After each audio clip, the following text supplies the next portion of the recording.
Good morning, everyone. I'm excited to I hereby call the December 2020 meeting of the California Practitioners Advisory Group to order at 9:03. I'd like to commence by saluting the flag. The flag should be on the screen in a second. Oh, there you go. The flag's on the screen.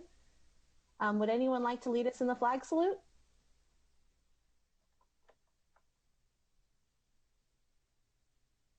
I'll start it off. Thank you so much, Ed. Ready, salute. I pledge allegiance to the flag of the United States of America.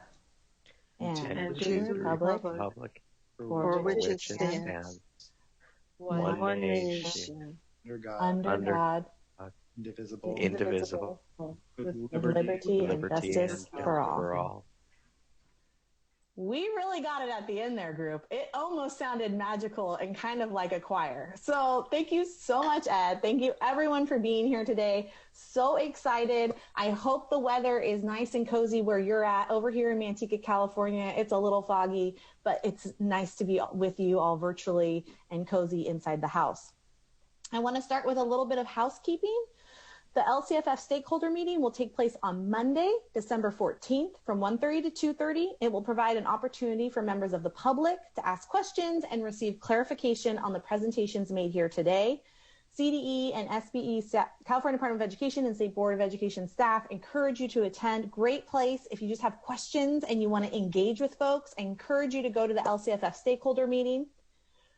We will be taking breaks following each item today. And for any item that lasts longer than 90 minutes, we will take a break at approximately the 90-minute mark. So folks who are listening and all of the wonderful CPAG members, I hope that helps you think about your day. As a reminder, the chat function should not be used for CPAG members unless you're in need of technical assistance with Zoom. It's a violation of Bagley Keene to use the chat function to discuss the meeting. We will also take up item 5 out of order to approve the minutes from August 2020, to let everyone know. And now I invite board member Eileen Strauss to make any comments. Melanie, I think we need to do roll call quickly to establish a quorum. You are absolutely correct, Rachel. Thank you. Can we please do roll call first? And Rachel, I will kick it over to you so that you can call roll to establish a quorum. Wonderful. Melanie Green. Here. Ed Mansala. Here. Jorge Aguilar. Ron Anaya. Present. Bootsy Battleholt. Here. Diane Grote-John. Here. Joanne. Perfect. Thank you, Diane. Joanne Iskin. Here. Linda Kaminsky.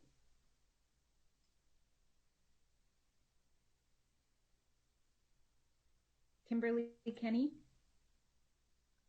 Here. Tara Kinney. Here. Nancy Lara.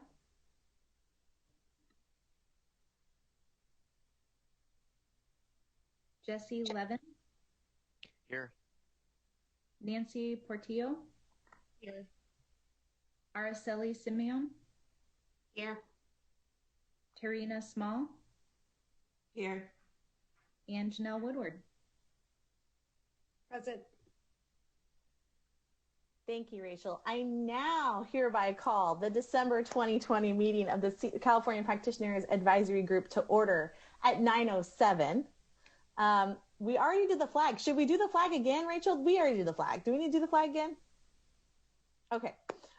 Thank you, everyone, for rolling with me. I always skip the roll call box. I need to do a better job with my notes so it pops more. Is do this first. We already went through the housekeeping. We talked about the LCFF stakeholder meeting. We talked about taking breaks. Again, there'll be one after each item.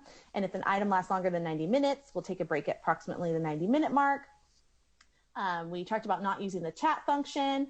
And we then talked about how we will take item 5 out of order to approve the minutes from August 2020.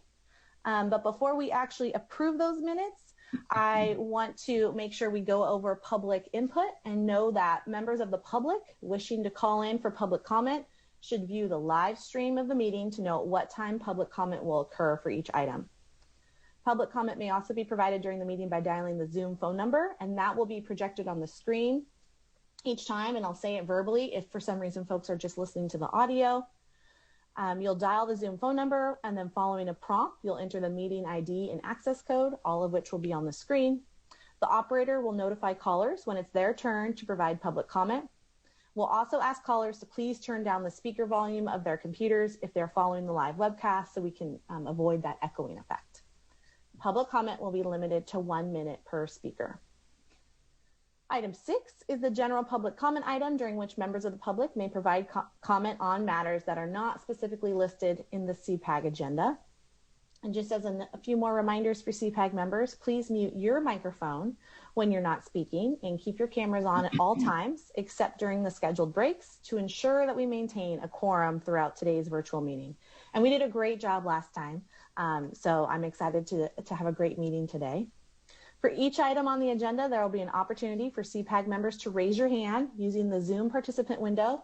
So take a second to make sure you know where your participant window is up. You can bring it up if that helps you. I have mine on the top right of my screen.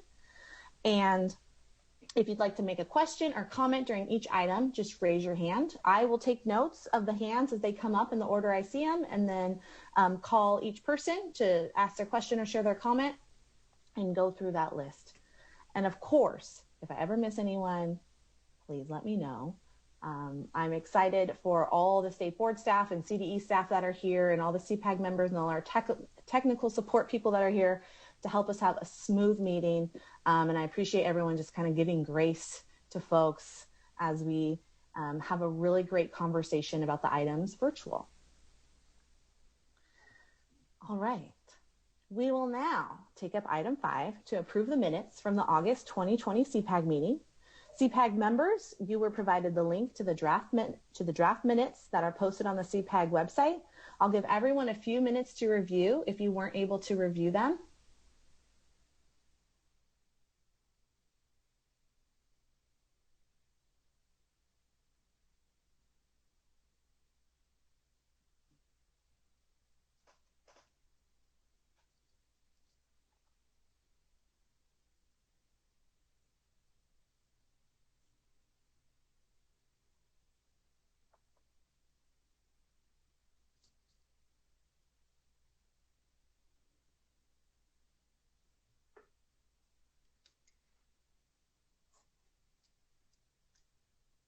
Okay, about 1 more minute to review the minutes from our August 2020 meeting if you need it.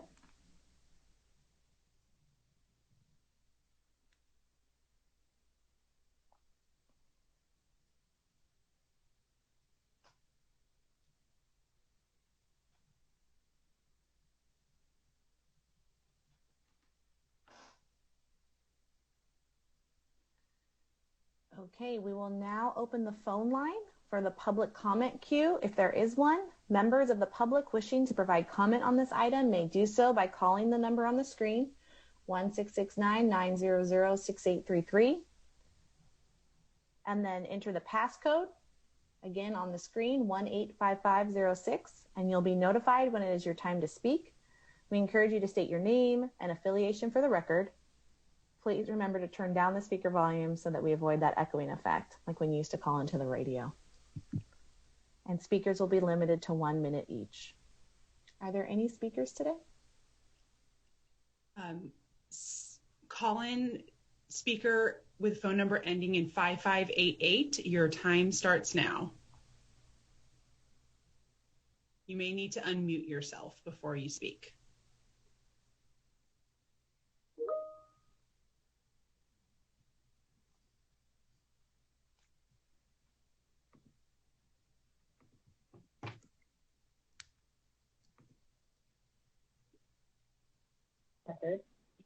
Please remember to turn down the speaker volume so that we avoid that echoing effect, like when you used to call into the radio. and speakers will be limited to 1 minute each. Are there any speakers today? I would like to speak, but do you folks have a general public comment time that's not specific to an agenda item? Yes, we do. It will be the last item of the day. All right, I will stand by for that. Thank you. Thank you. Any other speakers in line? Nope, that is it. All right, with no public comments for this specific item, we'll move to CPAG discussion. Is there any discussion on this item? Yep, you have 2 raised hands, Kimberly Kinney and Linda Kaminsky. Thank you, Sarah. Can we start with Linda and then Kimberly? Go ahead, Linda.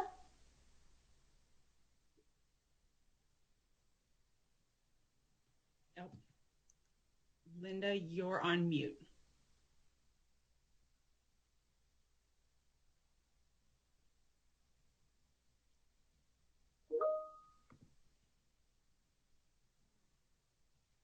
Linda, you're still on mute. We can't hear you.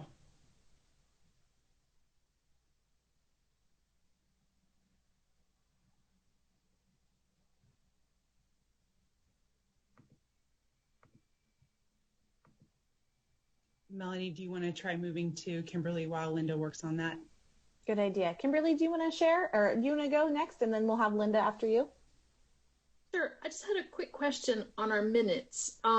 They don't, what I'm wondering is there kind of an official written record of CPAG recommendations? So I know we're advisory to the State Board of Ed, but if a person missed our meetings, is there some summary somewhere that actually captures any advice that we are giving to the State Board of Ed? Thanks.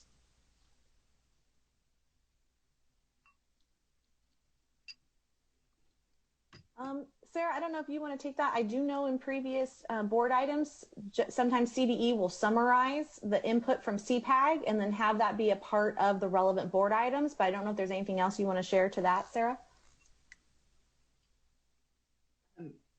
Rachel, do you want to go ahead? Yeah, thanks, Sarah. My understanding, and I'm still pretty new to all of this, everyone, but my understanding is the recommendations are captured in the video so that if anyone meeting, they can come back to the video and watch. Okay, and because we approve the minutes each time, that's kind of why I was wondering, someone might expect to see a summary there. That's why I was asking. Thank you. Linda?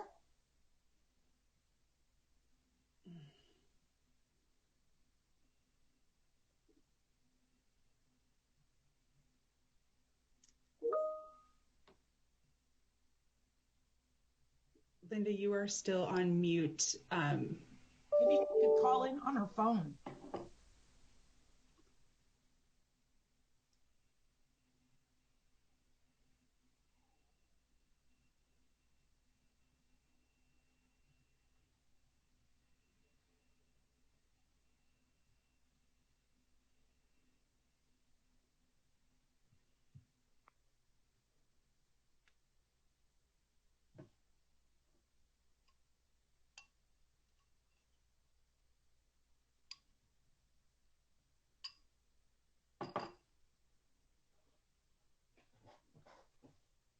I think Linda's calling in. And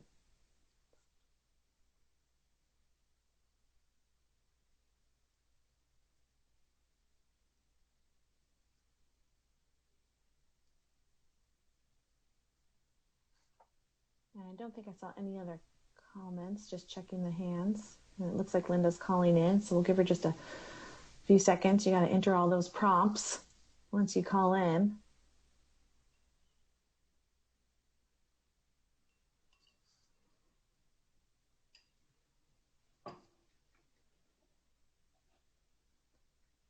And we have the incredible State Board member Eileen Strauss on the line. So after we approve the minutes, I will give Eileen any time to share comments after we approve the minutes. Just want to say thank you to Eileen Strauss for being here today. And And I think I mentioned it earlier, but thank you to everyone for making the time to be a part of CPAG. I know this is a time where you have so many things on your mind personally and professionally, so thank you for being here with us today.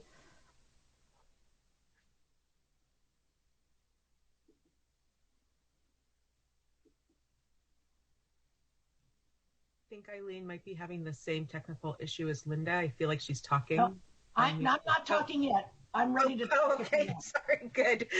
There you are.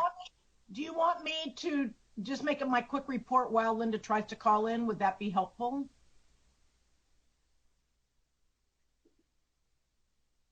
Sarah, what do you think? Yeah, go ahead while we're waiting, Eileen. All right. Well, so let me just say, on behalf of the State Board, your voice really matters to us, and I just want to thank all of you for, I'm sure this is not your only Zoom call this week, and I know you make time to do this. I know this is really challenging. We're learning a lot, but we have a lot of work ahead, and your voice today on the items we're going to talk about really matters. I really want to particularly thank Araceli Simeon for her voice, and this is her last meeting. And Araceli, it has been a pleasure to work with you. You have a strong and thoughtful voice in all of our work together. It's been my pleasure to serve with you since you were appointed, and we will look forward to continuing to collaborate with you in your current work. But just on behalf of the State Board, thank you so much for all that you do and for what you'll do today and in the future. So I want to give her a round of applause. And then I just want to give you a quick update on things going on at the State Board that might that would be relevant. That one thing is ethnic studies is coming to the State Board in March. We've been working very hard through Instructional Quality Commission. It had a huge number of edits at our November meeting, huge. It is now out for a 45-day second public comment.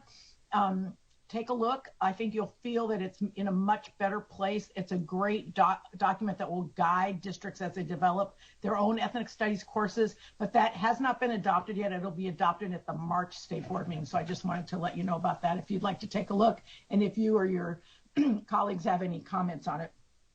Also, the State Board approved a shortened version of our tests for the 2021 school year. And that we had a good discussion about that, so it won't be as long, particularly because we don't know our setting, remote or in person. Also, just as you know, there was a new charter law passed that went into effect in July. We had a full day training on the second day of our State Board meeting on all the implications, including data collection to verify and success and issues around charter renewal. That's a really complicated issue, and I would just say the slide deck is amazing and resourceful, and it is important because our role at the State Board changes, our advisory commission role changes. We don't have the same authority that we did before this law. So if that's of importance to you, there'll certainly be more summary, but if you look at the second day of the State Board meeting in November, you'll find a full, thorough document that might help you in that discussion. I think the other thing is we in November always hear from our Student Advisory Commission on education, and the students this year did their whole conference remotely, but they were amazing. They had a report and recommendations for us as educators. I just think if you want hope for the future, you listen to our students. It was amazing. We interviewed 74 students applied to be a student board member for next year on the State Board. And the 3 finalists we send to the governor, I don't know how he's going to decide. It's just an amazing commentary to the quality and commitment of our students in high school. So if you want some uplifting times, I just would say we need to listen to student voices. They have a lot to say to us. They inform us a lot. And I think even in our local work, that voice really helps tell us how our work is impacting them every day in school.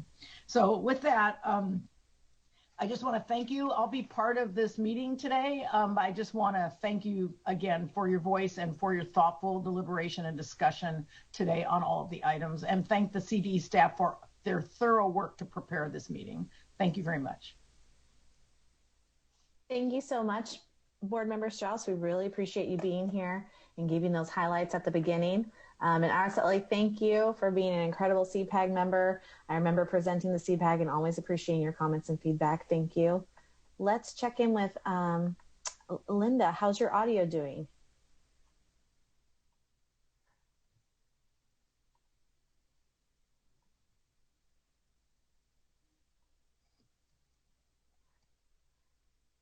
And I see Jorge's hand, so I'm going to toss it to Jorge, and then we'll go back to Linda. Go ahead, Jorge.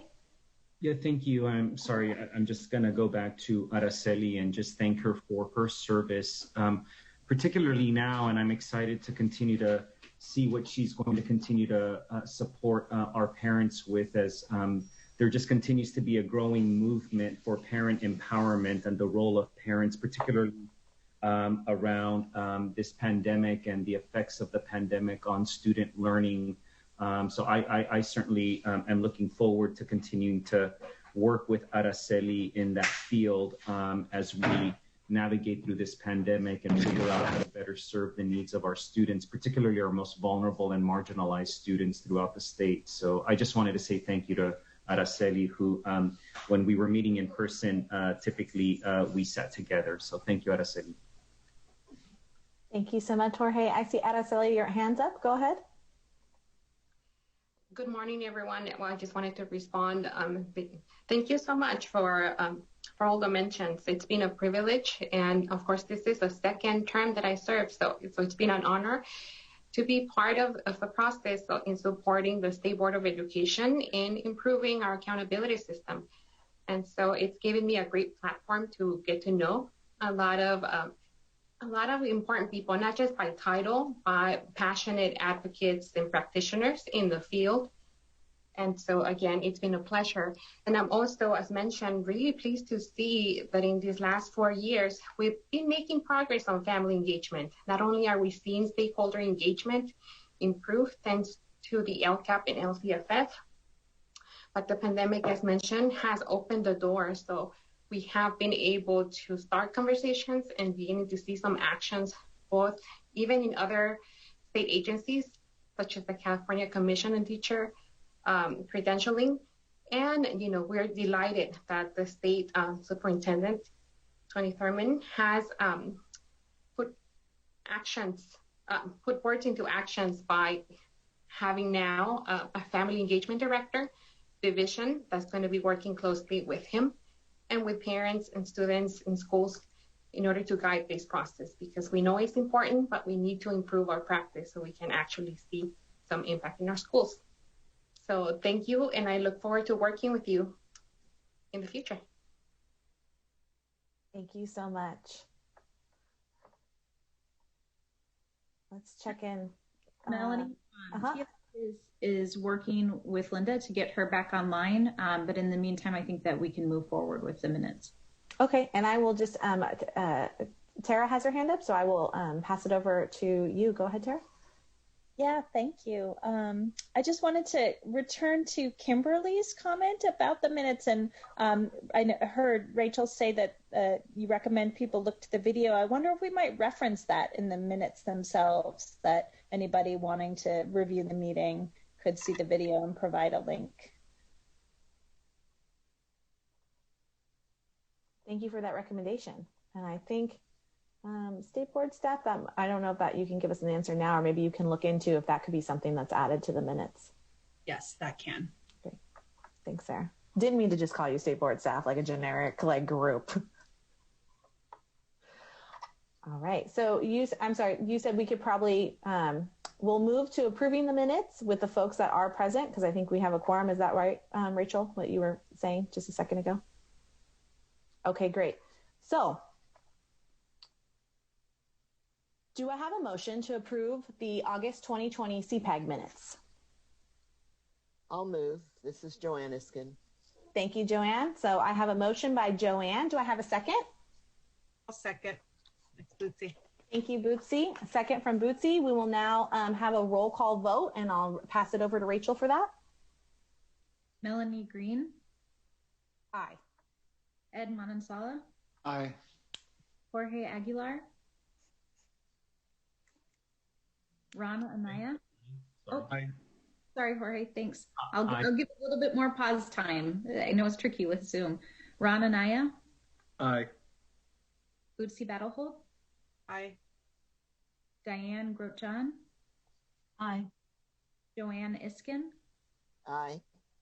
Linda Kaminsky, Kimberly Kenny, Aye. Tara Kinney, Aye. Nancy Lara, Jesse Levin, Aye. Nancy Portillo, Aye. Araceli Simeon, Aye. Tarina Small, Aye. Nell Woodward. Aye.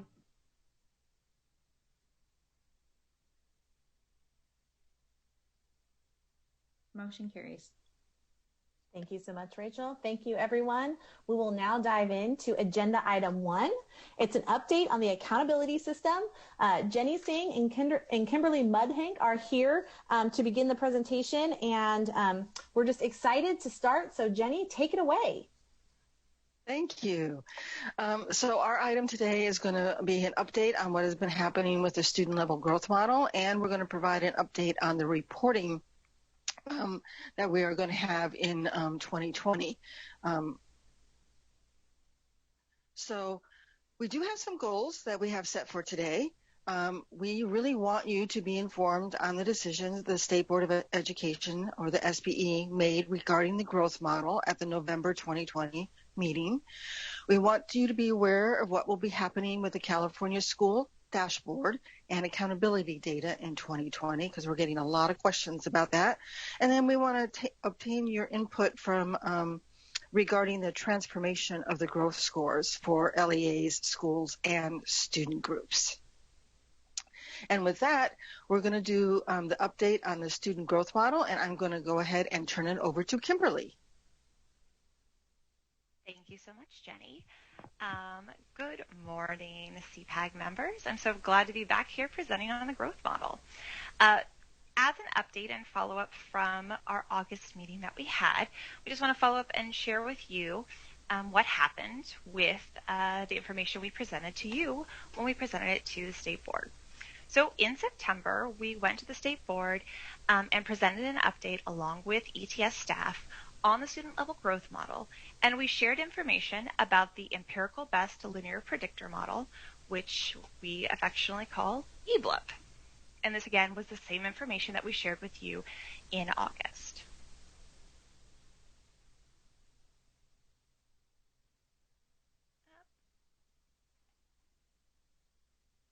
I apologize, I'm seeing a little weird thing on the screen. I don't know if anybody else is, with the phone number still in the middle of the slides. I see that as well. It's blocking the slide. Do you want me to pause and see if you could fix that real quick? Yes, please. Yes, 1 minute. Okay. I love, we all were probably thinking, like, is it just me? Is it just my computer?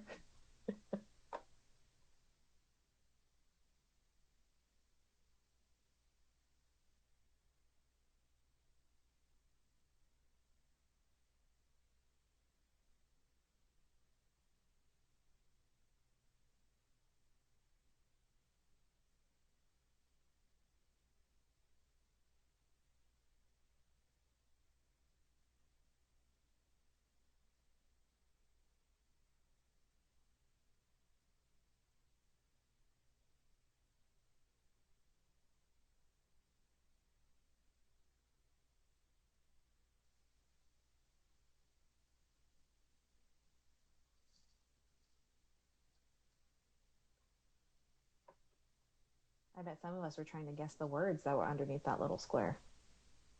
Maybe the English teachers, or the folks that are really into reading on their pastime.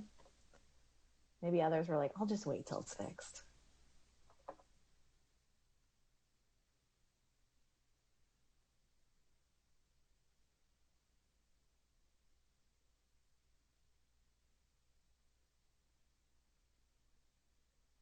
It's looking good, Sarah. I'm not going to want to jinx it, though.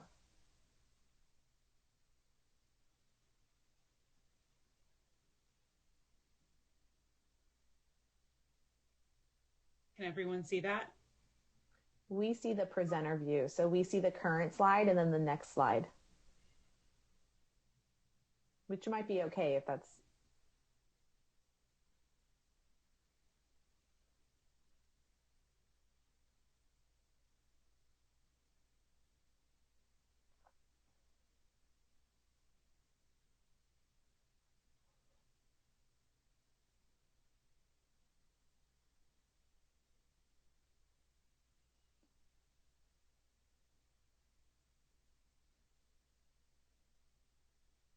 The little box was gone though.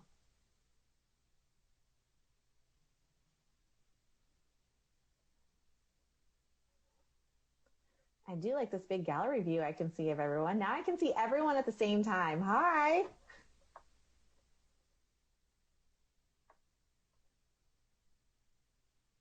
Oh, now you're all gone. But the screen looks good and there's no little box in the middle. And we just see the right slide that we need to be on. So I think it's 100% okay. Yeah, CPAG members, are you any? I'll check the participant. Put your hand up if anyone's having problems, but I think we're good. All right. Go ahead, Kimberly. Take it away. Thank you so much. I'm glad it wasn't just me. Next slide, Sarah.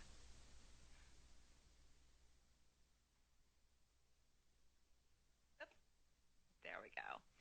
So following this September 2020 State Board meeting, there were concerns raised about the challenges of communicating EBLIP scores to schools and districts with multiple subjects contributing to the calculation. So the EBLIP, as was presented by ETS and CDE, used multiple years of aggregate growth information and scores from both subject areas, English language arts, literacy, and mathematics, to improve the accuracy and stability of district, school, and student group growth scores. So we wanted to clarify this, and this is how we currently propose to measure growth in our student level growth model. So at the student level, which this was adopted in May of the May 2018 State Board meeting, we're going to be using a statistical method known as residual gain, or RG, to measure students' actual Smarter Balance scores against what the statistical model expects a student to score. And this would use the current year Smarter Balance score in a single subject area and prior year Smarter Balance scores from both subject areas. And again, this was adopted at the May 2018 State Board meeting within the residual gain model, because this helps provide a more robust and statistically valid prediction of a student's score. Now, at the school, district, and student group level, this is where we're going to be introducing an additional level of measurement and using the statistical method known as the empirical best linear predictor, or EBLIP model. And we're utilizing this, as we've been explaining, to help increase the validity and stability of the aggregate scores. So not the student level, but the aggregates. And at this level, we are only going to be using current and prior year scores from the single subject area. So therefore, prior year EBLIP scores or EBLIP aggregates from ELA will help predict, or will rather help influence the current year scores, and same for math, but they will not cross over subject areas at the aggregate level for EBLIP.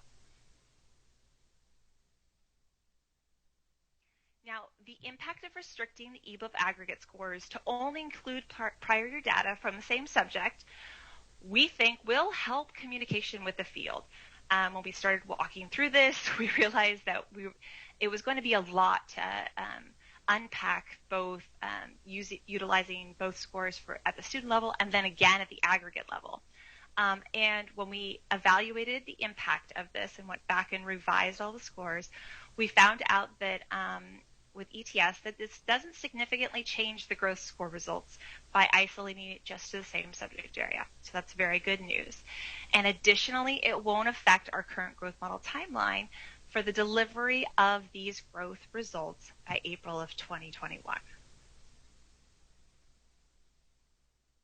So therefore, at the State Board meeting in November, the State Board reaffirmed the methodology adopted at the May 2018 State Board meeting, so that calculates ELA and math IRGs, or individual residual gains, using results from both content areas in the prior year, as well as they stated their support for using the same subject test scores in the EBLIP to aggregate the individual residual gains at the district, school, and student group levels.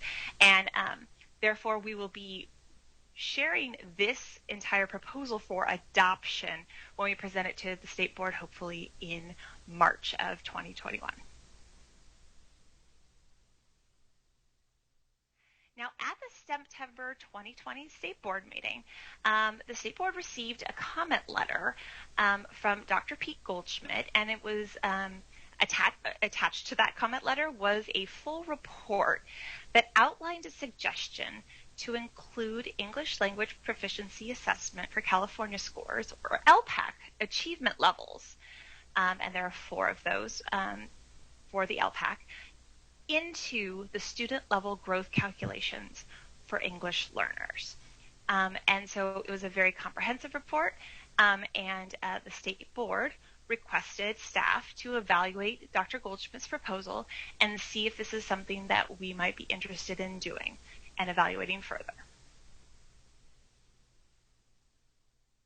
Therefore, CDE, ETS, and our technical design group that advises the accountability system met. We discussed the paper and looked at what the implications of inclusion of such levels would be when we're looking at the statistical model for our growth scores. And they all agreed that the inclusion of student-level characteristics or demographics or any other variables such as English learner status, race, disability status, or more discreetly LPAC levels would change growth expectations and results. For example, the actual residual gain scores for each student. It would significantly it would eliminate the ability to compare results across student groups, which is kind of the foundation of our entire accountability system. And most importantly, it would completely eliminate any measurement of the achievement gap. So we thought that this was a pretty significant departure from what we were trying to achieve with the growth model. But we wanted to make sure that we were on the same page as Dr. Goldschmidt and his recommendations that he presented to the State Board. So therefore, we convened a meeting with him. And at the meeting, we had State Board staff, ETS technical staff, as well as 2 members of our TDG. And during that conversation, which was a very productive conversation, consensus was reached that adding any LPAC levels to the statistical model would not allow for meaningful comparisons between English learners and all other student groups. So therefore, suddenly the English learner results would reflect completely different metrics than every other student group that was presented in the growth model results. And therefore,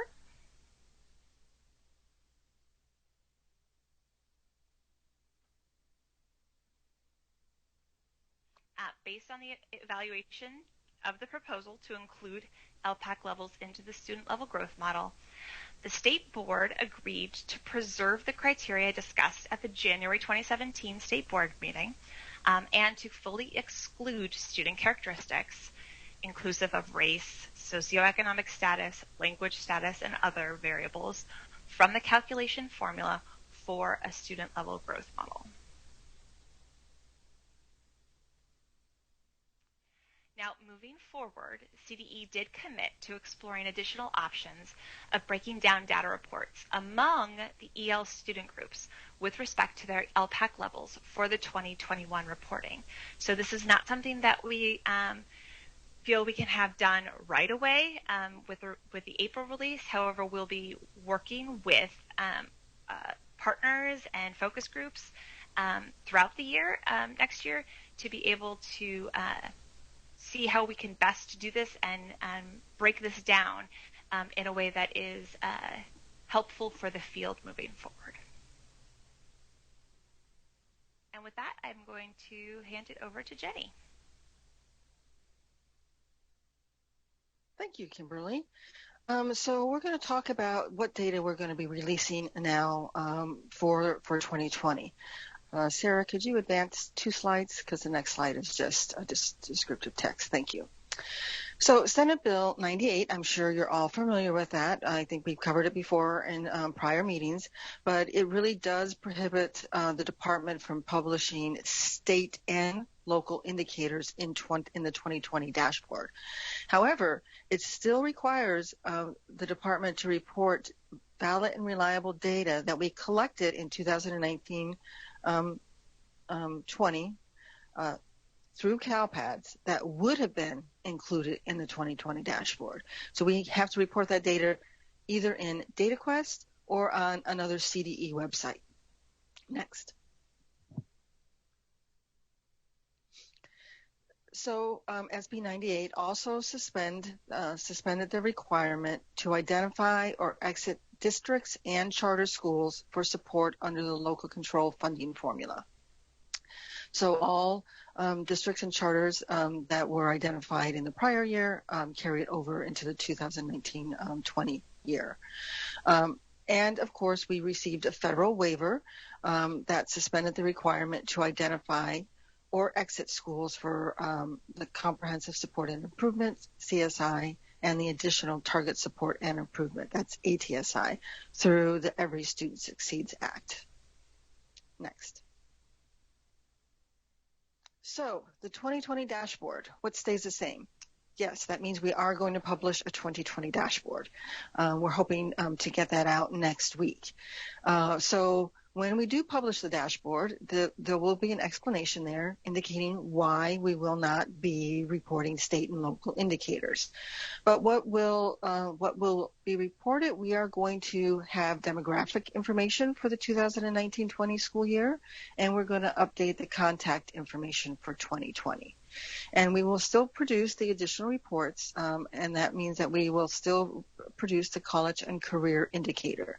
Of course, many of the other additional reports with the 5x5 grid and the colors, of course, cannot be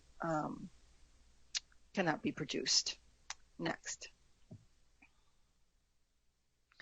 So what are we going to change? So we actually, before all of this, before the COVID-19, we had been talking about adding some information into the school details. And we had talked about adding in whether a school is a charter or whether the school is a dashboard alternative school status or DAS.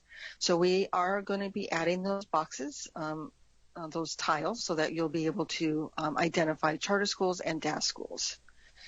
And of course, we will not be reporting state indicators or local indicators. So there will be no state indicators with colors, and there will be no access to local indicators. Next. So what data are we going to be reporting for 2020? So we must report data that we believe is valid and reliable, right? For state indicator, the data that we would have typically reported on the dashboard. So for the graduation rates, they will report the 4 and 5 year cohort rates. Now that's a little bit different than what we report on the dashboard, but we do use those files to do our combined grad rates. So we will, of course, in our dashboard additional reports, we will report the 5 year, the 1 year DAS, and the combined rates. Suspension rates will be reported on DataQuest. Of course, downloadable files will be available. And for the college and career dashboard additional reports, we are going to be reporting that information. And we're also working to provide a student level file to LEAs. And we're hoping to do that for the first time in the spring. We've been getting a lot of requests for student level files for the college and career indicator. So we are going to be doing that. And hopefully in the future, we can get the student level files out shortly after the dashboard is produced. And I'm going to ask Cindy to talk a little bit about the data releases that are going on soon. Cindy? Good morning. Yes. This is Cindy Cazanes, the Director for the Analysis, Measurement, and Accountability Reporting Division. It's nice to join you remotely today. All CDE staff are no longer in the building, so we are in our respective places like most of you. Today we will be actually reporting out a couple of pieces of data publicly. So Jenny's already gone over the 4 and 5 year cohort graduation rates. We expect those out at some point today. And then if we can move to the next slide, please. Jenny, did you want to pick this up or are you okay? You can go ahead. Okay. So I actually wanted to just mention there is a web page that gives all this information in a one-stop shop. It's on the COVID-19 and data reporting webpage, and we can make sure to highlight that in future iterations. But of course, we will not have any state indicators in addition to what Jenny's already mentioned. We are not able to provide any data for academic indicator, English learner progress indicator, because of course of the suspension of testing. Next slide. The other data point that we're still processing is around chronic absenteeism, and we will be taking this information to our technical design group later this month to discuss whether or not the valid and reliable criteria are able to be met in order to report this information publicly. Next slide. So in addition to the 4- and 5-year graduation rates, anything that is remaining that Jenny's mentioned along the lines of the college career indicator, the combined graduation rate, and the DAS graduation rate, we are looking to be publicly releasing that in January, obviously with a private preview ahead of the public release. We don't have a date certain at this time. Next slide. And then the other piece of data that will be available later on today, in addition to the 4- and 5-year graduation rates, is the information that's available for the first time related to the number of students that were subjected to mechanical restraint, physical restraint, and seclusion, which is in compliance with reporting requirements from Education Code Section 49006.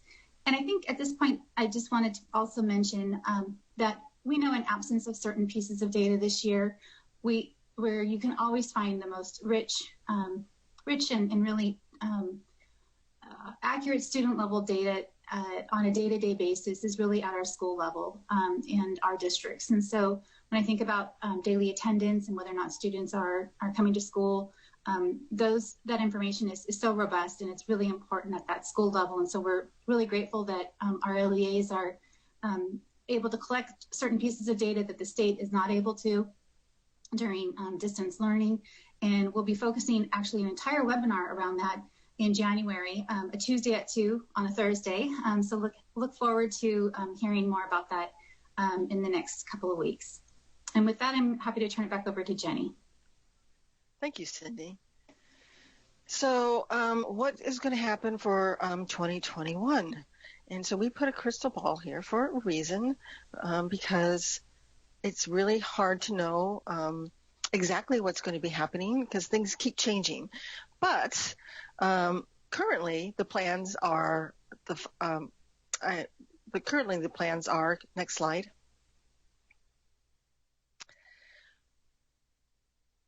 Currently the plans are to actually produce colors on the dashboard for 2021. As you know, SB 98 requires the colors to be calculated using status from 2021. So all the data that we collect for 2021 will be used for status, and then we will compare that to the data that was on the 2019 dashboard to determine change. And we will also be producing the LP. It will also have a color for the first time using the new LPAC assessment data. Next. So now we're going to move on to a conversation about transforming the growth scores, and I'm going to turn it over to Kimberly again. Very much, Jenny. So now that we have all of the technical construction of the actual model and telling the computer how we want to run it, we are moving on to the next stage of our growth model discussion, and that's essentially what are these results going to look like. So we wanted to share with you what they look like, again, when essentially when they get pushed out of our computer model. And then today we want to talk about how we can think about transforming these into something with a little bit more meaning on their own scale, etc., and something that looks a little different than our traditional test scores so that they can be distinct and recognizable. So here we wanted to share with you the current score ranges for eBLIP scores for all LEAs, schools, and student groups. So this is not, we just took all of the possible scores that come out to see what the full range of scores could be. And in 2018, the minimum eBLIP score was negative 90.3, and the maximum was 121.1. And the median was just slightly over 0. And then in 2019, we had a little bit smaller range with a negative 78.2 as the minimum and 109 as the maximum. Now, we wanted to clarify that these outliers are actually quite rare because 90% of all of the scores at every level, LEA schools and student groups, are between negative 20 and 20. So we have about a 40-point range around 0, which is to be expected with any residual gain scores. So we wanted to see how we might be able to transform the scale into something a little different. Next slide. So the reason we want to do this rescaling or transformation is honestly and truly because we want this entire process to be easily digestible by all stakeholders. We also want it to be really easy to identify those positive and negative outliers. So when we're looking at the growth scores, again, as you saw, a lot of it is centered around 0. But we want to be able to identify how, those outliers who are showing really high or really low growth at every level. And then additionally, and this is where we're looking for your help, is we want this to be distinct and different from the distance from standard academic scores. And presently, it looks a heck of a lot like our DFS scores. And we don't want that to be mistaken for the same thing because it really isn't. Next slide. So we fleshed some ideas out and with our technical design group, and one transformation idea that floated to the surface from TDG was pretty simple, and we wanted to float this your way and see if this might be something that would work for the field. So all this would do is change the scale that instead of revolving around 0, the scales would revolve around 100. So all we're going to do is add 100 to all of the scores. So you can see in 20, I think these ones are going through again. But in 2019, we have the minimum is negative 90.3 transformed to 10.3. And then the maximum would go up to 221 instead of 121, with the median around 100. So you can see that the minimums essentially would likely not fall below 0. The maximums would be slightly above 200, and then our median score, so average, would be around 100. And we would go through and transform all of the individual residual gain scores as well in the same manner so that all of the results from the student level through the transformed eBLIP level would all look the same. So that brings us to our question for today. Next slide. Should CDE transform growth scores? So should we be moving forward with investigating this transformation to ease communication, help identify positive or negative outliers, and differentiate them from the distance from standard academic scores presently shared on the dashboard for our academic indicators? And additionally, do you have any ideas on how to transform the score that we might be able to evaluate prior to our April release?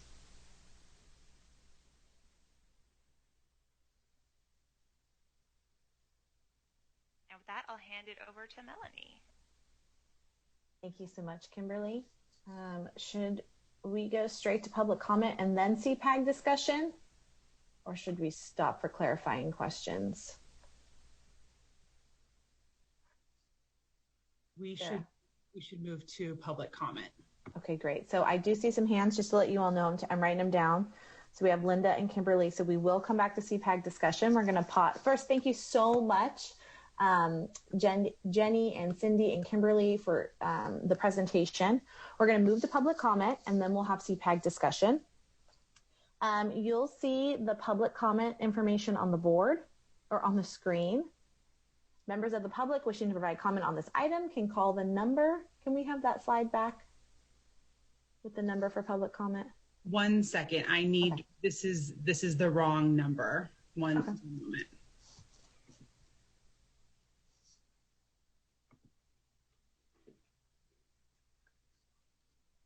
So in a minute, we'll have the number for public comment. Members from the public wishing to speak, you'll call that number and then enter the passcode. You'll be notified when it's time for you to speak. We encourage you to state your name and affiliation for the record. Remember to turn down the speaker volume of your computer if you're following the live feed, and speakers will be limited to 1 minute. And while we're waiting for that, I just want to say a huge thank you for everyone with your patience with this. This is the first time that we have launched a meeting like this 100% remotely. All of us CDE staff, for the most part, with a few technical support people still in the building, but everyone else for the most part is on Zoom trying to do this remotely. So we appreciate your patience as we're learning and making adjustments as we go. So thank you. And CPAG members, thank you so much for using the raise hand feature. I'm having a list going, so once it's our time for discussion, we can jump right in.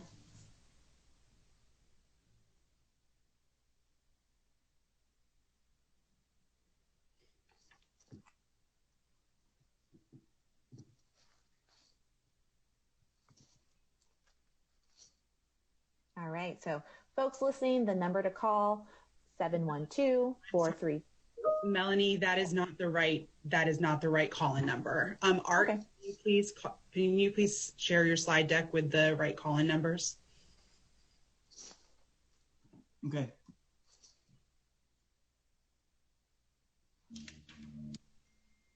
Encourage folks to stretch if you need to. I do.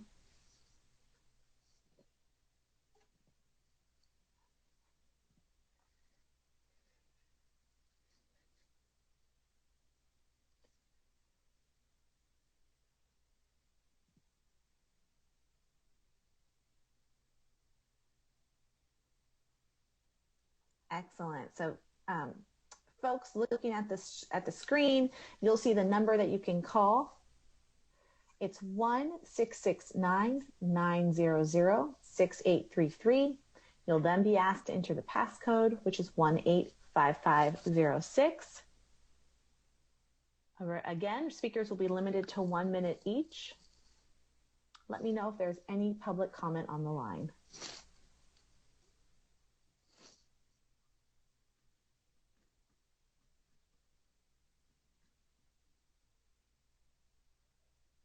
Attendee with phone number ending in 5588, do you wish to make a public comment on item 1?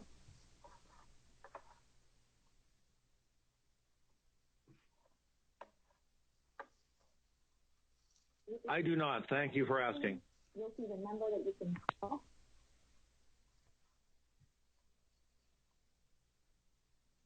Let's give it a few more minutes to allow people to punch in all of the numbers. I'll read it again. It's 669-900-6833 with a passcode of 185506.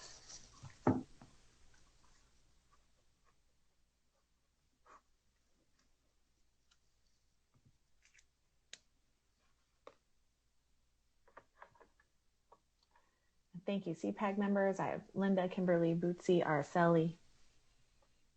When we get to CPAG discussion, we'll dive right in.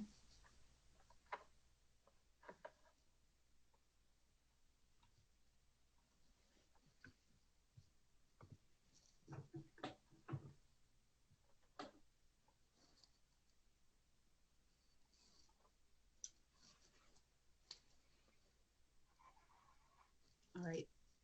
There is no public comment, Melanie. Okay, thank you so much, Sarah. Given that there's no public comment, we will now open for CPAG discussion. So let's start with Linda, then Kimberly. Go ahead, Linda. Can you hear me? Absolutely. Sounds so good. Thank you. And thanks to the CDE tech team. I got a chance. Thank you, Sarah, for sending me Mike's number. It worked beautifully. It was a big help. Thank you. First of all, I wanted to just go back and add my thanks to Adeseli for her service on CPAG. And she's been a wonderful voice for parents. I really appreciate it. And I think it's been a pleasure to work with her, and an honor. So thank you, Adeseli. The other thing I wanted to quickly say is I really appreciate the work that everyone has been doing to make this understandable. I think the proposed methodology is sensible and eminently understandable to folks. They may be very, very proud if their student got, or if the district got a 200-point score, but I think it really is a lot easier for people to understand. So I wanted to compliment folks on that. Thank you. Thank you so much, Linda. Go ahead, Kimberly. So I had a couple clarifications back on what's being presented for data in the dashboard, and then I had a clarification on the gross score, and then I had something to weigh in about the negative, and the modification. So do you want me to do it all at once? I would prefer one. Can we just do one question at a time? I think that would be easier. Okay, but I can do all those topics. Okay. Yes. Quick question. So I think you said the LP data wouldn't be available, but will the LPAC results for any initial tests and any summative that were given, will those scores still be posted on the LPAC website? Kimberly, this is Cindy Kazanis, and I to my knowledge, those are not being publicly posted, but Jenny, I'll defer to you on that. That's what I was going to say. To my knowledge, they are not going to be publicly posted. So even initial results, because everyone has to do initials, right? I will check with the assessment people and get back to you on that. Okay, great. Thank you. And then I wanted to comment about the suspension. So I know they haven't been publicly posted, but our district internally shared our suspension results for last year that, the year was cut short. And what I noticed is that across all subgroups and district-wide, our suspension rate was lower. And I'm going to assume, because we didn't have about 3 months worth of time that students could have been suspended.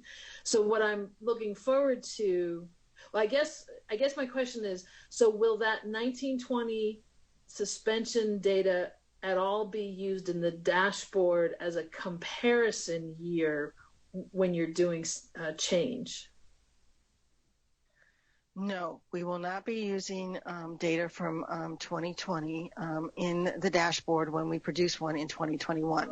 We are going to be comparing it back to the data that was in the 2019 dashboard. That's what SB 98 requires. Okay, I just wanted to double check that.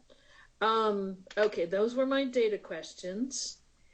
What I wanted to, there was a letter that was sent to us by one of the organizations, and they said that the state board or that the CDE was going to prepare and present a memo in February that had some kind of data runs for ELs and RFEPs. And I wasn't sure, given the slide that you had, if that's still on target for February. Yes, our goal is to do a memo that has all the results for that is produced by the eBlip for all student groups that we report on, and that would include ELs only, RFEPs only, English only students. Great. All right. Now, when we have a growth score that we start putting on the dashboard, is it going to replace our other academic indicators on the dashboard, or is this a new indicator on the dashboard? Well, we're going to have some conversations with the State Board of Education. I think right now the State Board is hoping that the growth model will replace distance from standard. It is really unclear at this time when it will replace distance from standard. As you know, we are using a short form this year for testing. Then we don't know if we'll continue with a short form or if we're going to go to a long form. So we have to wait until we get the results in for 2021 and do some analysis on them before we can determine if we could use the 2021 results in the growth model. So there's just a little bit of work to do before we can make those decisions. Okay. And I mean, this kind of almost goes to the next item, but we don't foresee a problem with the federal Department of Ed if we were using the growth scores as our academic indicator. No, we don't see there will not be an issue with the U.S. Department of Education, because remember, in the state plan for the academic indicator, status is what is used in regards to the federal accountability piece, and the change piece is for the state accountability piece. Okay. All right. Okay. So now I'm kind of getting finally, sorry, to the part about the scores and modifying them. So in the current scheme, does negative mean that there has been a decline rather than growth? Is that so when you had that range of the scores as they are today, and it went from negative to positive, is that what negative and positive mean, growth versus decline? So Kimberly, can you help out with this question? Sure. So again, so remember that the foundation of the growth scores is the residual gain, which means that you're comparing a student's expected score based on their prior achievement and their current achievement, and seeing how many do they match it. If they meet their expectation, their score is 0. If they exceed their expectation, their score is positive. If they do not meet their expectation, the result will be negative. So a negative aggregate score would mean that on average, multiple students did not meet their expectations by X number of points. All right. So then my opinion on changing it to all positive is that might in itself be confusing. So what we're saying is a small positive would really be negative, and a larger positive would still mean positive, at least if I'm understanding correctly. So I wonder if there's a way to change the scale and make it, so that the numbers don't seem similar to the difference from standard MET, but not lose the negative positive. Because to me, I mean, that seems to be the most commonplace way of understanding growth or decline. Thanks. Thank you, Kimberly. And I'm going to pause CPAG discussion. I've been taking notes of who's next, but we do have at least one public comment. So I'm going to transition just to get that public comment, and then we'll go back to CPAG discussion. Caller with phone number ending in 0394. Your minute starts now. Good morning. Good morning. This is Manuel Buenrostro, Policy Associate with Californians Together, and I'm calling about this item. First of all, I just want to say that we appreciate the commitment that was made by the State Board of Education to produce data by additional student groups, including ELs and RFEPs. This is a way to better understand the impact on specific student groups.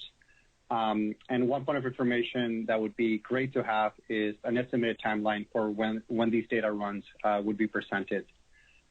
We also appreciate the presentation that was done by staff today. We appreciate the stated commitment by CDE to explore additional options for breaking down data reports on LPAC level among EL student groups for 2021. This is an area that we feel strongly about, including for data to be reported separately by ELs and reclassified fluent English proficient students.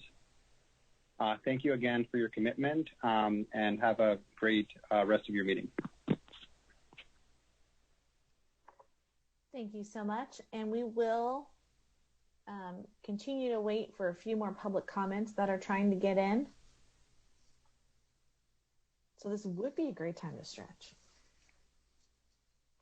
I mean, not like get up and leave your room, but like seat stretches. So I just want to state again that a February memo will be available that will have all the data results for all the student groups for anyone who didn't hear that information previously. Thank you, Jenny.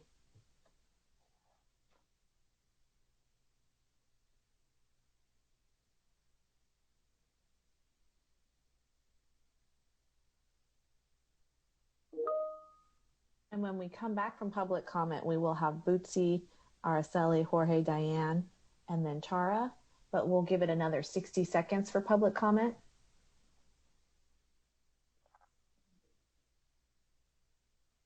Caller with phone number ending in 5596, your time starts now.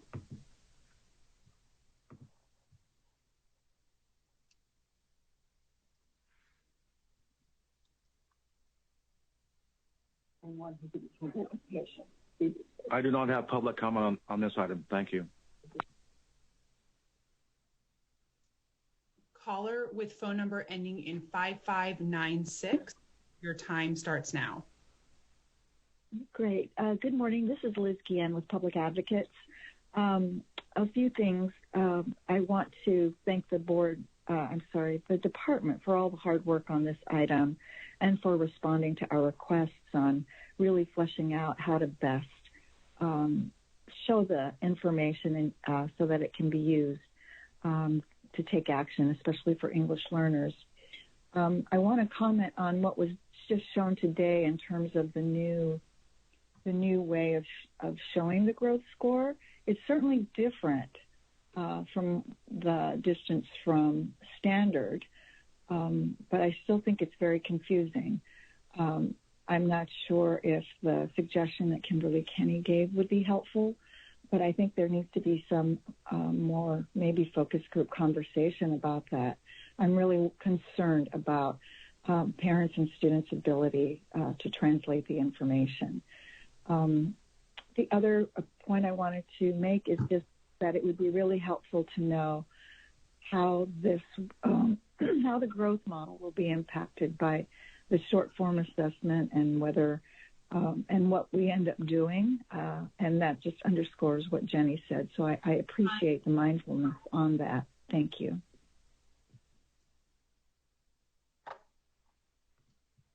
Thank you so much. Go ahead. Caller with phone number ending in 8401, your time starts now.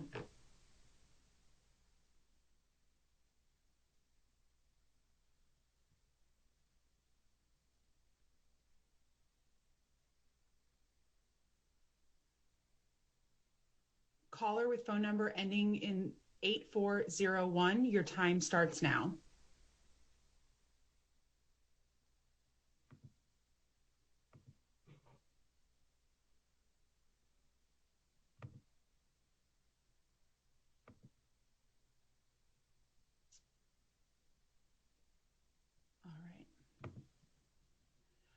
Caller with phone number. Sorry, I was struggling to understand the unmute instructions. My name is Chris Thorne. I work for Partners in School Innovation, and I've had the good fortune to actually work with lots of states and districts about the interpretation of growth and value-added measures for educators. And I just want to underscore the comment that was made by a board member already is the challenge of helping practitioners understand under and overperforming a prediction is an extremely challenging thing to prepare people to understand. And so having both negative and positive indicators is certainly something I've seen have more traction in my work over the years, and would urge the team to really consider through focus groups or other use testing what really is going to land with educators. Thanks very much. Caller with phone number ending in 8945, your time starts now.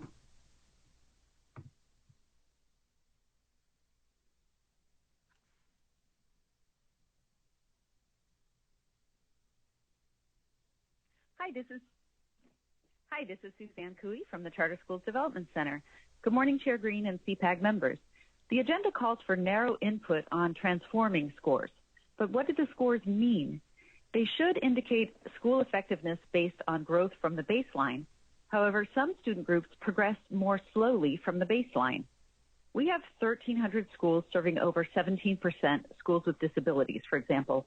They will appear to perform worse simply due to the mix of students. Will distortions in school-level results be communicated? The state could start explaining dashboard distortions, or better, might the metric correct for distortions? Slide 10 cites issues. but maybe we shouldn't try to use one number for every purpose? The dashboard is now extremely high stakes for some schools. Accounting for the mix of students is fundamental. We hope CPAG will recommend examining this issue in 2021, considering all we've learned since 2017.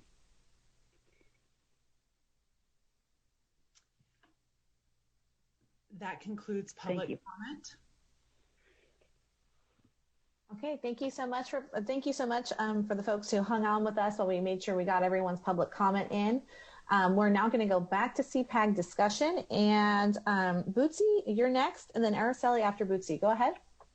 Yeah, thank you so much. So I wanted to, I'm going to work backwards because I want to tack on to what folks are saying about this measurement times 100. So as a middle school math teacher, I think not using the negatives is actually is a positive thing. Because as Kimberly was saying, negative makes folks think that students went backwards, right? And that's not really what we're saying. They didn't necessarily go backwards. They are just that far away from the expected gain, right? And so so I sort of agree with getting rid of the negative measurement. However, I think that like some kind of graphic really needs to accompany the number, right? And so maybe we need to think about how to explain that with a very clear graphic, so that people really know what they're looking at. You know, the number 100 always like begs percentage and whatever, and so folks might think, well, I'm at this % of gain or whatnot. So I think it does beg for more explanation. I think it's an improvement, but needs to go a little further. Okay, and then going backwards, I wanted to talk about the reporting of chronic absenteeism. And I'm just really curious how we are providing some reliable and consistent measures around that. I know LEAs are using various ways to measure absenteeism in their schools right now. From whether they had any contact with a student to whether a student was on Zoom for a certain amount of time. I mean, it is just, you all know what's happening. It's just like a wide variety. So I'm wondering what we're doing to ensure some sort of reliability and consistency, and if we are at all, and if not, maybe, you know, what we can do to address that or not have it on the dashboard.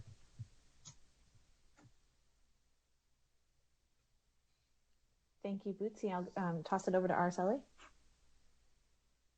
So research, and this is recent research, has shown that 9 out of 10 parents simply rely on the report card from schools to determine if their child is on track. And given that a lot of children get A's and B's, then they assume that, again, their child doesn't need any support. They don't really understand the test, the state test scores. And so I think this would just add to the confusion. But I think that, you know, to a certain extent, I agree with Kimberly. If we have a negative, I think it's likely to prompt more response that something needs to be done to parents. But at the same time, I also see that there are other districts, like the core districts, that have been using student growth models for a while. I believe they use a 0 to 100 point scale. That's easier to understand. With just adding 100, to me, that scale resonates more with IQ, in which if you have 100, then you're average and you're fine. And so I agree with some of the comments about doing more testing, more study groups. But overall, I think in addition to improving how this is going to be communicated, I just think we just need our schools to have more discussion about what the test scores means together. Because again, most of the public, and this is regardless of race, income, geography, they're simply relying on the A's and B's on report cards. Thank you. Thank you, Araceli. I'm going to toss it over to Jorge. Go ahead. Thank you. I wanted to go back to slide 13 As I was following the previous slides to that one, I was trying to imagine some of those conversations with our technical advisory group, but I did want to just ask on slide 13 for some indication of what are the additional options that staff are looking into to disaggregate data further for our English learners for the 2021 reporting period.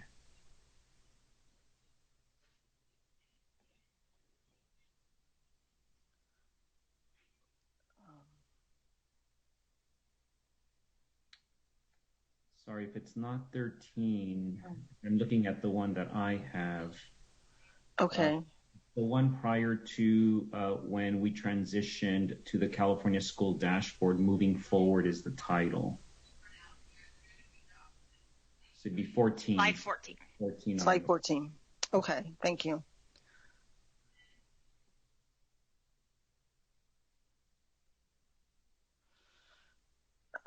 Okay, so that is the slide that is talking about reporting growth scores with the LPAC levels, correct? Yes. Okay, so we, as we mentioned, Dr. Pete Goldsmith presented a paper on how on different options for growth models, and we had a conversation with him, and he agreed that incorporating the LPAC levels, that's levels 1, 2, 3, and 4, into the growth model would make it very difficult to compare English learners to other student groups, which is the whole point of our system. In that conversation, we had agreed that this would be helpful information for districts and for other stakeholders, and of course for researchers. So we had agreed that we would try to find some way to publish the LPAC levels along with the growth scores for informational purposes only. So we're going to be working on that for 2021. It's not going to be out in April when we do the growth scores, but we are hoping to get that out as quickly as possible. It does take some time to develop reports to publish, because we do like to take them to focus groups to make sure that they're easy to understand. So that does take a little extra time. Does that answer your question?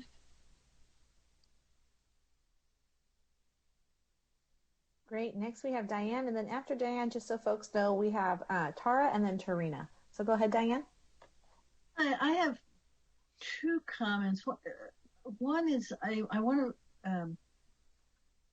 I guess I'm in agreement with a couple of the committee members that just adding 100 points to the score doesn't seem to help me at all to understand what's going on. The negative scores at least tell me that the school isn't it's not they're not at a level that we want them to be, and that is helpful information, I think, both for the school and for the state. But I actually kind of would like to see scores reestablished around a 0 to 100 scale, like Arciela suggested. That seems to make more sense to me. That if I know that a school is at a 0, they're not showing any growth progress, or if they're whatever. And if they're up at 100, then they're perfect, which I wouldn't expect anybody to ever be there. But a score more like that would line up be easier for me to explain to people that you need to, you're shooting for 100, see where let's get you where you can. So that's my first comment. My second one is that I've said this before, and I'm just going to say it again. The idea of using a standard expected growth target as part of this calculation really skews things for students in schools that are dealing with what classically are considered at-risk kids. We know that that population, that at-risk population, we've got significant research out there that shows that they do not grow at the same rate. The normal growth rate for those kids is different than normal growth rate for traditional students who have stayed in the system all the way down the line. And it then becomes a double whammy trying to show growth when you're being held against a standard that is not accurate for your group. I don't have a solution in mind. It'd be awesome if we could disaggregate those out and say, okay, an alternative school or a DAS school uses a different expected growth rate than the traditional schools, than the other schools. I'm not sure that's even feasible, but it is an area of concern. Thank you, Diane. Tara? Yeah, thanks. I just want to congratulate the staff on all the hard work and progress and moving forward with the growth model. It's really exciting to see it come together. I do want to echo some of the other comments I heard both from public comment and from my fellow CPAG members that this is really tough stuff to understand and communicate, both to practitioners and to parents and the community. And that I think, I'd encourage us all to think about, and the department in particular, how we're going to do that and how we get that right.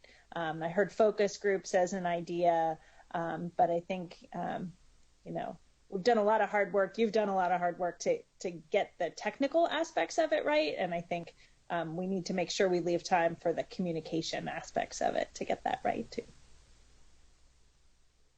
Thank you. Tarina? Hi, good morning, everybody. Again, geez, it seems like everyone just said everything I wanted to say. But I want to definitely echo Diane, Araceli, Tara. Comprehension and communication is why the dashboard was created, right? And we want to make sure that we're clear on what is really going on, as well as what Diane was talking about, these expectations, the score expectations, the expected growth. How do we then help serve those students that it's difficult to meet those expectations because of whatever barriers they're facing, whether they're EL, whether they're foster youth, homeless youth, and all of the schools have those students.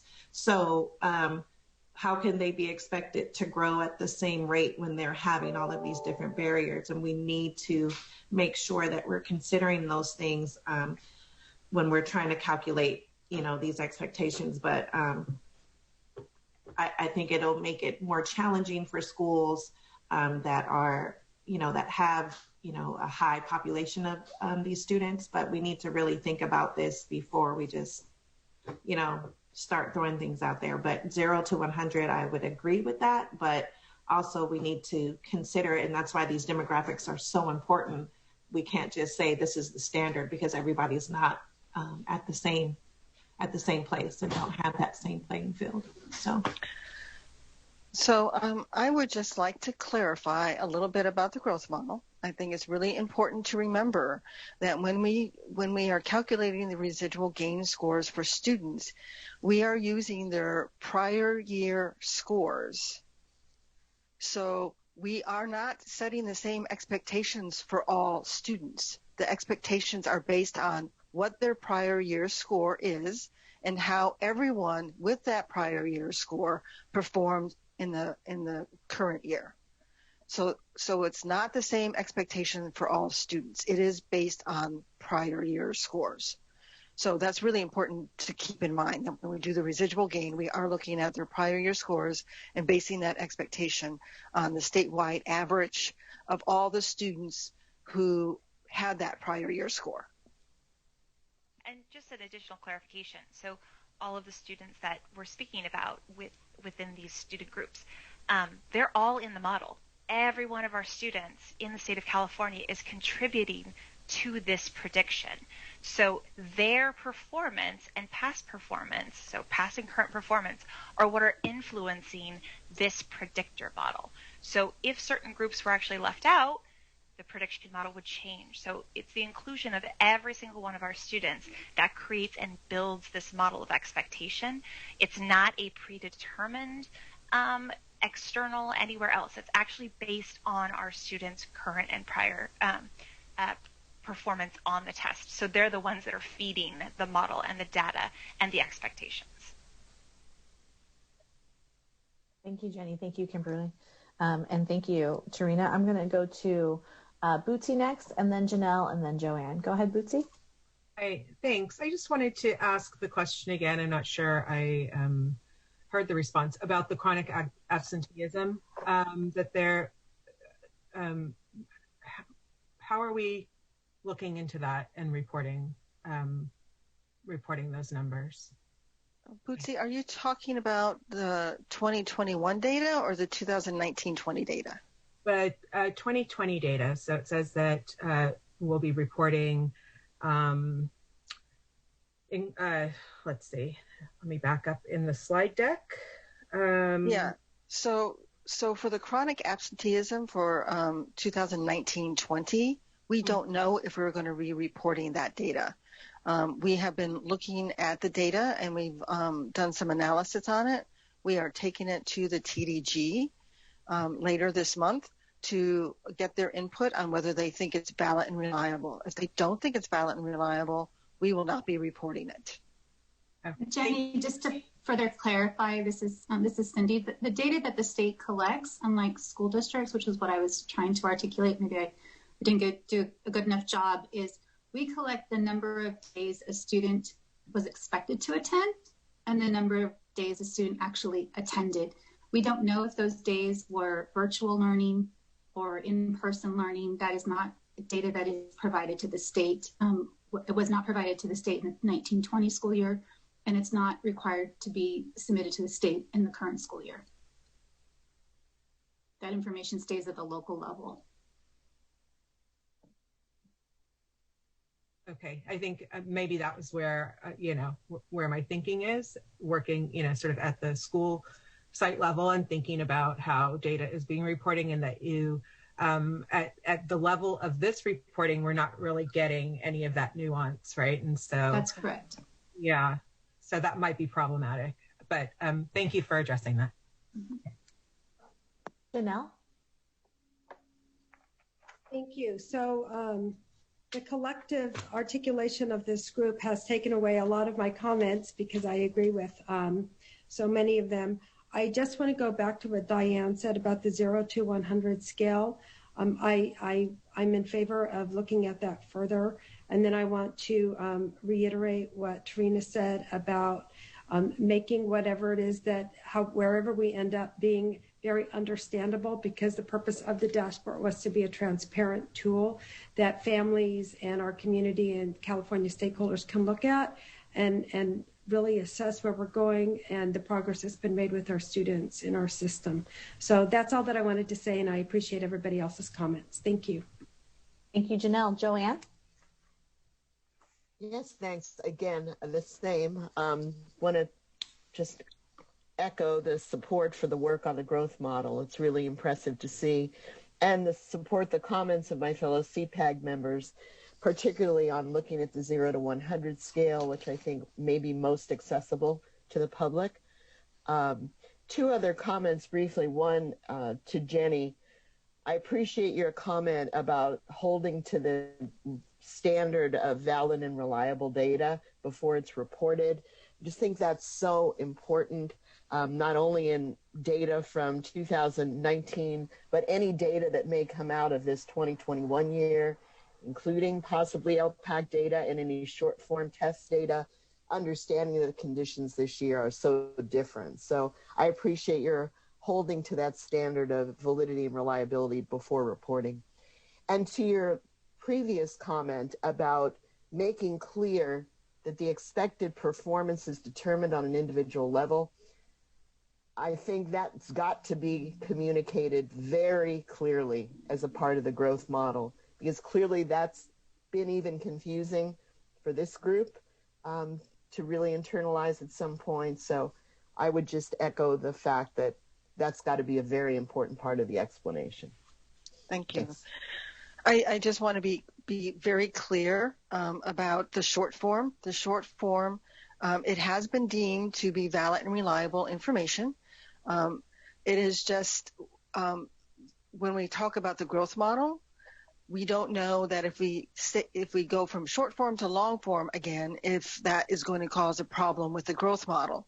So I want to be very clear. The short form will provide valid and reliable information for the assessment piece.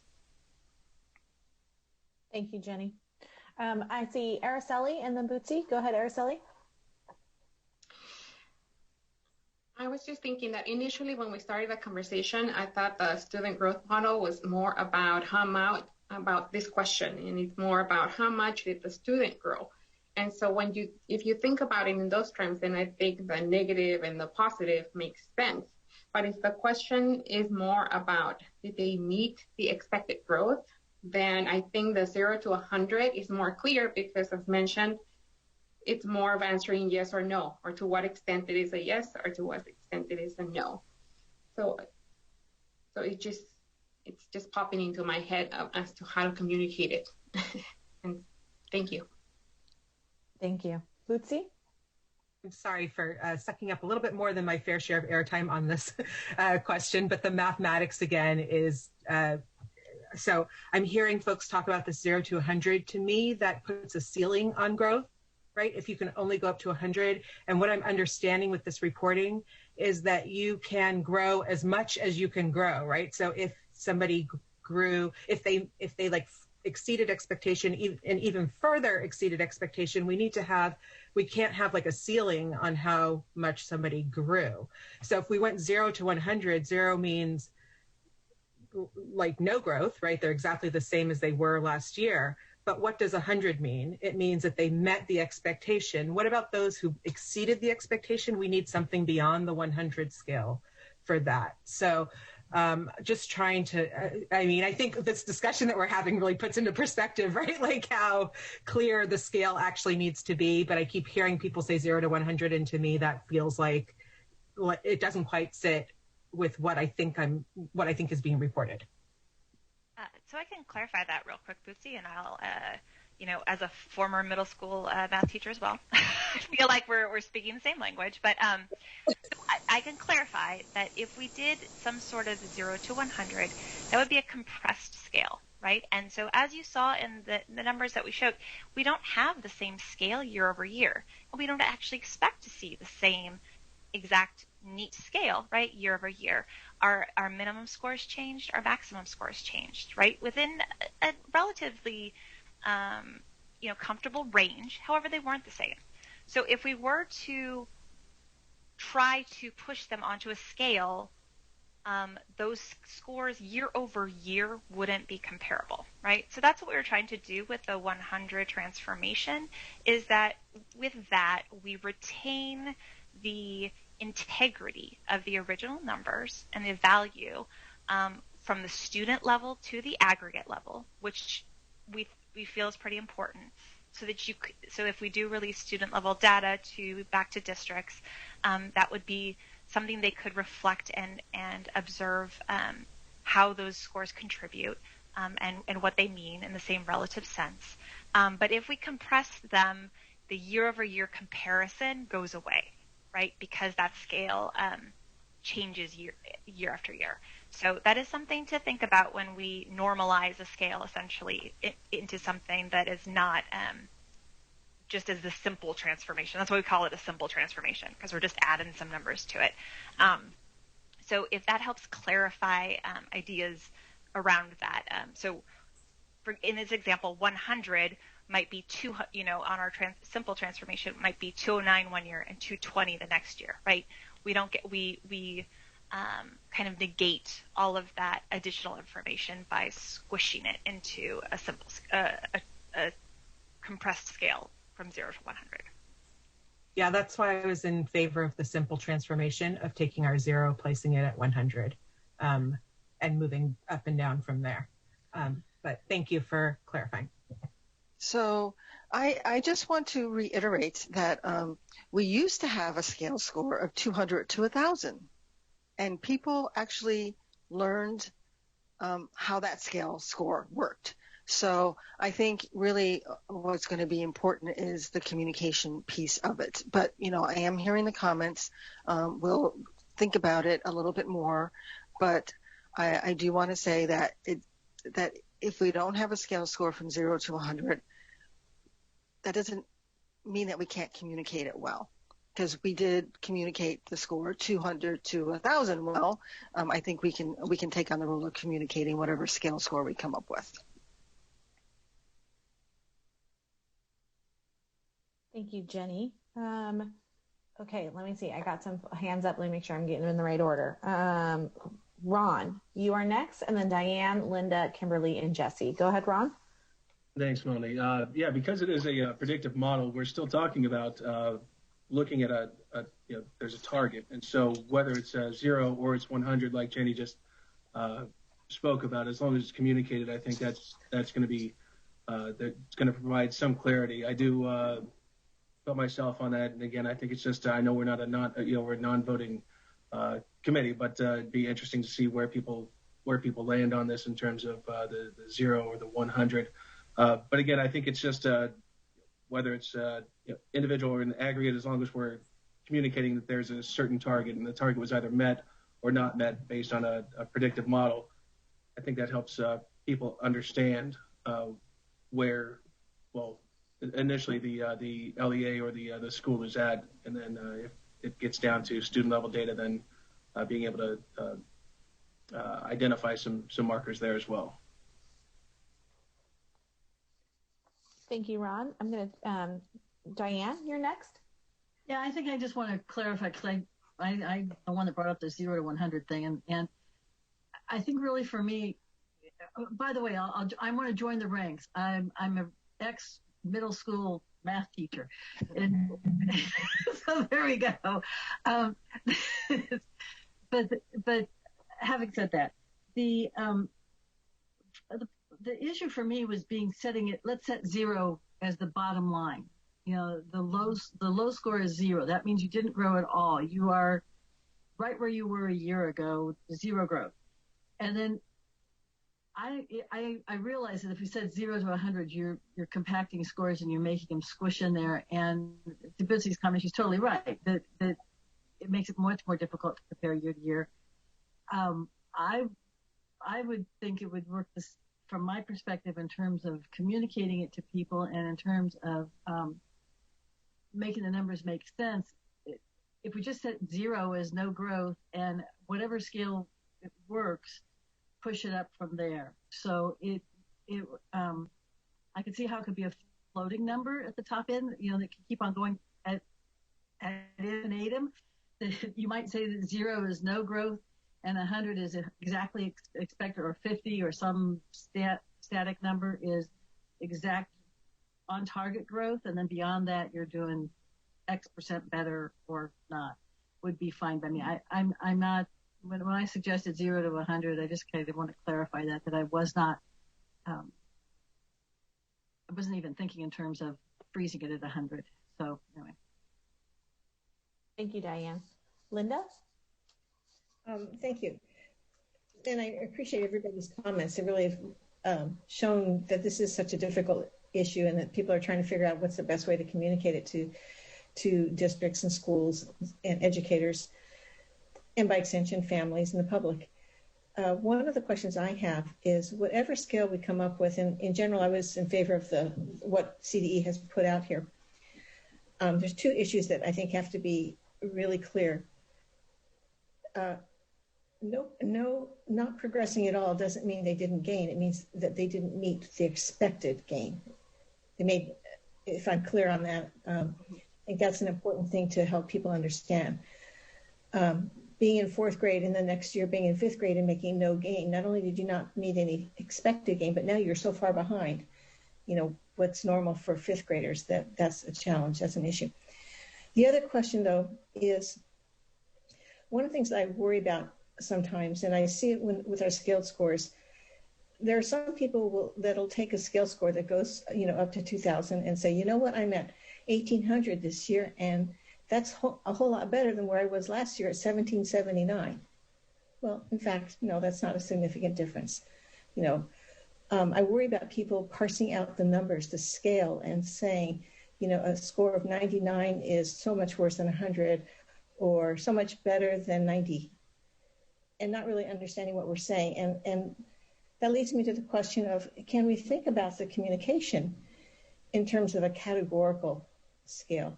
that says you met your expected growth. That's a category. And there's some numbers that go behind it to, however the scale is done. But what's really being communicated is the end result is you met the expected growth for that grade level. Or maybe you doubled it. Or maybe you went up, 1.5 times what you were expected. Or maybe you made half of the expected growth. And so just a question in terms of moving beyond just, whatever scale we end up with, but moving beyond that to say, how do we really help people understand what that means? And it's really helping them answer the question, did my district, did my school, did we make the growth that we were expected to make? Yes, great. More than yes, great. Close to yes, pretty good. Far from yes, more troublesome. So just some thoughts. Thank you, Linda. We're now going to go to Kimberly and then Jesse. Go ahead, Kimberly. Yeah, I would actually, Linda's kind of saying the things that where my mind was going. So as soon as Jenny said the scale score from 200 to 1,000, which I believe was for the CSTs, if I understand correctly, I realized mostly we really looked at levels. The man on the street wasn't really looking at the scale scores as much. They just wanted to know, did I meet standard? Did I exceed that kind of thing. So again, I'm assuming that might be something that really does come more into play with these new scores as well. It's more a concept of, did I meet the target? Did I exceed it? Did I not meet it? And then, the degree to which you didn't meet it is a place for further study, but the layman might not need to know that. But in all this talking about what we're measuring, and that we're measuring where the student's actual growth versus the predicted growth for that student, if a student was performing, let's say, 2 years below grade level, maybe I just don't understand enough about whether the expected growth for that child would be that they would make the same kind of growth they'd made in the past, which would keep them below grade level, or would the expected growth be that they achieve grade level? And so, and maybe this is not something that needs to be answered today, but again, it goes to the, how are we explaining to people what the target is before we even tell them, whether as a student or as a student group, that it was met or exceeded or wasn't met?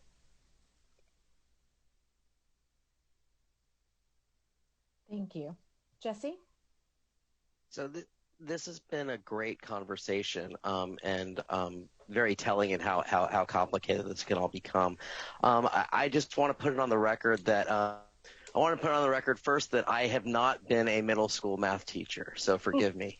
But I do want to say that I agree with Bootsy's original comment that producing negative values can give people the idea that we're not talking about relative growth, we're talking about kind of absolute growth, right? That a negative score means that my score actually went down year over year, which is not the case. This is a relative measure. So again, we have to be really clear that what that centering value is, whether it's 0 means that you're right on target, or is it 100, or wherever it is. I think that the idea in the TDG was to try to create a metric that didn't have negative values.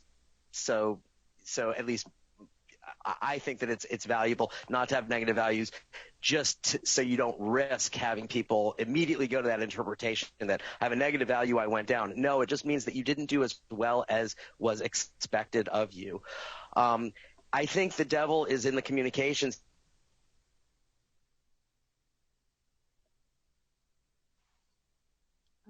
Jesse, I think we lost you. Thing that hasn't been said, I think.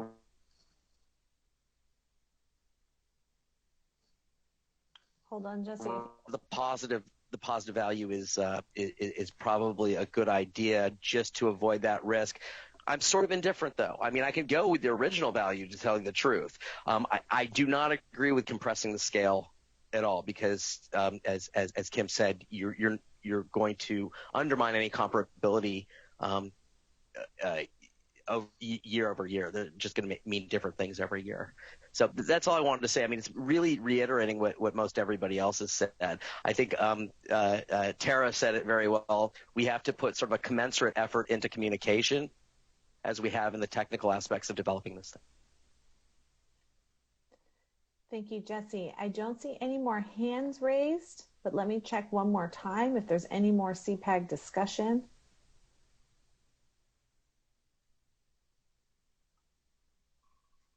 Okay, without seeing any more CPAG discussion, I want to thank the CDE staff again for the presentation and all the CPAG members for their great questions and thoughts and feedback. I also want to just thank CDE for having that information about what data is going to be available online. I know I'll be using that to help communicate with folks in my community so they can know what's coming. With that, this concludes item 1. Thank you, everyone. We are now going to take a 5-minute break. So we will come back at 11 o'clock. I'd like to ask CPAG members to please turn off your microphones and cameras, and then turn your cameras back on after break so we can reestablish a quorum. Again, we'll come back at 11 o'clock. 11 o'clock. Our 5-minute break is now over. CPAG members, please turn on your cameras. And we are going to turn off your microphones, except we will reestablish a quorum, so you have to have it on for that. And let's see, are we going to have Lindsay? Are you establishing the quorum, or Rachel? Rachel? Nope, I'm still here. Okay, perfect. I see you. Rachel, please do a roll call to establish the quorum. All right, Melanie Green. Here. Ed Manansala. Present. Jorge Aguilar.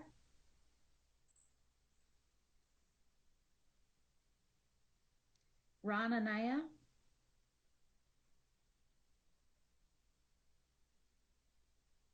Bootsy Battlehold. Here. Diane Grotjan. Here. Joanne Iskin. Here. Linda Kaminsky. Here. Kimberly Kenny. Here. Tara Kinney. Here. Nancy Lara. Jesse Levin. Nancy Portillo. Here. Araceli Simeon. Here. Tarina Small. Here. Janelle Woodward. Here. We have a quorum. Great, thank you so much. Excited for item 2. It's an update on the Every Student Succeeds Act, and this item is presented by Joseph Sines and Cindy Kazanis. Go ahead.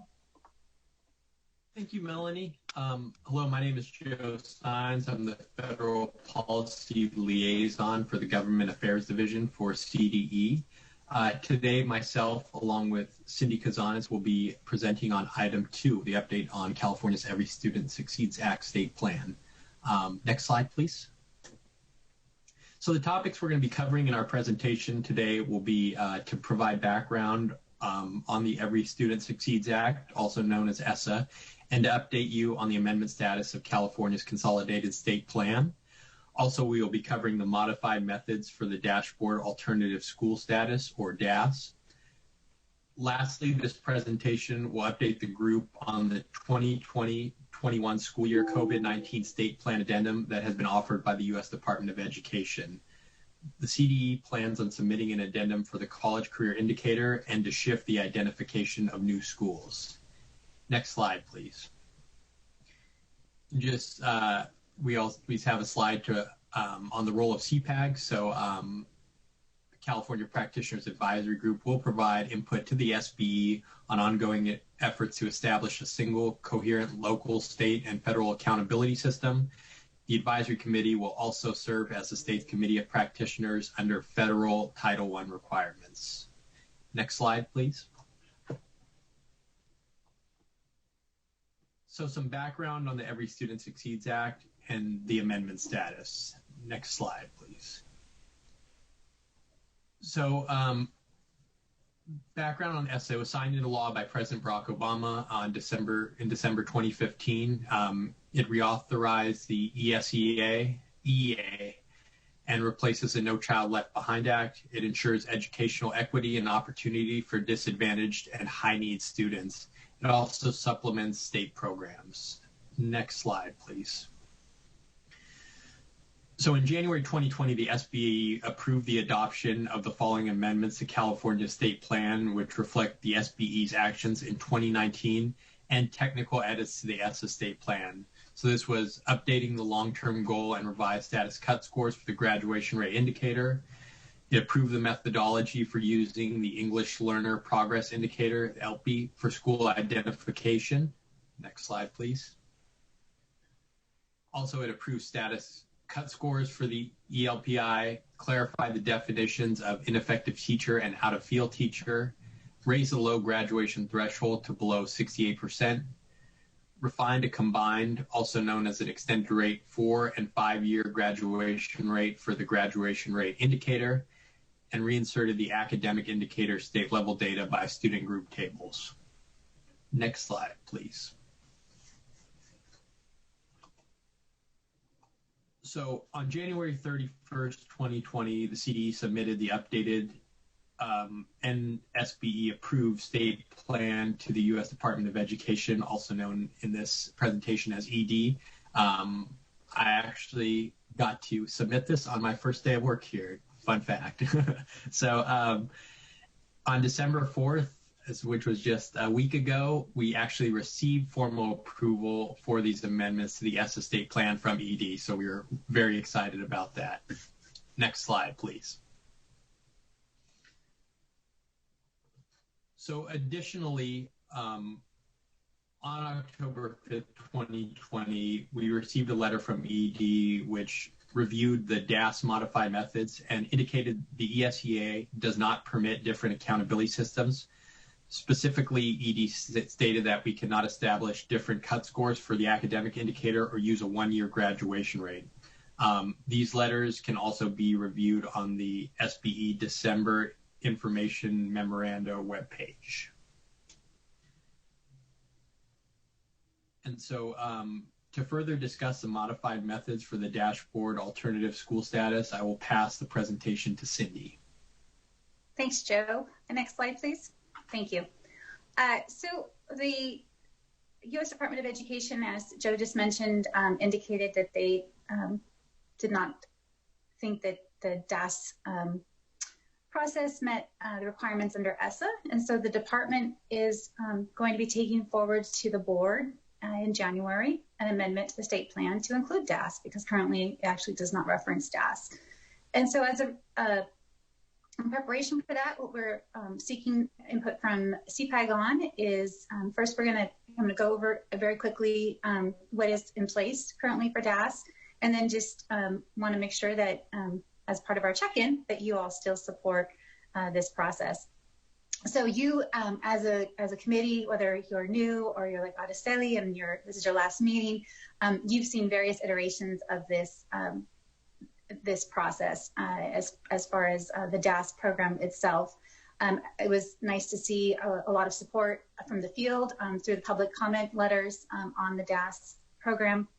So I think if anything, you can definitely see the interest from the field, and especially the group of students that these schools serve are our highest need students. So the first piece is the academic indicator. The board had approved modified status cut scores back in September of 2019, and this revises only the low and very low status, which on the next slide, please. We'll be able to see that for English language arts. You can see the first column there with the numbers is for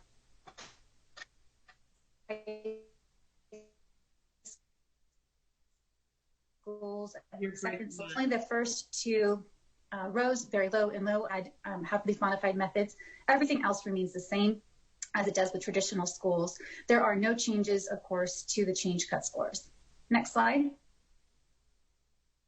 The same is true for the mathematics scores. For cut scores, only the very low and low are adjusted for our dashboard alternative school status schools. And of course, this is because they are, again, working with our most promising students, our most at-risk students. So this really meets them where they're at and allows them to demonstrate progress and hopefully move towards out of red, out of orange, into yellow, into green, into blue on our dashboard. Next slide. So the same thing with the graduation rate. Again, this was a group that met for several years, the Alternative Schools work group, and a presentation was actually done before the State Board of Education at their November meeting about the report of this task force. One of the key components was really actually started around graduation rates. So when we look at our traditional schools, we're looking at the 4-year adjusted cohort, which is, again, what we're reporting out on today, ironically, publicly for the 1920 school year. So that's when a student enters a cohort and is kept with that cohort for the 4 years. When we look at our dashboard alternative school status schools, we're only looking at grade 12. Next slide. And this decision actually, you can see, was made a full year prior to action related to the academic indicator for DAS schools. Next slide. And this is a really nice chart that shows the difference between our traditional schools, the 4-year adjusted cohort, and how we look at our DAS graduation rate. So in keeping with that, we are, again, looking to the CPAG, next slide, please, to see if you continue to support modified measures for our DAS schools and the submission of an amendment to the U.S. Department of Education related to this program. Thank you so much, Cindy. So now we'll go to public comment. Melanie? Oh, sorry. We do have, I think this is just maybe for clarifying questions and then, or for a discussion, but the public comment should be at the end of the item. Thank you.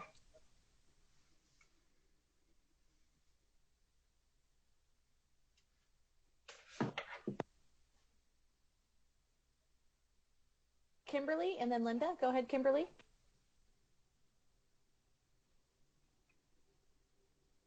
Thanks. So I just wanted to, so this is about the SS state plan, and so there was some information at the beginning. I did want to say that I read the memorandum letters, and I think what I read was that we have made the change where we're not rounding up from 94.1 to 95. Was that true? Yes, that's been accepted by the U.S. Department of Education. So that issue's been taken care of. Okay. And then I just wanted to say, because I've been waiting very patiently, I thought, for the per pupil expenditures that are also required by ESSA.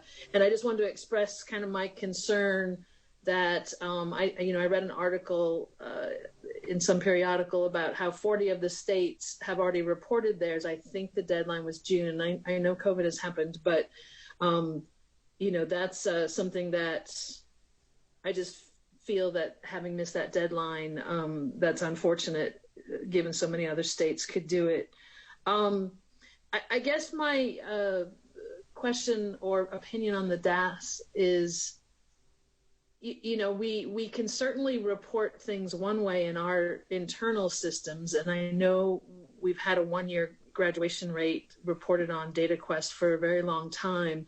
So I guess I'm looking at the DAS as if we need to be in compliance with whatever the ESSA guidelines are, we can still provide that alternate information internally, even if we have to change back on the dashboard itself.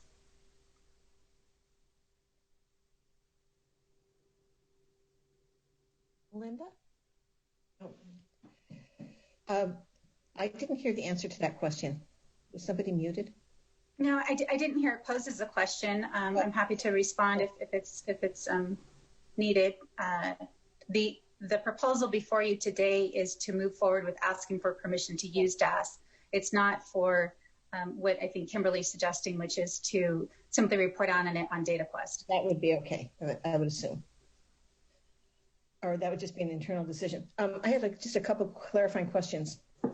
One is, do we know, are there any other states using a 1-year graduation rate? No. Okay. Any other modifications to a 4-year graduation rate out there that we could look at too as possibilities? Not that I'm aware of, but we can let me check back. Okay. And then Melanie, I'm not sure actually who said it, but somebody mentioned, and I just want to clarify from my understanding, what we're looking at with the ESSA state plan is putting DAS into it where it was a separate thing before, and now what we're being asked is, do we put it in following the ED requirements? Or currently the state plan does not reference the DAS program at all. So this would be actually including it, asking for permission to use this process and describing the process in detail, because what they've read is off of our website. It's not through an official document to the U.S. Department of Education. And would we be describing the current process, for example, the current 1-year graduation? Yes. Okay. Yes. All right. And then if we then submit that goes in when? Well, the State Board of Education has to approve it. They're the state educational agency designated under ESSA. So it would go in 2021. Okay, great. And then of course, Linda, just to follow through with that, of course, last year we did this in January of 2020, and it took them 11 months to respond. So that's fine. That's fine.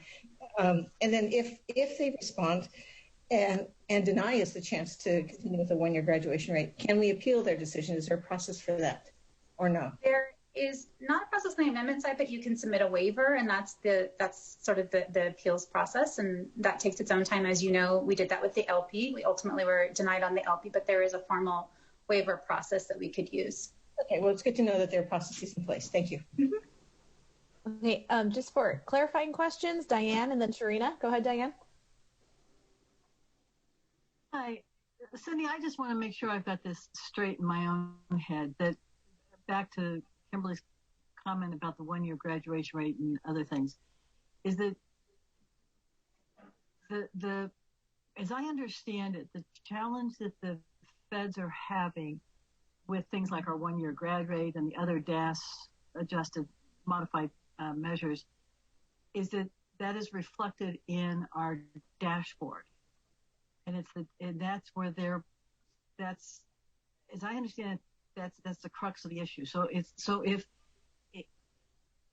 if we decided internally, as Kimberly suggested, let's keep the 1-year grad rate, let's keep the DAS things and just use them internally and report to the feds what they want in terms of the 4-year cohort and all that sort of stuff, that still doesn't resolve the issue because we are showing it on our accountability dashboard. Have I got that straight, or am I confused? I would just take it a step further. We use this to look at schools for identification for support under the federal requirements. So this is used for comprehensive support and improvement and ETSI. So it's not just a reporting mechanism, which of course is required, but it is also a way to identify schools that are in need of support. Okay. And we already know that, our DAS schools represent a large number of, I think it's upwards of 80% of the low graduation rate for CSI. So we already have widespread representation of these schools in our support system. Okay. And then the other thing, just to clarify, you made a comment that no other schools are using a 1-year grad rate. I know when we were developing the 1-year grad rate that we were using the models of other schools that were in fact using it. Are you saying that they're not using it in their ESSA plan now? Is that the difference? The question was around what other states are doing. I mean, other states. I'm sorry. That I know that when we developed with the whole 1-year grad rate when it was first proposed was built on a model from other states. Yes. Arizona. Cindy. Go ahead, Jenny. Cindy, that's not accurate. We developed our model based on our data and ran multiple simulations for the grad rate. It wasn't based on another state's data or another state's methodology. Thank you, Jenny. Okay, thank you. Hey, Tarina? I just want to clarify, we're not trying to remove we're not eliminating the 1-year grad rate for DAS, correct? We're not going to eliminate that. We're trying to still use that as a metric, right? We are asking for permission to use it from the federal government. That's how I would phrase it. Okay. Thank you. You're welcome. Kimberly? Sorry, maybe I've misunderstood. So when I read the information memorandum from December with the letters, the government, I thought the feds said you can't use an alternate methodology for graduation rates unless your schools actually have issues with not having the right kind of data to allow you to calculate it. So I thought they had already told us we have to stop, but what I feel like I'm hearing CDE staff say was we're going to ask permission to do something as though we're brand new asking for permission. So I'm confused about what you're asking us to weigh in on. So Kimberly, let me try to help you on this. There is no reference to DAS in our state plan. So the letter from October 5th is based on information that the U.S. Department of Education found on our website. So the process in order to ask for permission is to submit an amendment. So we are now going forward with taking a step back and saying, you've found that we are using something that you think is that is in violation of federal law. We want to give you a chance to actually help us bring ourselves into compliance. And the first step for us to do that is to submit an amendment and ask for permission. If they continue to deny us, as Linda mentioned, or Member Kaminsky mentioned, we can potentially submit a waiver saying we'd like a waiver from the law that you think that we are in violation of, because we don't think that this law is applicable to the situation that you're stating. I mean, I think the bottom line is that the state board has acted consistently on this issue. They feel very strongly around our alternative schools and feel that these metrics need to be appropriate for that, and that we're not treating students differently. We're meeting students where they're at. And so I think that there is fundamentally a disagreement with the U.S. Department of Education's interpretation in that October 5th letter, and this is helping them to help bring us into compliance under this. I also want to add to that, Cindy, and I think it's important to keep in mind, California has more alternative programs than any other state in the nation, in part because of how large we are, but it's also a provision and a service that we're providing to students that no other state is to the extent that we are. So we're paving the way in something that other states have yet employed, or if they have employed, it's been to a minimal extent. So there is no precedent set for this. And again, as Cindy said, it wasn't something that we asked for permission for initially. We're bringing this forward for the first time to say, may we include it? So I think that context is just helpful as we're having this conversation, that California is just in a different place than other states in the nation. All right. So again, to clarify, we have been using, in the 2019 dashboard, did we use the one-year graduation rate for DAS schools? Yes. So we have been using this without submitting it. So now we're going to submit it and ask permission. And again, their letter kind of said, this isn't allowable. I just was rereading it to see if they said, but go ahead and submit a waiver. But I'm assuming, I just want to clarify, because I really actually thought what you were asking us is, do we want to appeal this at this point? But what you're saying is we're doing an initial submission, even though we've already been using it this way without explaining it to them. And so we're hoping that we explain it, that they will change their minds and or allow us to do a waiver.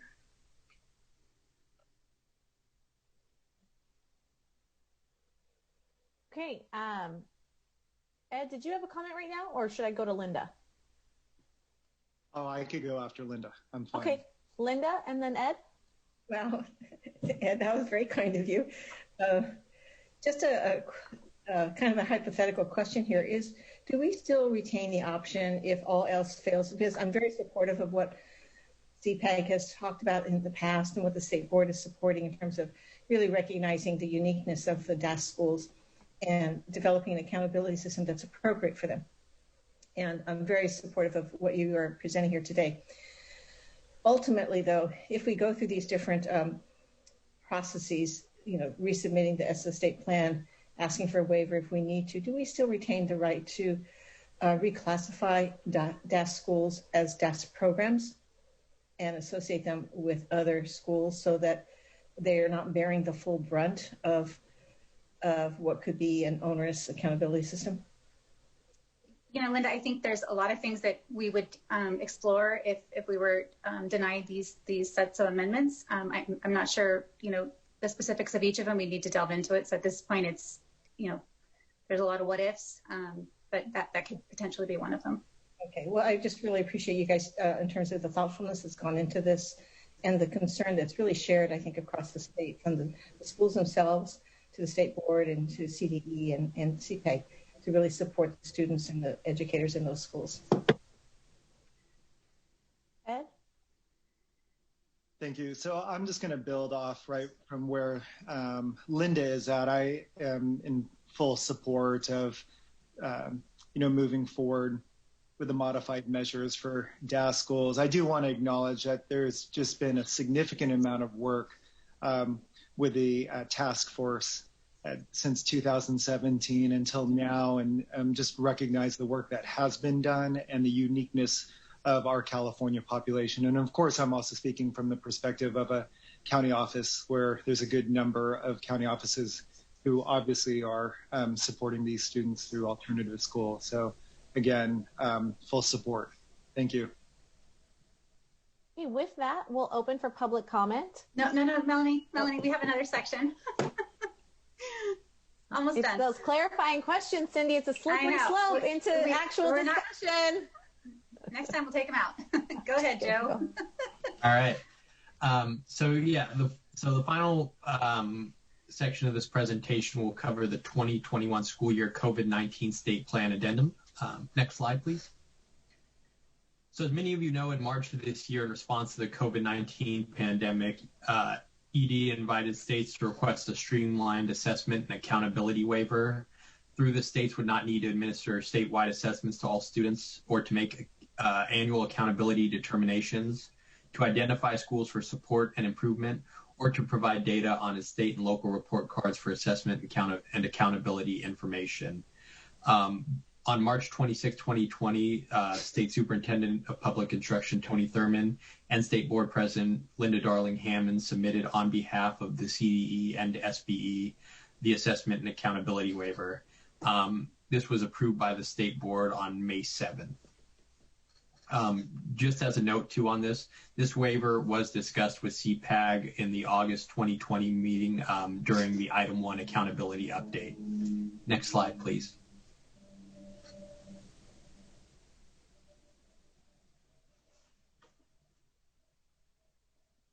So specifically, the ED posted the following documents related to the COVID-19 waivers on the ESEA Consolidated State Plans webpage. So they posted the state plan addendum template for 2020-2021, and also a draft of frequently asked questions, the impact of COVID-19 on accountability systems required under the ESEA. The deadline to submit this for California will be February 1st, 2021. Next slide, please. And so this is where I'll pass to Cindy to talk about the revisions to the streamlined process. Thanks, Joe. So the template for this process is was provided as a link earlier, and these next couple of slides may not be in the posted presentation, but we'll come to that presentation. We'll update the presentation online shortly. So the template has these various check boxes, and the department has reviewed the options available to them, and there's only a few things that we think that are appropriate for California to take advantage of.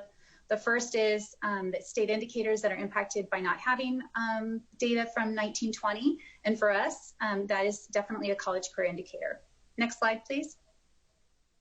And the college career indicator, of course, is affected by it because we do not have grade 11 CAS data results for these students due to the suspension of testing. And since all indicators are equally weighted, I want to make sure that I point out that we will not, there are no other proposed changes at this time that would that would be affected by this removal of the CCI for this 1 year, one-time change for the 2020-2021 school year. Next slide. The other section that the department's looked at and is consulting with the state board on is moving forward on shifting of timelines for school identification. So we are proposing to the board in January that new schools be identified for CSI or ATSI for the 2021-2022 school year. Of course, we want to make sure that schools that would maintain their status unless they meet the exit criteria. For CSI schools, we would extend that for 5 years instead of 4 to meet the exit criteria before implementing the more rigorous state-determined action. And the same thing for ATSI.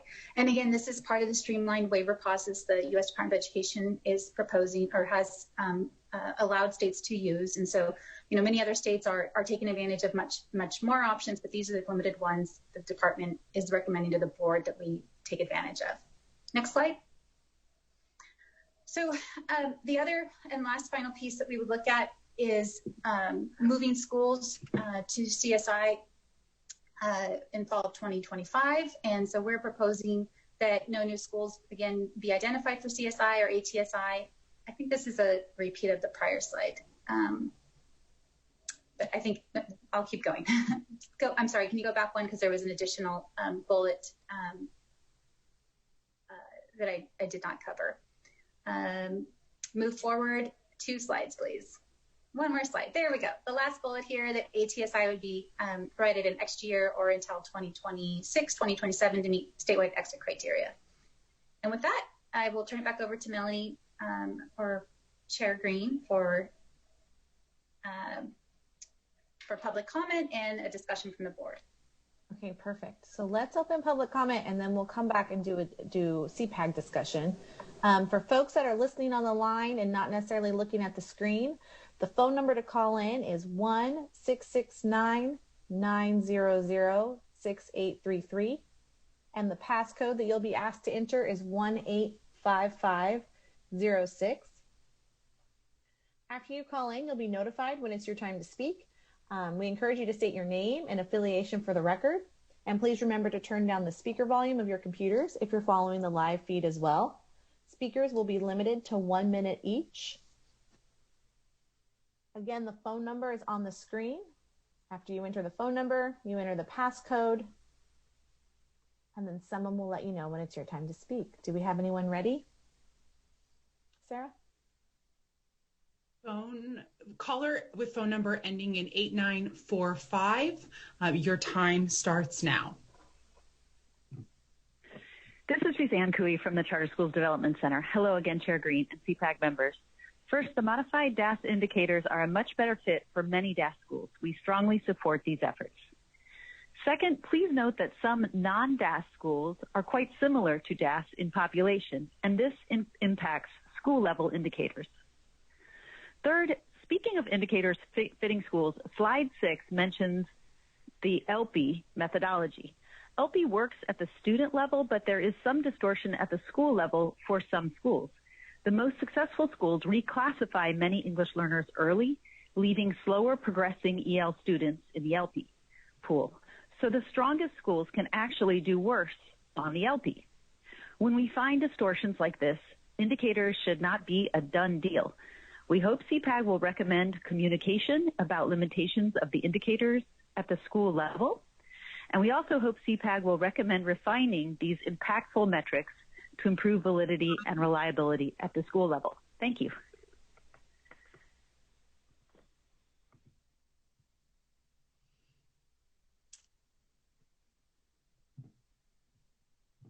Any additional? Go ahead, Sarah. I'm going to give it 30 more seconds to see if anyone calls in. Okay.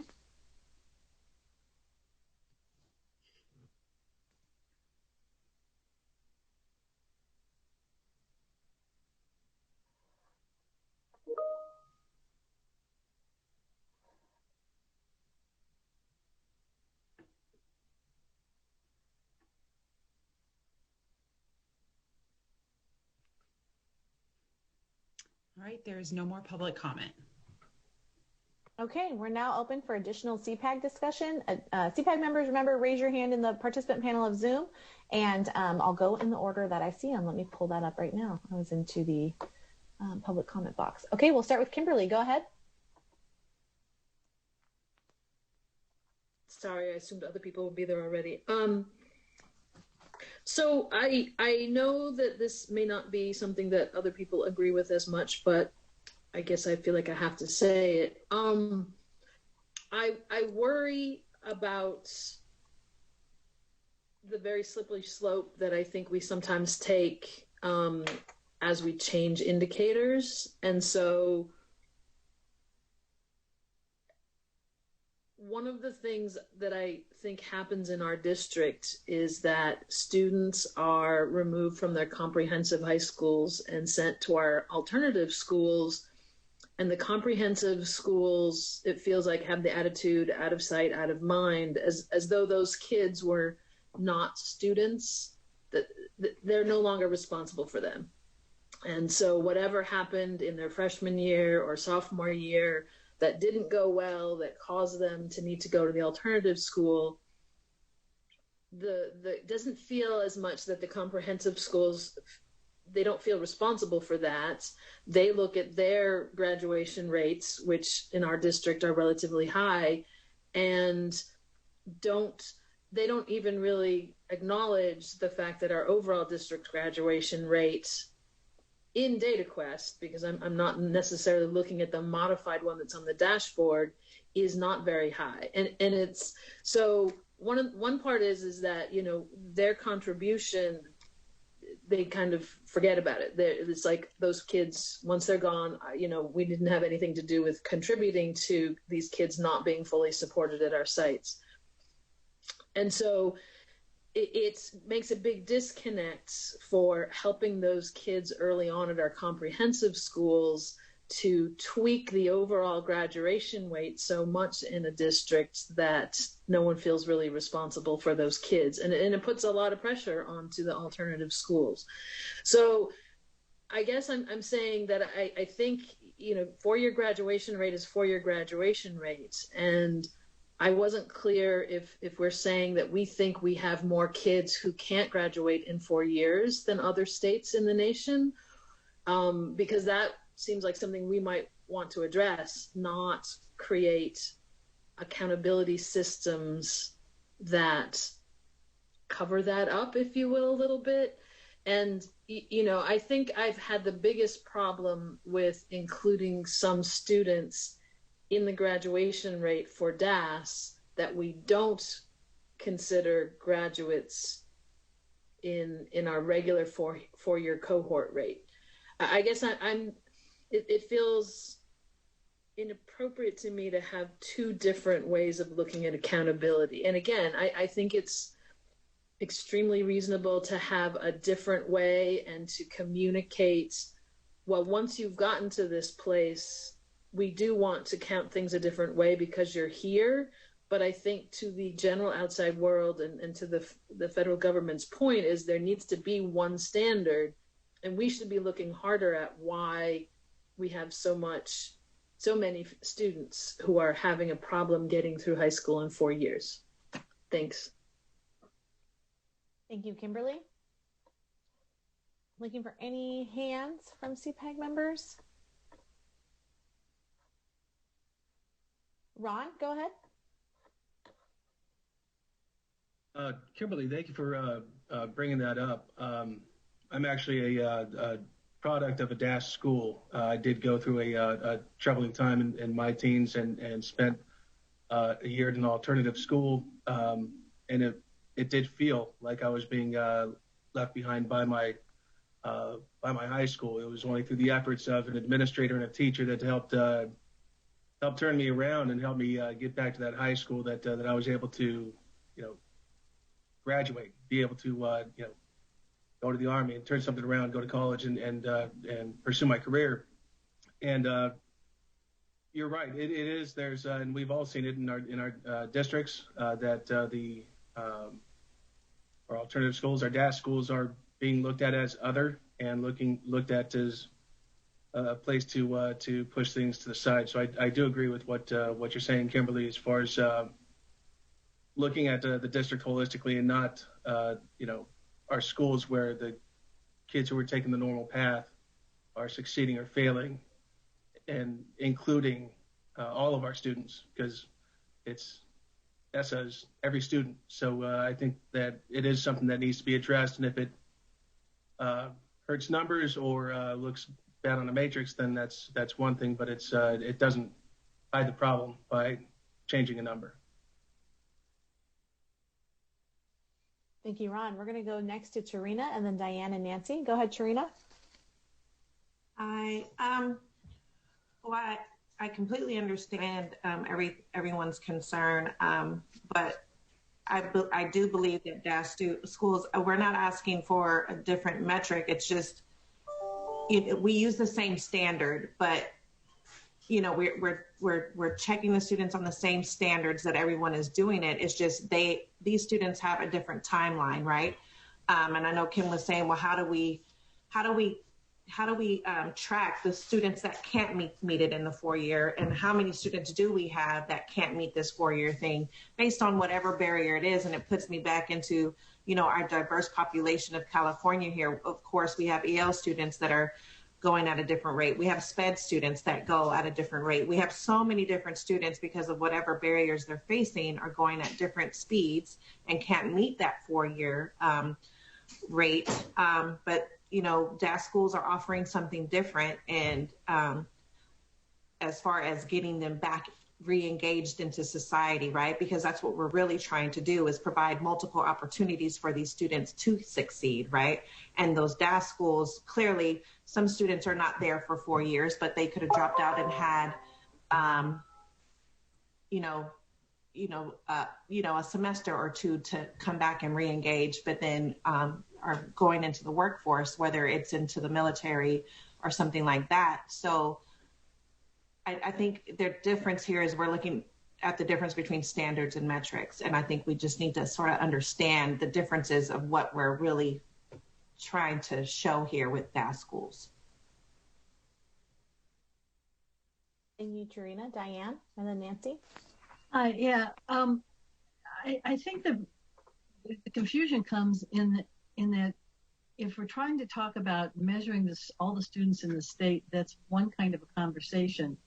But when you're talking about wanting to know what schools are doing a good job versus not doing a good job, what schools are progressing and moving students, the DAS schools have a very different starting point than the other schools. And so the real need, I think there's a real need there for an alternative measure in key components. And the graduation rate being a big part of it. When you're talking, we use our accountability system to evaluate schools and to say this school is doing a good job versus not such a good job. If we hold the DAS schools to a 4-year graduation rate, just to be real super simple, they are being held accountable for the work that someone else did, because the kids came to the DAS schools already anywhere from 1 to 5 years behind. And so that doesn't seem quite a reasonable way to measure the schools, and it makes it impossible for the schools to then to be anything other than red on our dashboard. If all your students came at you and they're one group of schools I know of that's a bunch of several DAS schools, they've compiled their numbers, but they have an average enrollment age of 17 with an average number of credits with those kids at 30. There is no way those kids are going to graduate in 4 years from the time they enter 9th grade. They already missed that mark. So you don't want to penalize that school, the receiving school, for the failures of their other schools. And so, or as Tarina pointed out, the life situations of the students. So I'm absolutely in support of alternative measures for DAS schools. I think that there's no other way for a DAS school to show that they're actually doing something. we need to be able to do that. Thank you, Diane. Nancy? Thank you. Good morning, everyone. Going back to our previous conversation and previous presentation, I come to you as a former middle school English teacher, right? In the middle school and high school teacher. But currently, this specific topic speaks near and dear to my heart as a representative of private schools. As a former principal in a private school in California, I received students that might have been DAS students. So these high needs, high risk students as well. We had students that were, met the free and reduced that also came to, our schools, EL, SPED, and just that the identification of who a DAS student is. So I just wanted to share that piece, knowing that, in my district where I work, I have the opportunity right now to work with over 70 plus LEAs. And it's extremely important that we remember as a state that I think there are almost 500,000 private school kids in California in our private and parochial schools that may also be DAS students. And that I think there are 3,000 private schools, some number like that. But just to remember that that's there, and per ESSA and ESEA and all of those that we are to engage and consult with our private schools on a continuous basis for Title I, Title II, Title III, Title IV, special education, and all of those services, again, for our students and families in the state. Thank you. Thank you, Nancy. Okay, seeing no further input from CPAG members. Araceli, go ahead.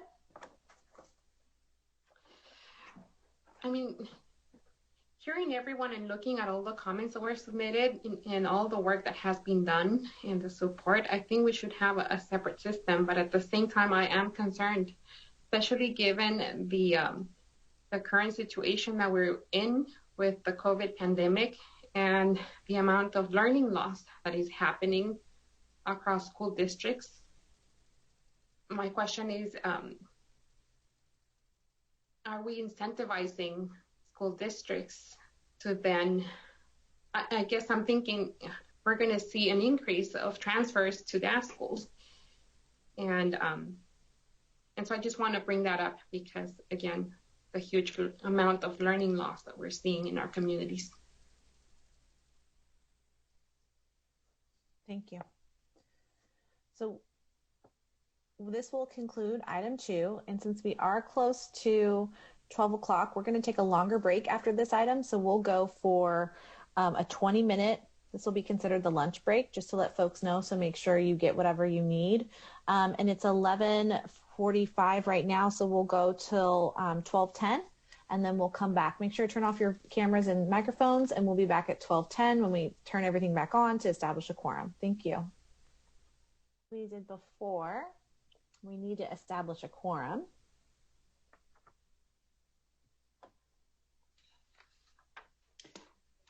Give folks a few more seconds to come on.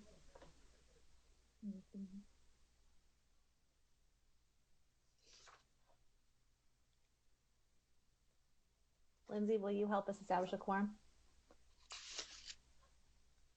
Yes. Okay, cool. Okay, I'll call folks. Are we ready? Do you want to? Okay. I'm looking at our, let's see, maybe 10 more seconds.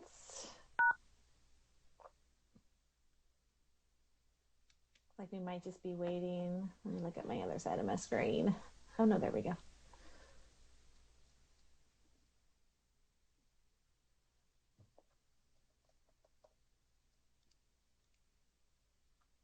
We need a 10-second countdown clip.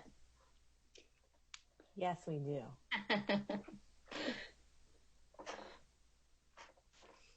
I can do that for you.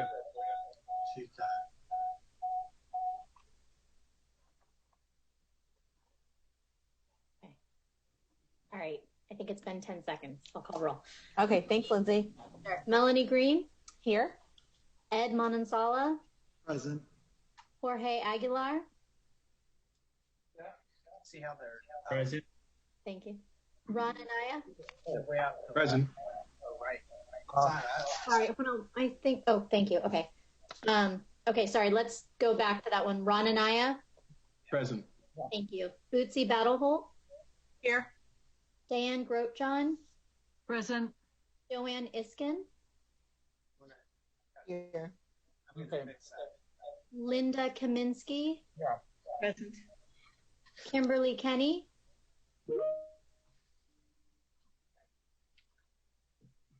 Kimberly Kenny, are you here? We'll come back. Tara Kinney? Present.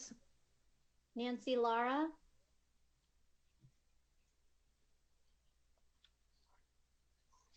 Jesse Levin? Here. Thank you. Nancy Portillo? Here. Araceli Simeon? Here. Tarina Small? Here. Janelle Woodward? Here. And Kimberly Kenny? Were you able to join us? I'm free. And I'll call Nancy Lara again. Okay, we do have a quorum. Thank you. Thank you so much, Lindsay. Okay, we're going to move into item 3, which is a review of a new DataQuest report on absenteeism. And this item will be presented by Jenny Singh and CDE staff. So I will toss it over to you, Jenny. Go ahead.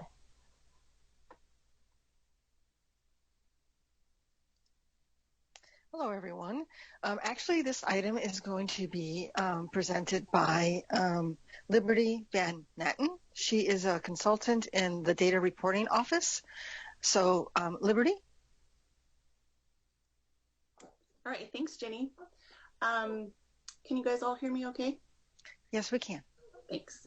So today I get the great opportunity of presenting a brand new report on DataQuest. So today I really just want to go over the reasons why we wanted to put out this absence report and the development process that we engaged in.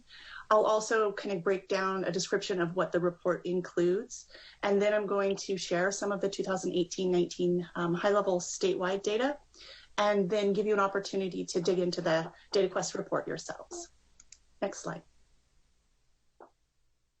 So in 2019, the State Superintendent of Public Instruction put together a data collection work group.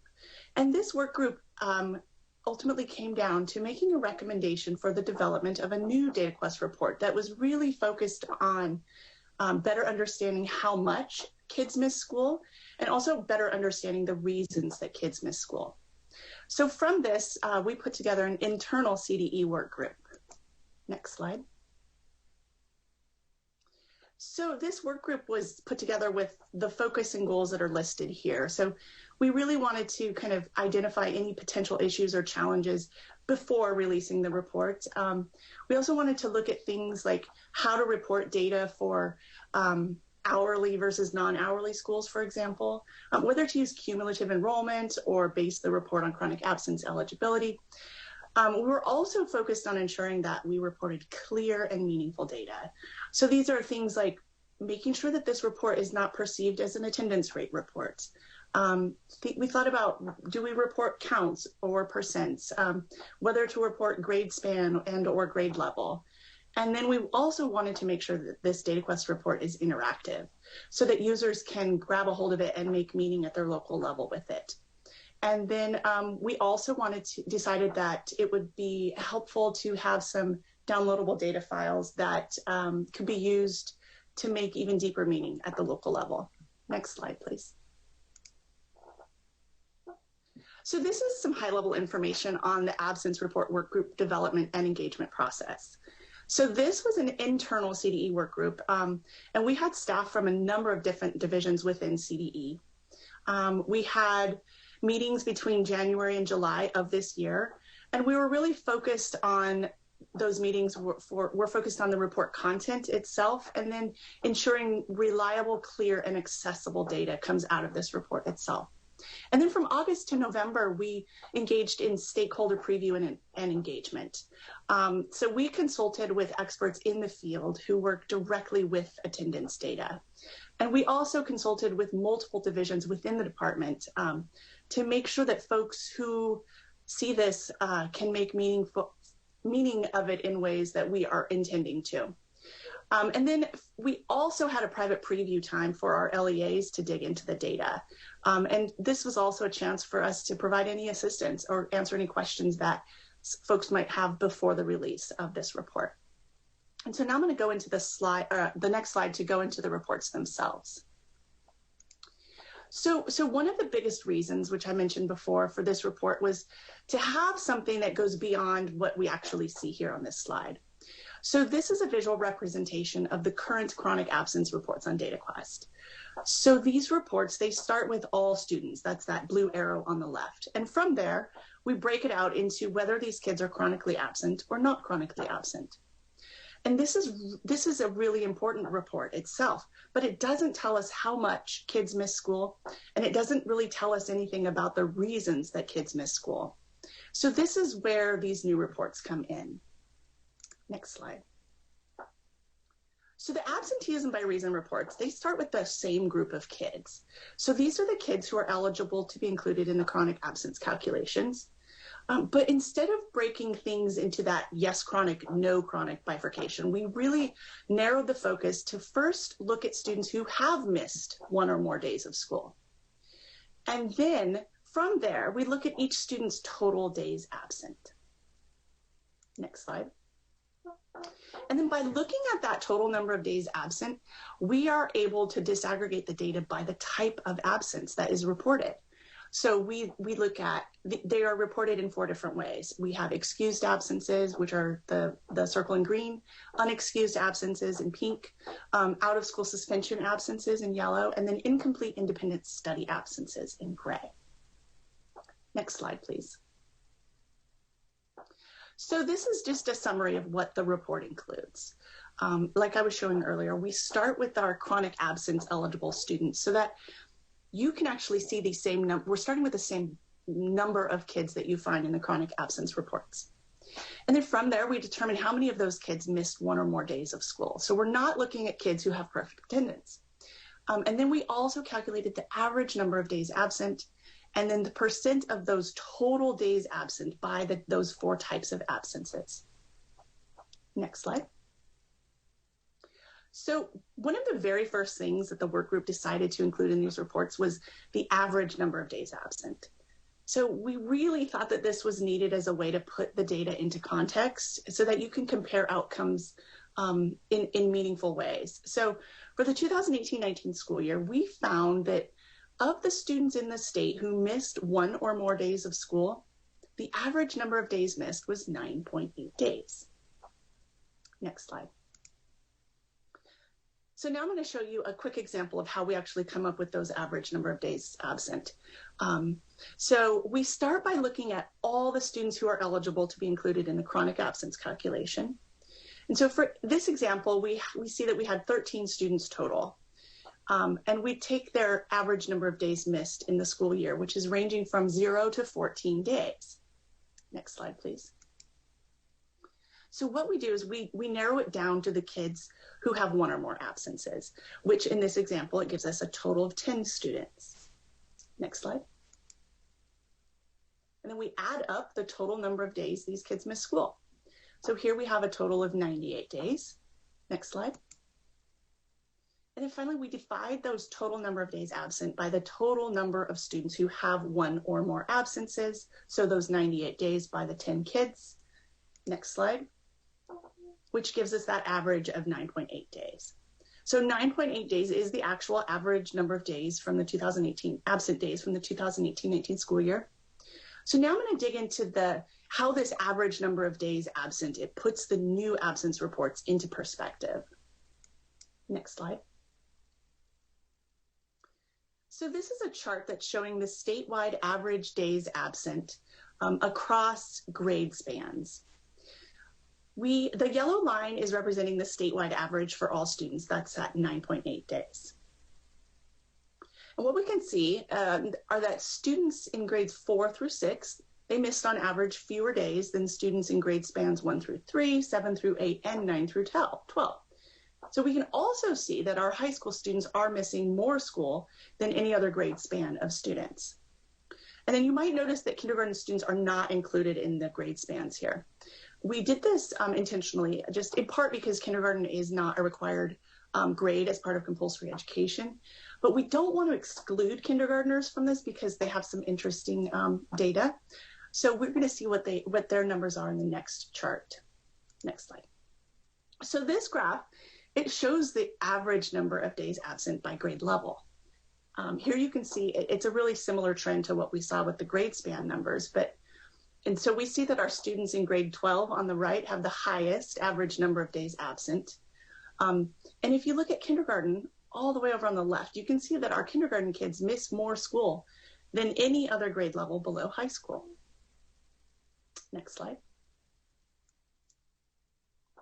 So this report also allows us to compare the average number of days absent by student group.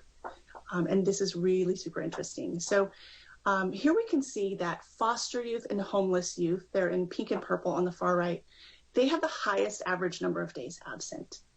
And interestingly, migrant students have the lowest average number of days absent. It's almost half the number of days as foster youth.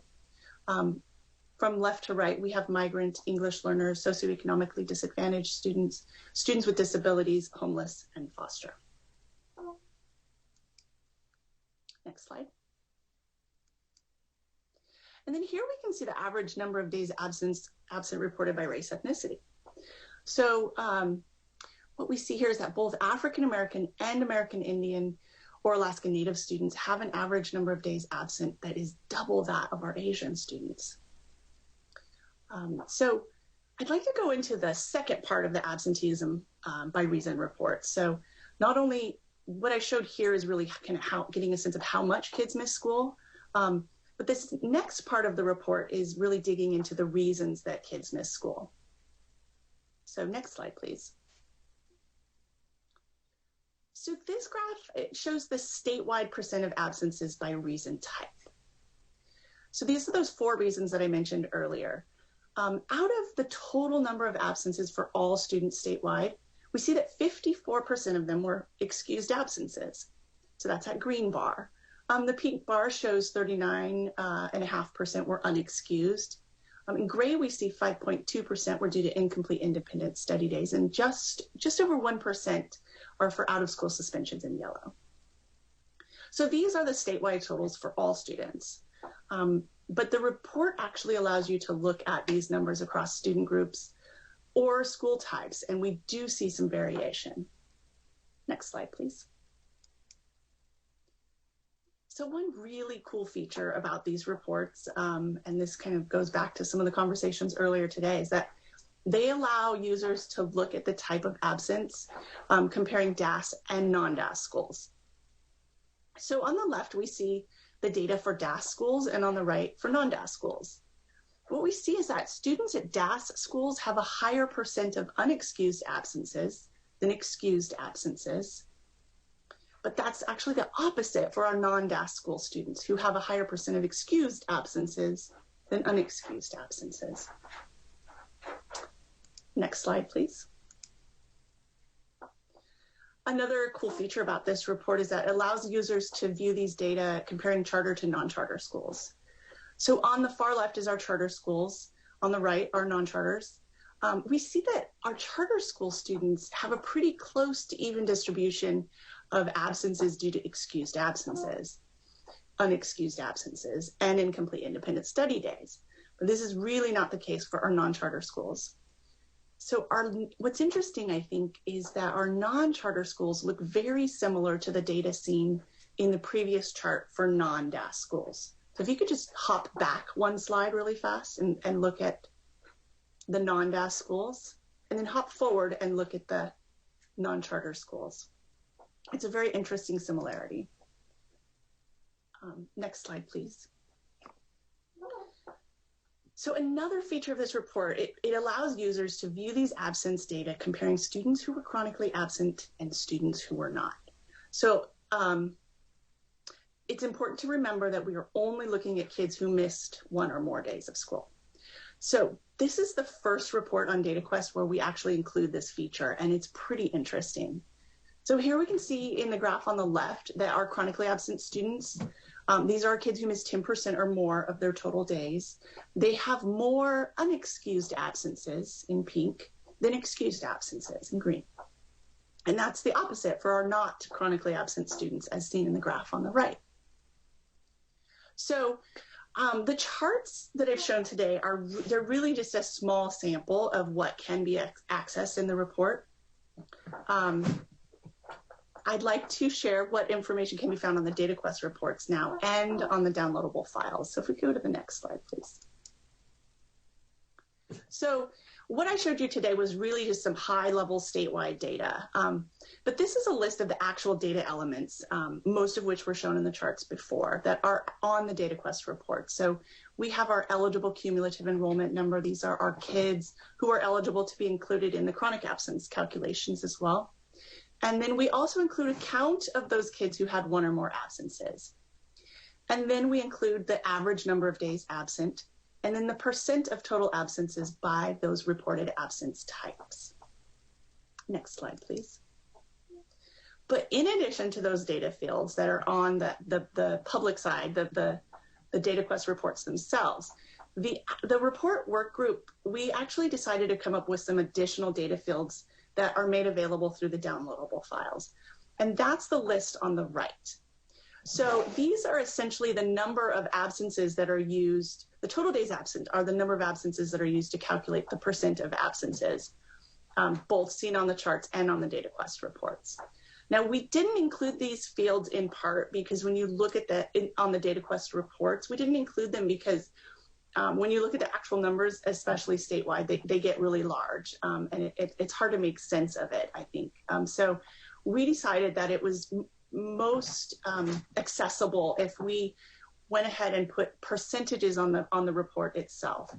But we knew that these additional data fields that are shown on the right, we knew that folks might want to dig into this and look at the data in different ways than what can be seen on the DataQuest reports themselves. So for example, a district might see that a number of their schools have a high percent of unexcused absences or a high percent of suspension absences. So with these additional data fields, this allows folks, they can dig in further to get a sense of just how many days kids are missing at those particular schools, for example. And then they can take that and compare it and look further with their local data to make meaning of what absenteeism means within their district and their schools. So we really just felt it was important not to assume the ways people in the field would want to make sense of these data. And so that's why we included those numbers in the downloadable files. So now, I know I kind of blew through that pretty quickly. I know we're running a little short on time. So let's go to the next slide. I'm not sure if folks can access this via Zoom, but what we wanted to do was to give you all a chance to look at the reports yourselves. And if we go to the next slide, I put this question out there. I put on my teacher hat and I said, this is like a prompting question, so to speak. So I don't want you to come back and have an answer for me. But when you're looking at these reports, either as a teacher, a parent, administrator, or advocate, or all of the above, just like what's one thing that stands out to you or that you would like to explore more, either within the reports or within the data at your local level. So if folks want to take a couple minutes just to go explore these DataQuest reports, I think we'll take a couple minutes to do that now.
For folks exploring, we'll do about 3 more minutes of exploration time. I know I'm having a good time, but about 3 more minutes to explore.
About 1 more minute.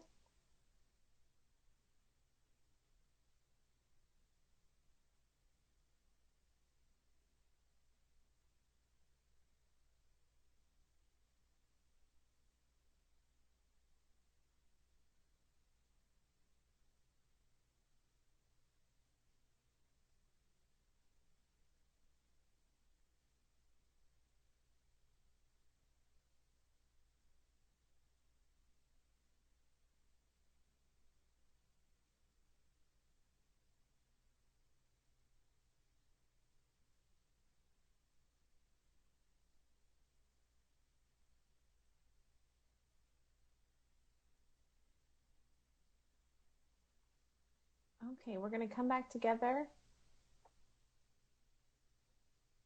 Liberty, go ahead. Okay, well, I hope you guys got an opportunity to look at the different report options and the filters, because there are, as I said before, this DataQuest report has the most options and filters of any other report currently published, and it's pretty exciting the way that you can slice and dice the data. And then before I stop talking, I want to really thank the folks at CDE and the folks at Attendance Works for all their time and effort into getting this report published. It was a lot of fun and a lot of hard work, and I'm really glad to see it where it is today.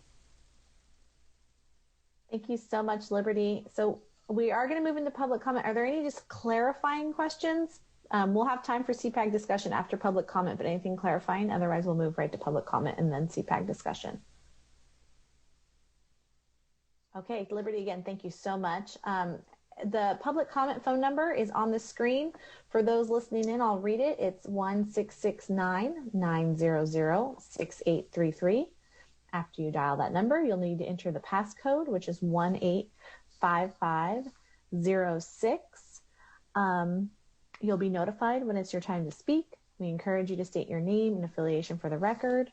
Make sure to turn down your speaker volume so there is no echo as you share your public comment if you're following the live feed, and speakers will be limited to 1 minute each. So we'll give folks a minute to dial in.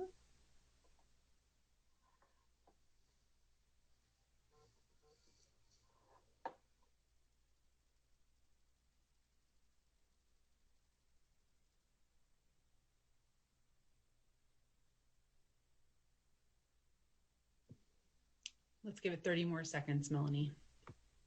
Okay, sounds good.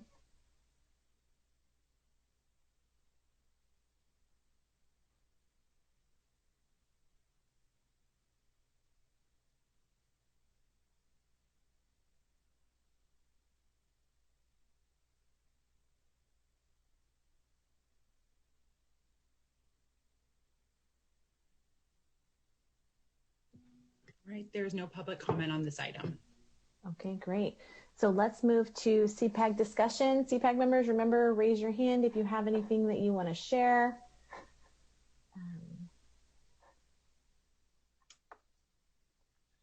We'll start with you, Kimberly. Go ahead. Thanks for this. Maybe other people already know this, but I don't really understand. The incomplete independent study. What is that? And what I'll say is what I noticed when I was looking at the data, the only school in my district that had it is our independent study school. That's 100% independent study. Is that usually what it's related to? Yes.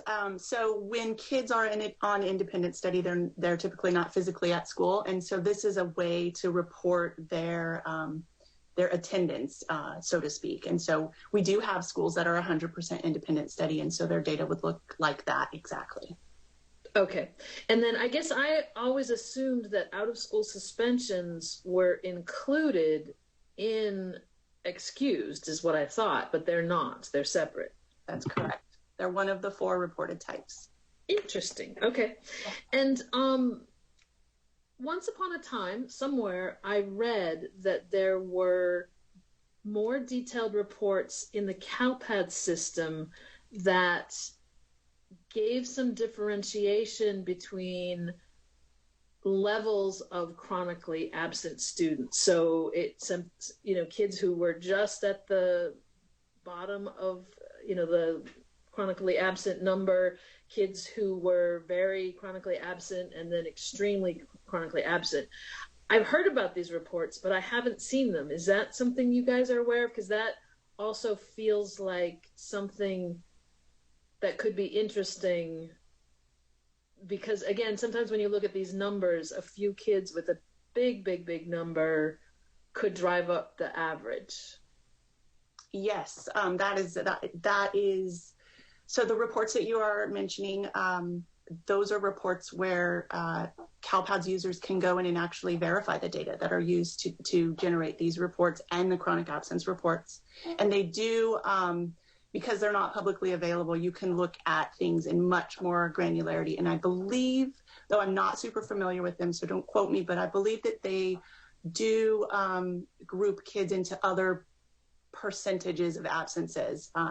So not more than just the 10% yes or 10% no. I believe that it might show kids who are maybe over 20% absent, for example.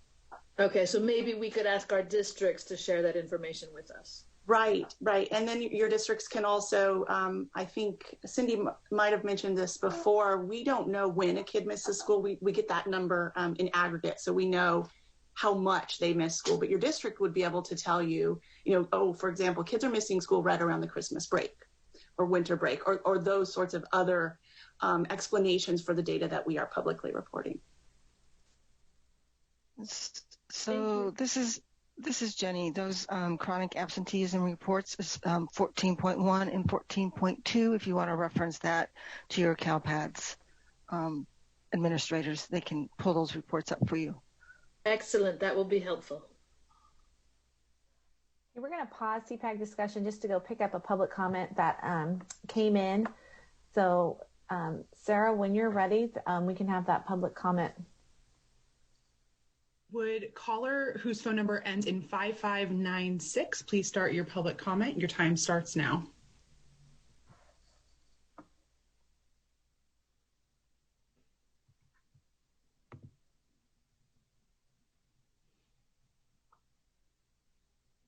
Caller whose phone number ends in 5596, do you have a public comment to make? Yes. Am I unmuted now? Yes, you are. We can hear you. Your time starts now. Great. Thank you. Hi, this is Liz Guillen with Public Advocates. I'm fascinated by this presentation around the DataQuest information that's available. As it has been in the past, though, it is a couple of years behind. And I'm wondering if the data that districts collect that populates these reports, is that data that they also have for the last year? And it may be related to Kimberly's question. but we're getting a lot of questions and concerns by community members who are hearing from districts that they can't be more precise in their information about how students did last year because of the school closures, and that there's no way to compare how they're doing from at the beginning of the year from last year. And so it's making it difficult in LCAP planning conversations. So I think the relevance to the LCAP would be helpful. Thank you. Sarah, are there any more public comments? That is it. Okay, great. Okay, we'll resume CPAG discussion. Thank you so much, Kimberly. Next, just so folks know the queue, we have Jesse, Linda, Janelle, Araceli, Diane. Go ahead, Jesse. I actually answered my question by playing around with this mostly, but I guess let me just make one comment. I'm wondering if it seems like the grade span breakouts are I mean, it could be a little confusing for a user. I mean, if a parent got on here, to have sort of grades 1 through 3 and 4 through 6, and those are often the same schools, right? Rather than having kind of mutually exclusive categories for a user to select, something like, you know, if we categorize them as elementary, middle, high school, and then maybe comprehensive, if there are any. I don't know. So that's just one comment. I have to say, I mean, I want to commend you. This is tremendous. I could spend hours, you know, messing around with this thing. So I think I'm gonna have to explore more. If I have more comments, I'll certainly email them on. But I want to commend you guys. This is great. The last thing that I guess I wanted to ask about is whether you might consider providing access to the distribution as well, so you can get a feel for what the spread is, not only the average, say, by schooling level or even within grade, but what that distribution might look like, just so we can kind of tell whether it's, you know, a very large spread of, say, kids that were chronically absent by 11 days versus kids that were chronically absent by 15 or 20 or even more days, something like that. So just a suggestion, but I just want to really commend you on this. This is tremendous. Thank you. Thank you, Jesse. Linda?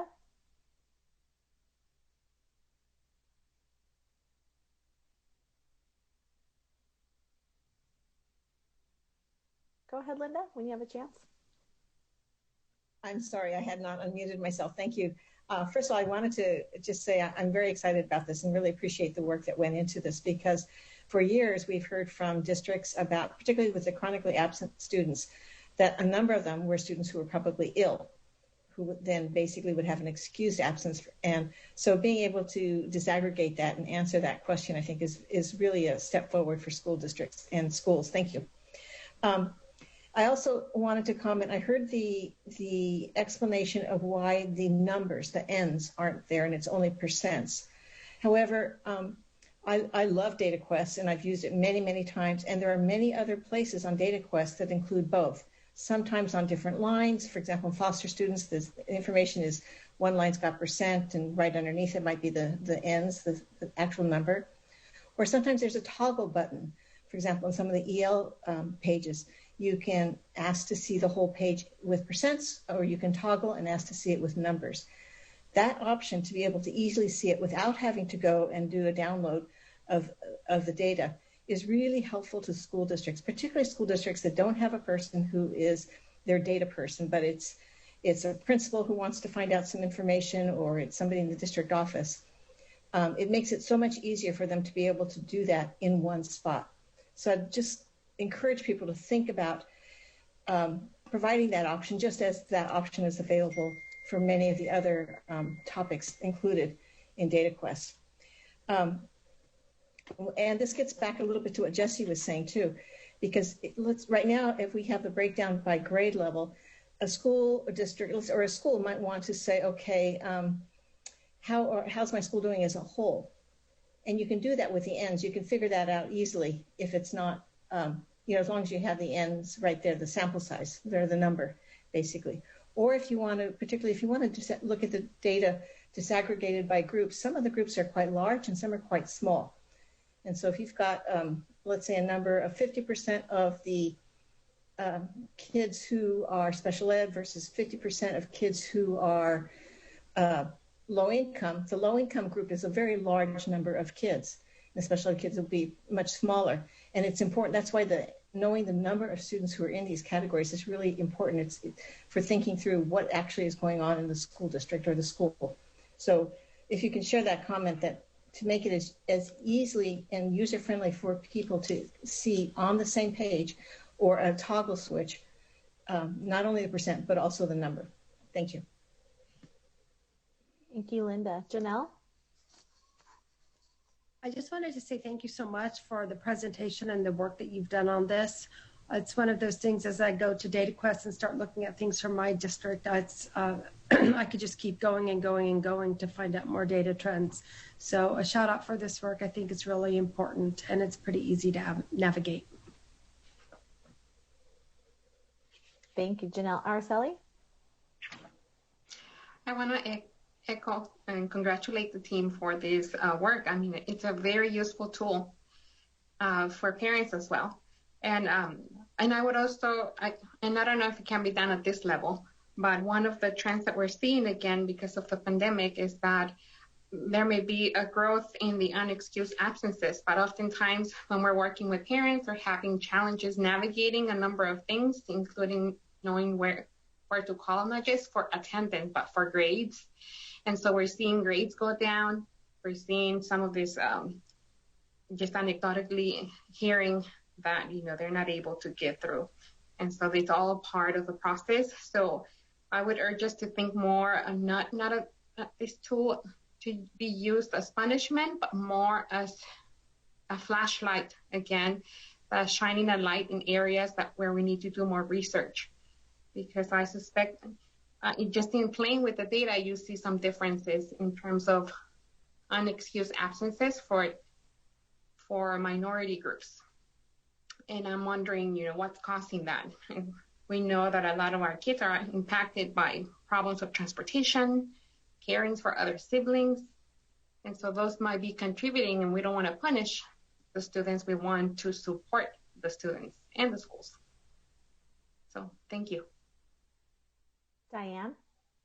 I'm feeling kind of stupid at the moment because at in the presentation, I'm sitting here looking at the slides, there was this whole thing about chronically absent students and all students, and somewhere in there I got the impression that this report was only pulling the chronically absent students and then diving down into their absentee.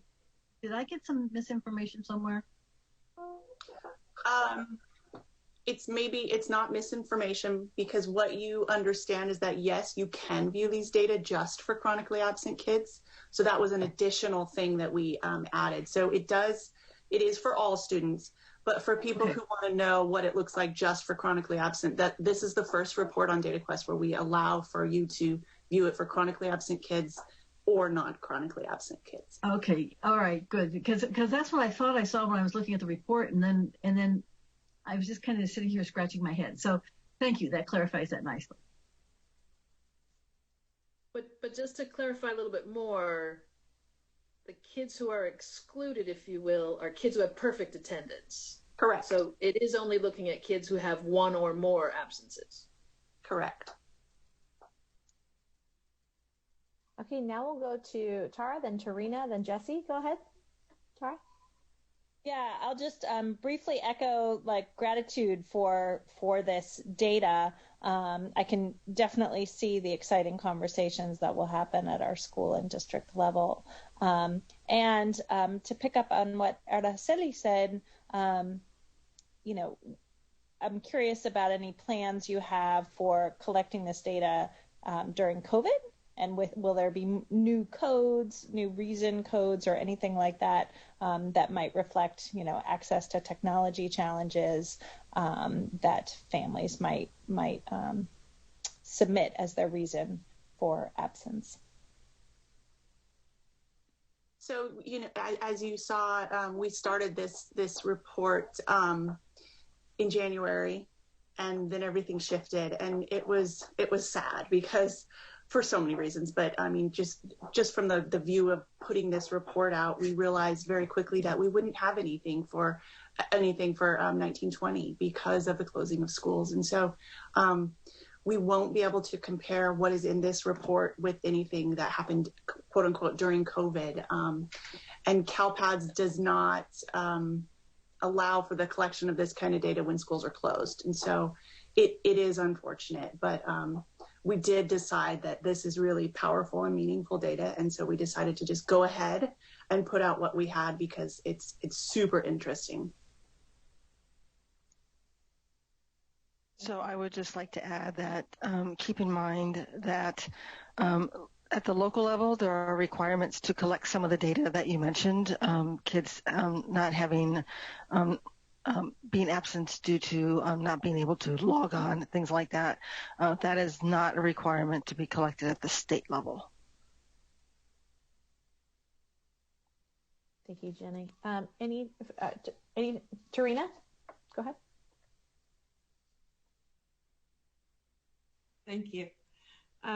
So I just want to say, I think what she just mentioned, it's not required, but I think it's required that in our re-engagement plans, because we're going to have students that have issues with technology, homelessness. I mean, I've had so many students, they're just surfing from couch to couch, and I might not hear from them in 1 week, but something, I mean, I've tried to go visit homes during this time, and the whole home is gone because they're moved to another state. I'm just looking at this stuff, and it almost breaks my heart because right now we're trying to get students re-engaged, and we are trying to document it just within our own system on why these students are facing so much stuff. And I know that our students can't get excused things from the doctors because they don't have medical insurance and, all this stuff. So it's going to differ school by school and non-DAS schools versus, and so people, like I said, it's very informational, but people also need to consider that whole holistic and that trauma that these kids are facing during this time, and that, and they're always going to face it, right? The stuff doesn't go away, what they're facing right now, but somehow to be able to capture that, and make sure we're not being biased, when we're looking at the data or using it for bad. Thank you, Tarina. Jesse?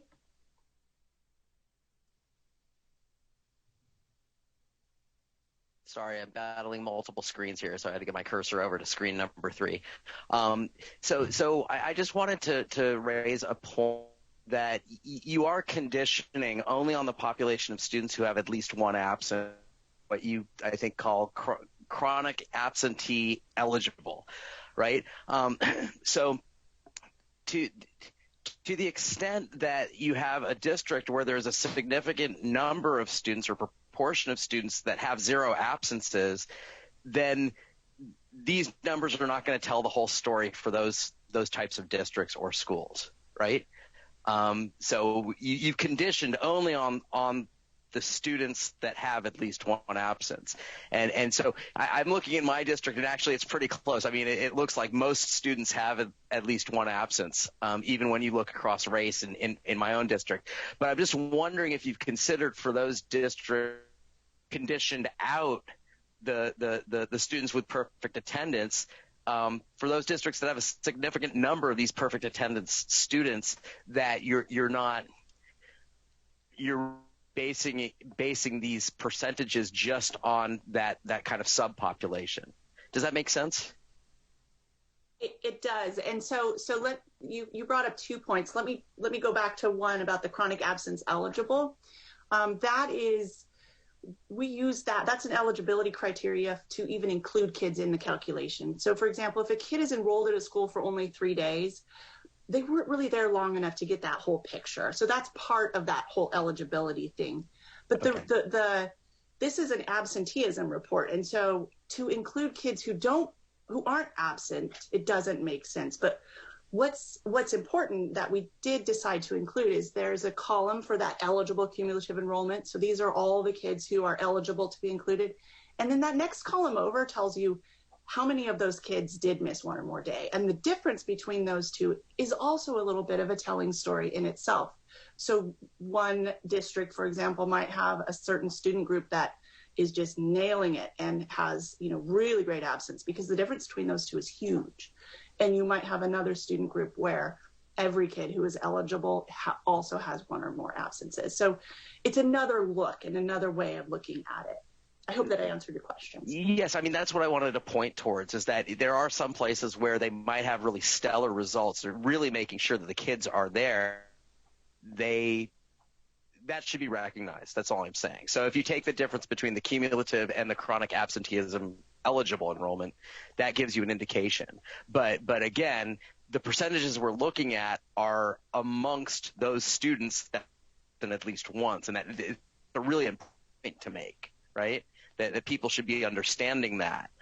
Just in case, I mean, in particular, if I'm one of these districts that's doing stellar on enrollment, then all that's telling me is the composition, how various breakouts of my absentee population, right, or my absent population, as opposed to those students that have been there every day of the year.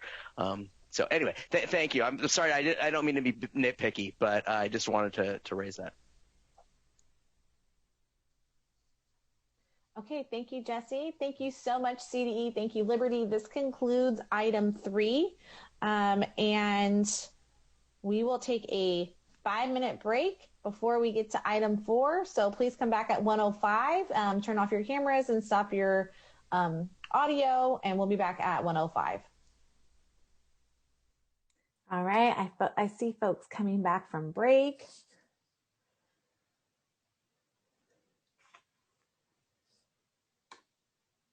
Give folks about 30 more seconds, and then Lindsay will do a roll call to establish a quorum for us.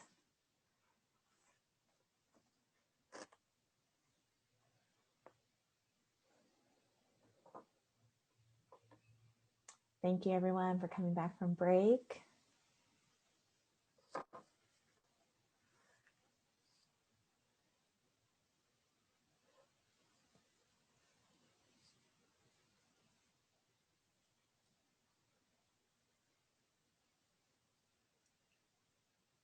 All right, Lindsay, take it away. Okay. All right. Melanie Green. Present. Ed Manansala. Present. Jorge Aguilar. Ron Anaya. Present. Bootsy Battleholt. Here. Diane Grotejohn. Present. Joanne Iskin. Yes. Linda Kaminsky. Present. Kimberly Kenny. Tara Kinney. Present. Nancy Lara. Jesse Levin. Present. Nancy Portillo. Yes. Thank you. Araceli Simeon. Here. Tarina Small. Here. Janelle Woodward. Here. Thank you. We do have a quorum. Great. Thank you so much, Lindsay. We will now start item 4, which is an update on the development of the annual update template for the Local Control Accountability Plan. And this item will be presented by Josh Strong. Josh, take it away. Great. Thank you, Melanie. Thank you, CPAG committee members, for the opportunity to present to you. As Melanie stated, this is an item related to the redesign of the annual update template for the 2021-22 LCAP, Local Control and Accountability Plan. This requirement, so our goals for today are to provide an overview of the requirements to revise the template, to provide an overview of the redevelopment process thus far, and to solicit feedback related to specific components of the template and the instructions. And so really briefly, to summarize some of the information that's provided within your item for number 4 here. On September 18th of 2020, Governor Newsom signed Senate Bill 820, which requires the superintendent of public instruction, in consultation and with the approval of the executive director of the State Board of Education, to revise the template and instructions for the annual update to the LCAP for 2021-22 to include both the 2019-20 Local Control and Accountability Plan, LCAP, and the 2020-21 Learning Continuity and Attendance Plan. Those of you that have paid attention to that know that they have the same acronym. So we don't use LCAP because it's just way too confusing. What we do is refer to it as the Learning Continuity Plan. So throughout, when I say LCAP, I mean the Local Control and Accountability Plan, as opposed to the Learning Continuity Plan, just so everybody's clear. The statute, this Senate Bill 820 also requires that this revision be completed on or before January 31st of 2021. And so today what we're presenting is version 2 of a draft of the template and instructions. Just to provide kind of a broad overview of the timeline that we're looking at, on April 22nd of 2020, the governor issued Executive Order N5620, which extended the submission deadline for the LCAP to December 15th. At the same time that the budget overview for parents was also due. And then on June 29th, Senate Bill 98 was approved. And in Senate Bill 98, the requirement for LEAs to adopt an LCAP for 2020-21 was removed. And in its place, Education Code Section 43509 was added, which created the requirement for LEAs to adopt a learning continuity plan on or before September 30th of 2020. And then on September 18th of 2020 was when Senate Bill 820 was authorized, which requires this revision of the annual update template to include the learning continuity plan. Thus far, the stakeholder input that we've done has involved a number of different venues. We've presented the template twice to the LCAP Advisory Committee, which is an ad hoc group made up of stakeholders, LEAs, and department and State Board of Education staff. And so version 1 was presented between October 19th and October 27th. On October 22nd, we presented to the LCFF Equity Coalition, and we presented statewide at a Tuesday at 2 webinar on the 27th. And then we took all of the feedback that we received from those 3 meetings, as well as feedback that was submitted to the CDE's LCFF inbox, and we themed that, we put that together and used that to draft version 2 of the template. And so thus far with version 2, we've presented it to the LCAP Advisory Committee. We're presenting it to you today. We actually presented to the LCFF Equity Coalition yesterday, not on December 14th. And on the 15th, Tuesday at 2 o'clock next week, we'll be doing another statewide webinar to solicit additional input on version 2 of the template and the instructions. Now, so where does this fit in within the LCAP development cycle for the 2021-22 school year? There was a little bit of confusion when this requirement was first announced related to the annual update. Folks were thinking that it was something that was going to have to be done, in January in advance of the LCAP. That is not the case. This particular annual update template and instructions will be approved in January of 2021. That annual update template will be used in conjunction with the LCAP template adopted by the State Board of Education in January of 2020. And both of those templates will be used together in order to complete the 2021-22 LCAP. That LCAP is going to be required to be adopted on or before July 1st of 2021. So we're going back to the LCAP cycle.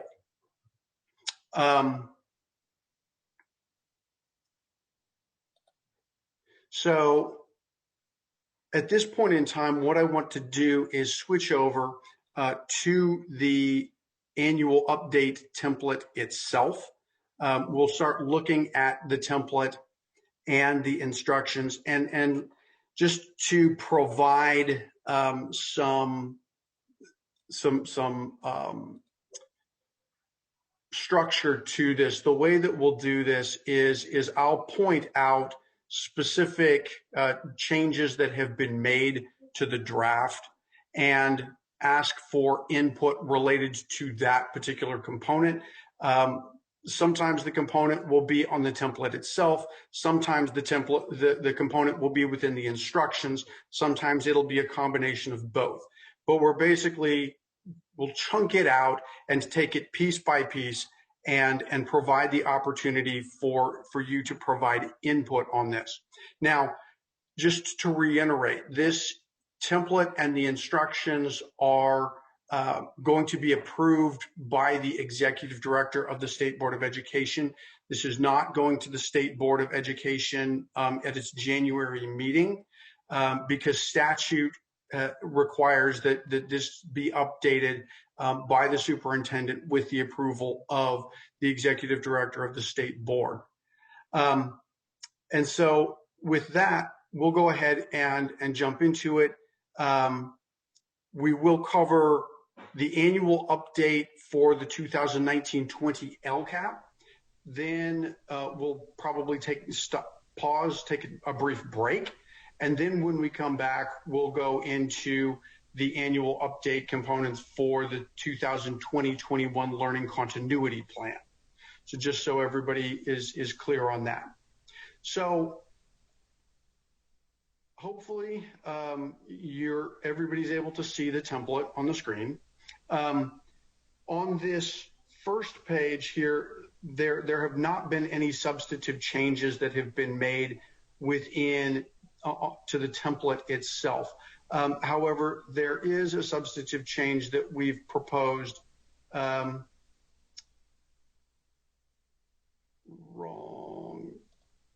Wrong instructions.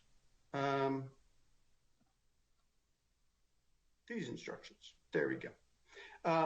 So in the instructions, what we're proposing to add in is an additional component.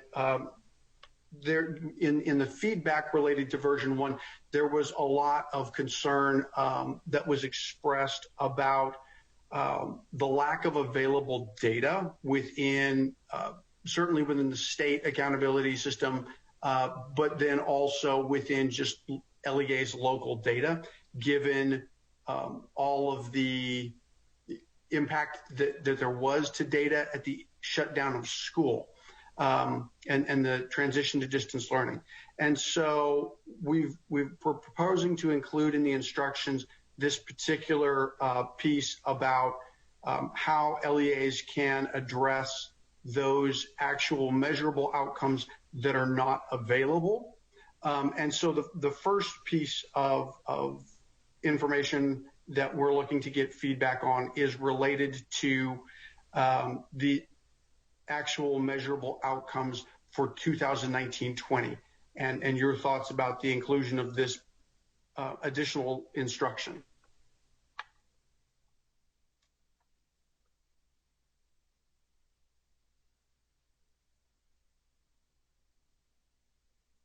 Josh, you want us to give feedback on that point right now?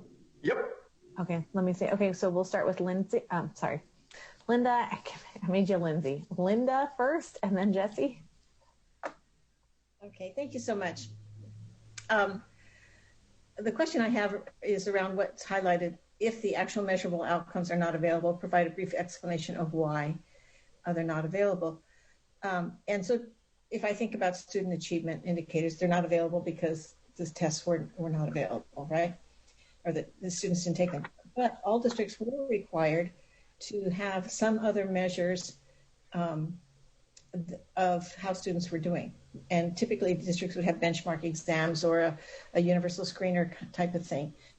So would it be appropriate to, instead of just saying why basically the state measures aren't available, to really pivot towards understanding and using what was available at the school or district level, so that there's some sense of data that is being discussed. Jesse? So I actually read this really carefully and thought that it was a really good addition. I'm wondering, Linda, if the first sentence of this doesn't already cover that, cover what they should be reporting.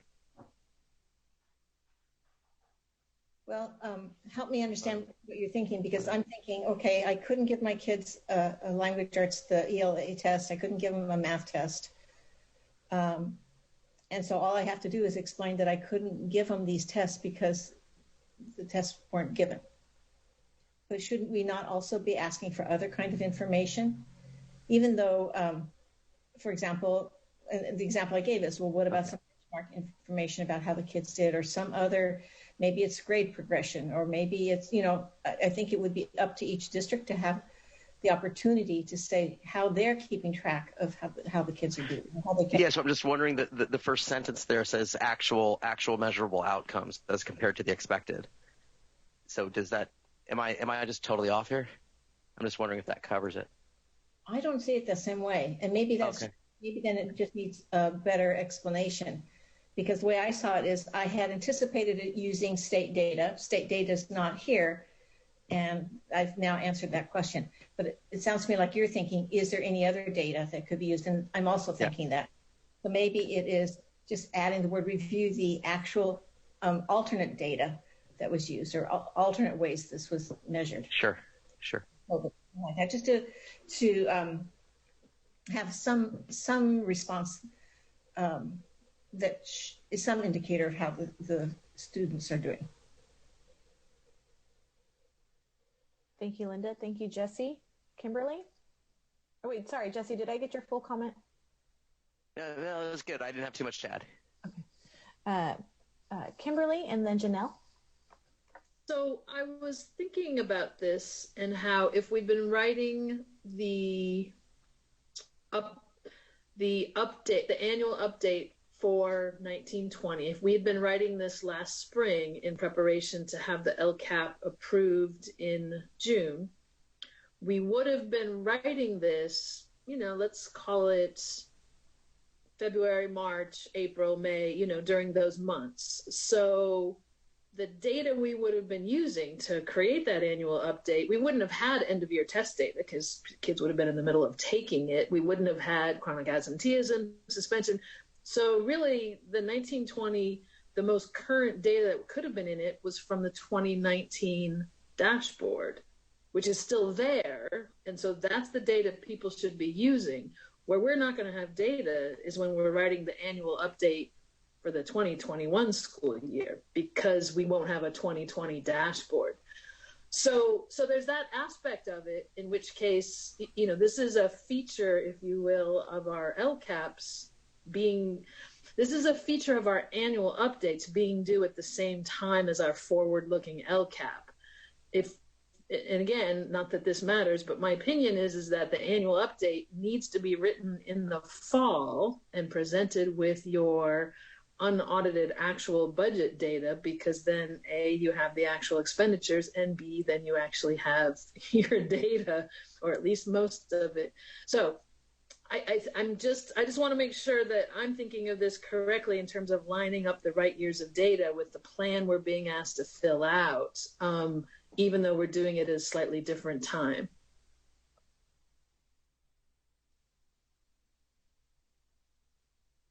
Janelle? Thank you so much. Just to draw upon some of the previously made comments, as I think about the data, and then I also think about what Kimberly just shared about the time that we would be collecting it, I'm reminded that many districts, in fact, it was a hold harmless for the whole state with grades. So even looking at secondary grade data would not really be a viable option when we look at this for last year. Because of the quick shift to distance learning, many of the platforms we were using also shifted, and that included how we were able to assess students. So while this year we have very consistent efforts in place we're really working on expanding that K-12, but they are in place for elementary through middle school, we would be able to capture the data because these were things we put in place last year for this year and years to come. So I struggle a little bit with what kind of data metrics we would use if we're looking at this truly from TK to 12. Those are just my thoughts. Thank you, Janelle. Josh, I'm not seeing any other hands. I think we might be ready to go to the next piece. Okay, great. Thank you all. Appreciate the feedback and the discussion. I'll also make this a little bit larger so that if you're looking at a smaller screen, you don't have to strain. So the next component that I want to move us to is within the actions and services table here. Within the actions and services table in the initial version, and kind of consistent with the 2017-19 LCAP template, there was a fourth column, which was actually the second column, but that was actual actions and services. One of the things that we heard from a lot of the LEAs that provided feedback was expressing that it would be difficult to provide specifics around how the actual service was implemented if the actual service or if the planned service was discontinued or in somehow significantly changed from the as a result of school closures.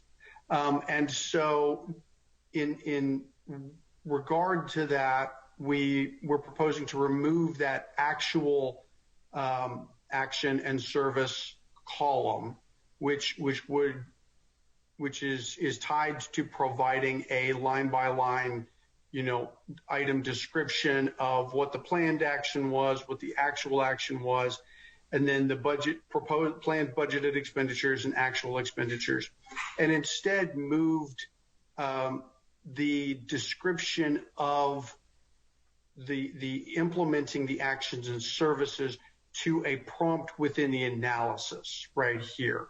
And so instead of asking LEAs to provide a line-by-line accounting, so to speak, of the actual actions and services within the goal, asking them to provide a more holistic description of how those actions were implemented, what worked, what didn't work, but then also as part of that,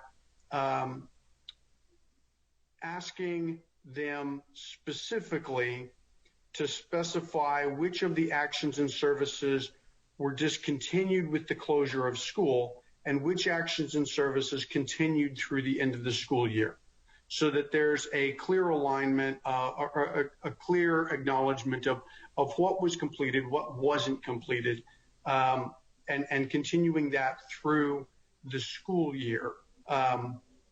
So that stakeholders will be able to see which of the planned actions and services were carried throughout the year, which of the planned actions and services weren't. In any instance, they'll have actual expenditures and budgeted expenditures to look at as well. So that's the next component that we'd like to get feedback on, is the planned actions and services, or the removal of the actual actions and services column, and instead asking for that information to be provided on a more summative level for the goal as a whole. Thank you, Josh. I'm going to start with Jesse.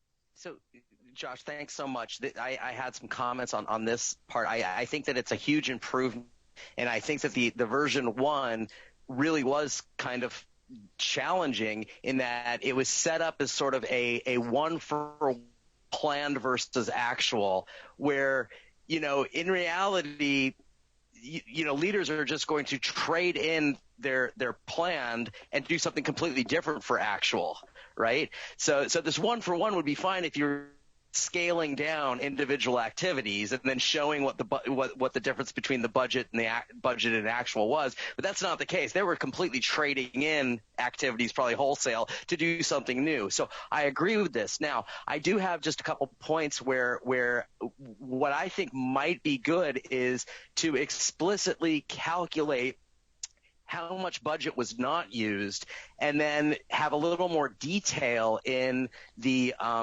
it's actually the second field after the planned action service fields, where they describe in summative form how the funds budgeted.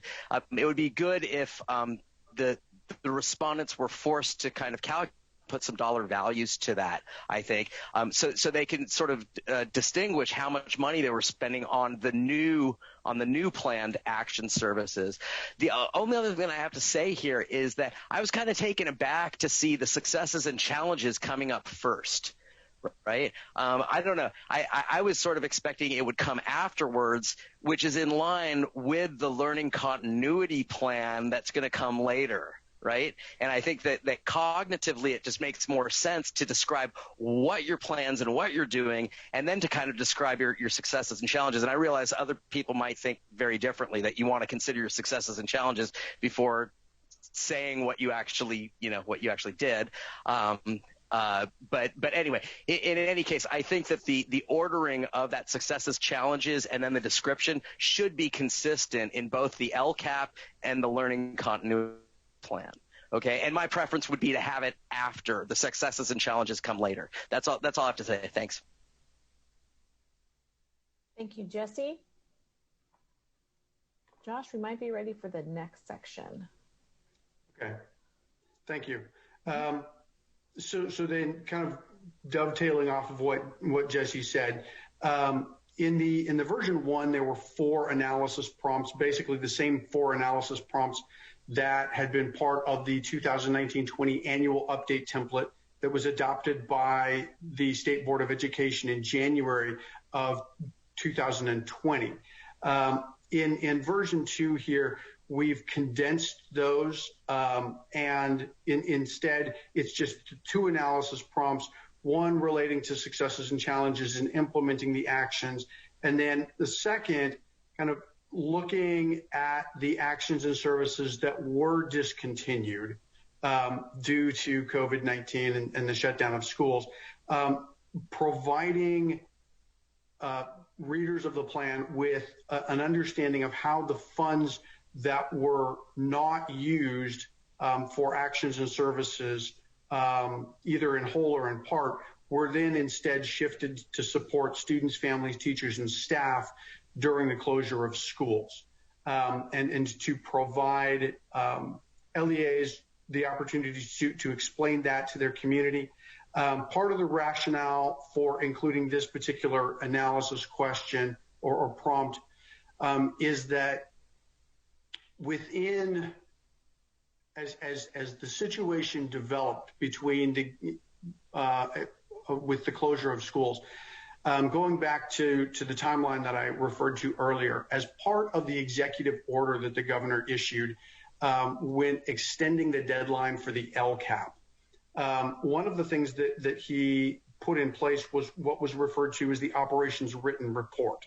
And the operations written report was something that LEAs were required to adopt by July 1st, which was supposed to provide communities with a summary of the way in which the LEAs were providing devices and connectivity, implementing distance learning, and ensuring nutritionally adequate meals. However, Senate Bill 98 overwrote that requirement. And so in reality, the operations written report was never required because it was overwritten by statute before it was due. And so there were a lot of LEAs, it was overwritten 2 days before it was supposed to be due, technically. And so in light of that, there's a lot of LEAs that have done it. There's a lot of LEAs that have posted it on their webpage. However, one of the things that they weren't asked to discuss within the operations written report was how the funding was being used to support that, and making that connection between the LCAP and the budgeted expenditures within the LCAP, and how the funding was shifted in order to better support students, families, teachers, and staff with the closure of schools. So your thoughts about this particular analysis prompt?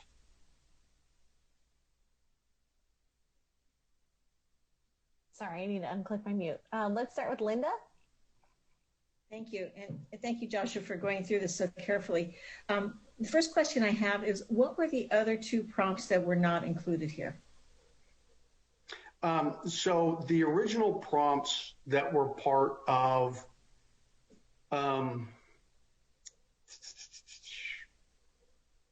I don't think I have it up at the moment. The original 2 prompts, one of them, and Linda, this kind of dovetails a little bit into the next area, which is this overall analysis prompt, because one of the prompts was actually a reflection of progress towards the goal, specific to the goal, asking the LEA to refer back to dashboard data and other local data that was available. And so it was a prompt that was really focusing on looking at the implementation of the goal. Was it successful, and evaluating what elements were successful. And so that was actually the 4th prompt within the analysis. The other prompt within analysis asked for a description of any material differences between what the budgeted and the actual expenditures were for the year. Another of the prompts asked for an analysis of the effectiveness of the actions and services. And I'm blanking on what the 4th prompt was. Okay. But essentially what we've tried to do is take the information that was contained, or the asks that were contained within those prompts, and condense them in light of the fact that we're asking folks to consider information that's 18 months old by the time that they're actually working with it, but then also in providing LEAs with an opportunity to address those components within the plan that may not have already been addressed by other planning requirements. Thank you. That's very helpful.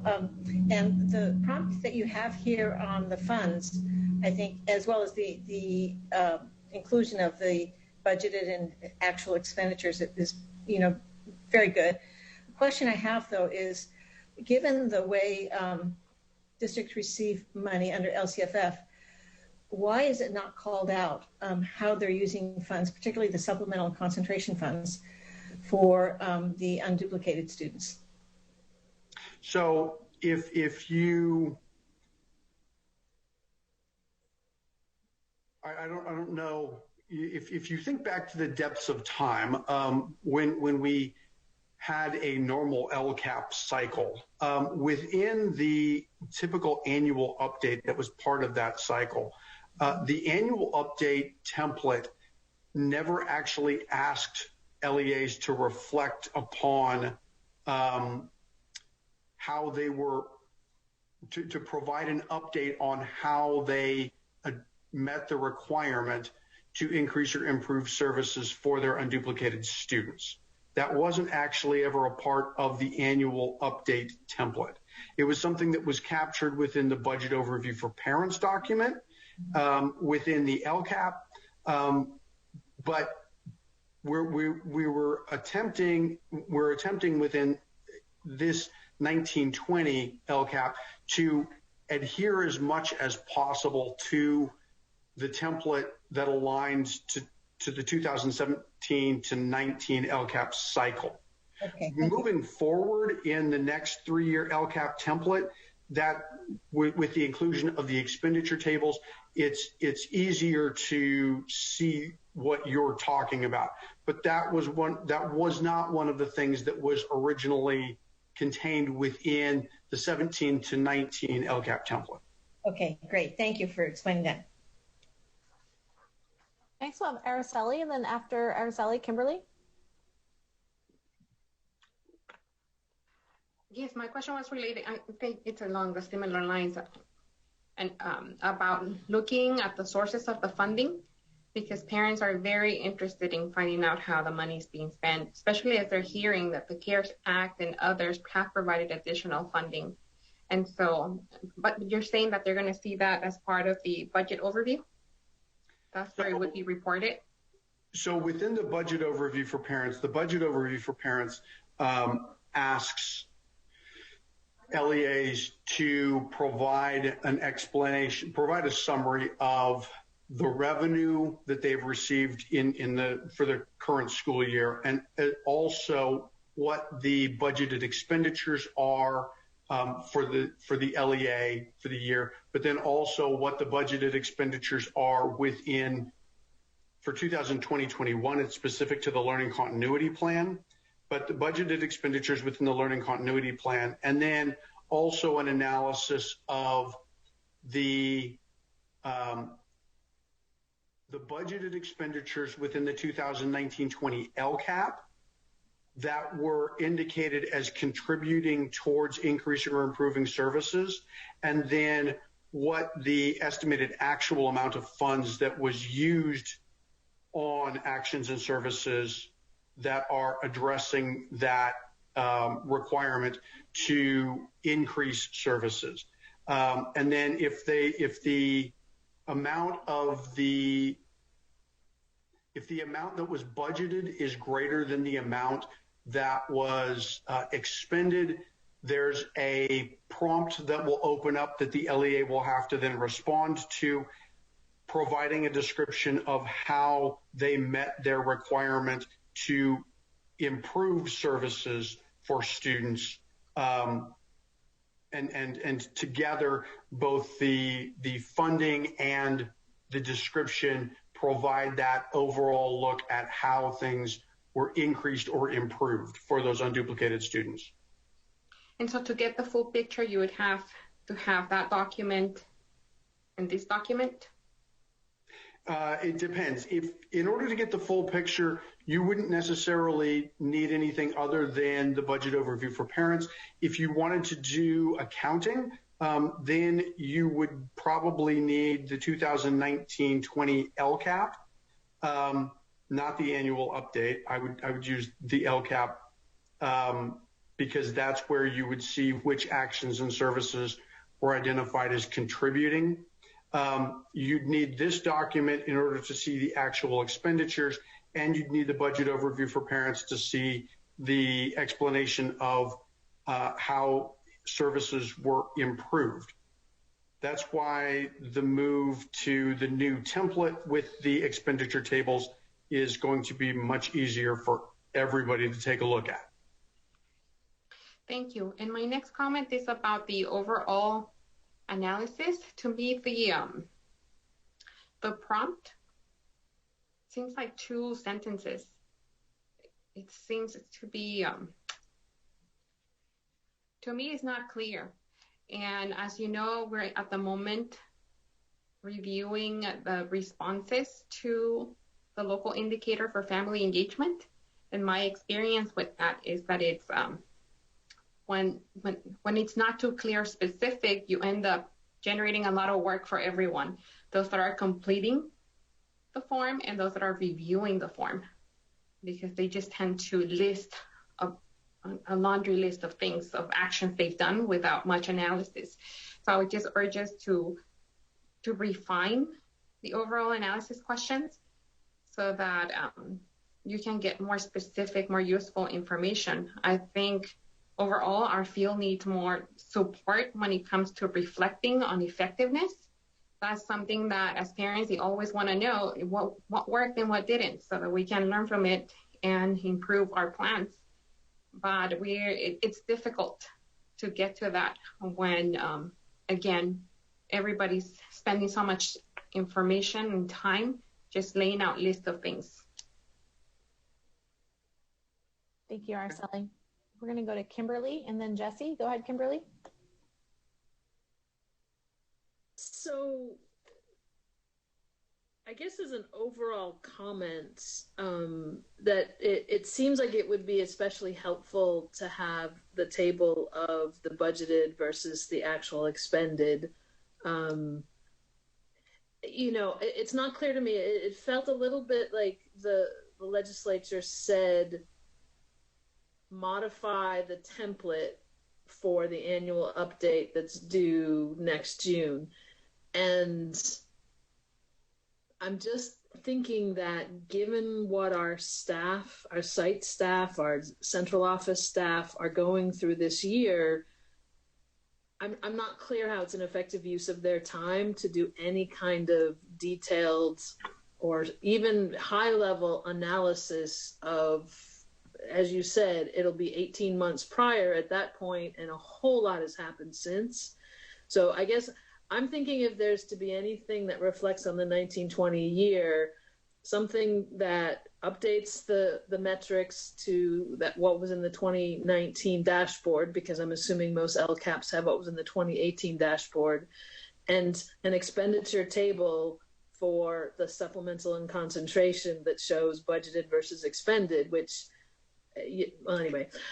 And I guess I'm not clear that people are going to have time to reflect on both last year and this year, because they're barely going to have time to reflect on this year to be preparing for next year. So I guess this is a lot, and some people may feel that it's necessary, but I don't know that the quality will be there anyway. So to force people to do this much is I'm not clear it's effective or efficient or will give us what we want at the end. But I do think accounting for the 1920 supplemental and concentration is something most people would agree on, but a table format would be enough. Thank you, Kimberly. Jesse? So I just wanted to say, Araceli, I had the exact same comment on the overall analysis, like exactly. It seems like there are two different dimensions here. They might be related, but two different dimensions. I know you don't want to seem overly burdensome, but I might split it up into two questions or even two fields for them to fill in there, because it's just a lot, and I'm not sure what types of answers you're going to get there. So and then Kim, I just want to react to Kim. I think that is this burden question, but I also think that for many districts there might be similarities in them having to turn on a dime in the spring of last year, right? And then I guess I'm just kind of interested in how did they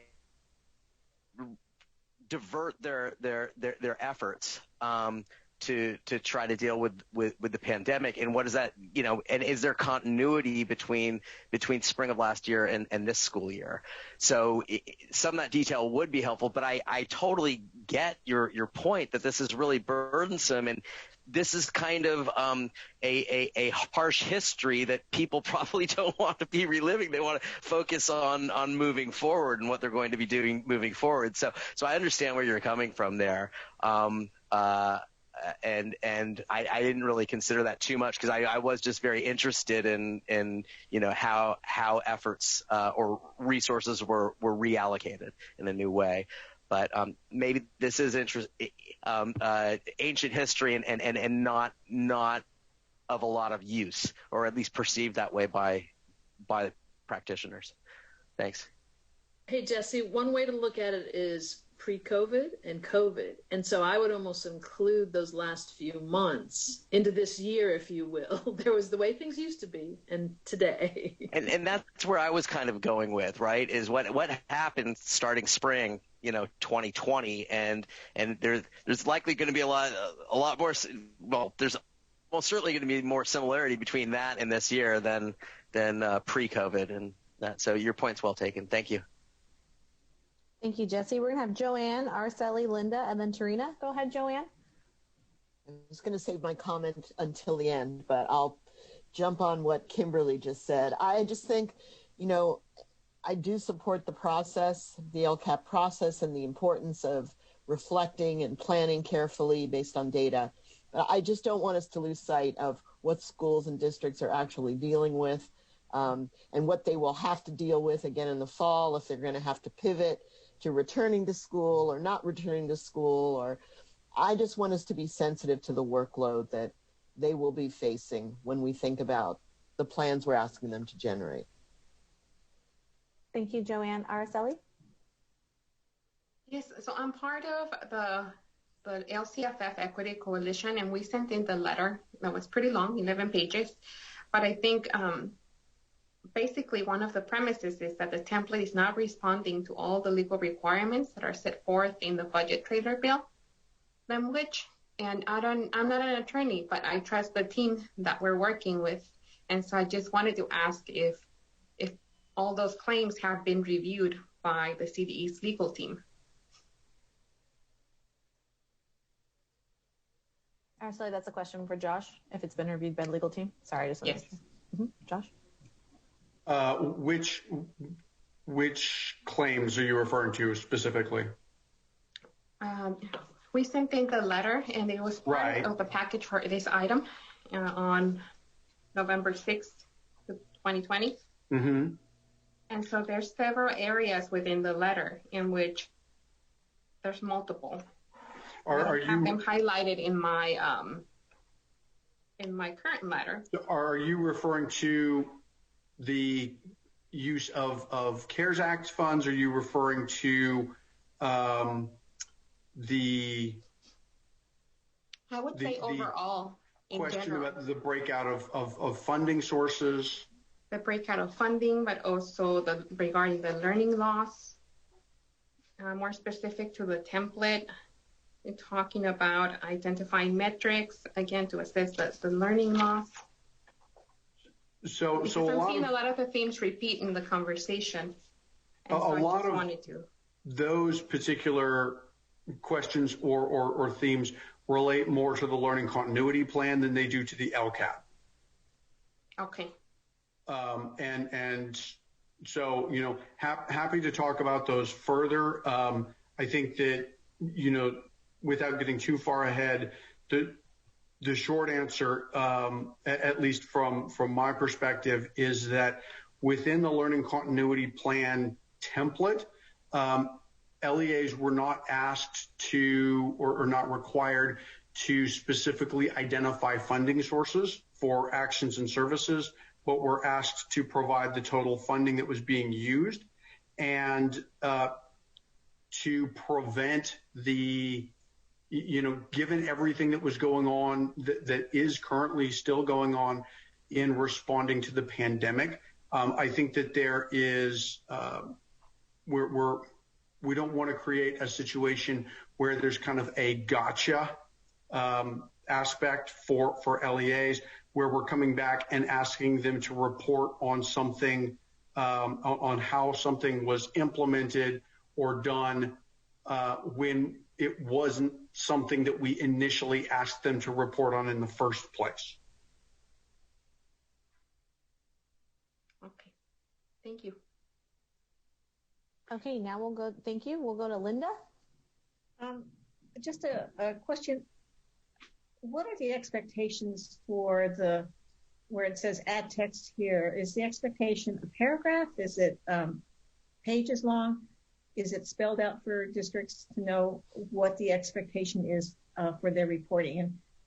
And, I understand that people may have different levels of information that they want to share, but I'm building on the question that a lot of people have been saying is how burdensome will this be for districts? And so the first question is, if I'm at a district, I want to know how detailed do you need this information? So our response to that would be that's really a local decision that the LEA would then make in consideration of their local circumstances. I understand that, but what's a minimum that's required? What would be acceptable to state?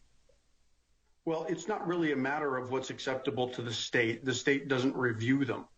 The county offices review them. So to a certain extent, it's based on what's acceptable to the local county office. There are guidelines around that. Right. For each individual county office to make that decision. To be honest, I'm not aware of any any guidance that the department has put out previously for LCAPs where we've specified it has to, at a minimum, be this long or include this many things. One of the challenges over the years with the LCAP has been that the expectations for them vary considerably from county to county. And that is something that we, over the years, people have been trying to develop more consistency. And we're making progress, but we're still not there. But I'm thinking about the issue of the burdensome. And I just finished interviewing for a research project, interviewing 25 administrators throughout California, northern, central, and southern. And almost to a person, they described March to June as survival mode. Our goal was to make sure kids were connected. We spent hours and hours trying to get connectivity, to get devices, to compete with other districts, to get the stuff, to deal with vendors that promised but didn't deliver things. And so everything was on the mode of getting kids connected and feeding them. Mm-hmm. And that was what happened. And probably most districts in the state could write that very same that would describe what happened between March and June and how all the monies went to making sure that we could do that. Particularly in the middle of budget cuts, and we were promised more money, but it hadn't been delivered at the time. And so districts were very, very, very much, as were families and students, on survival mode, and teachers, and just trying to deal with a crisis.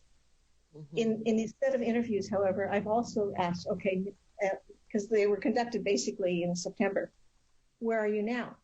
And to a person, the districts have pivoted. They have spent the summer working really hard to make sure that not only are devices out there, not only is there internet connectivity, but that we're able to address the quality of the program that we're offering kids.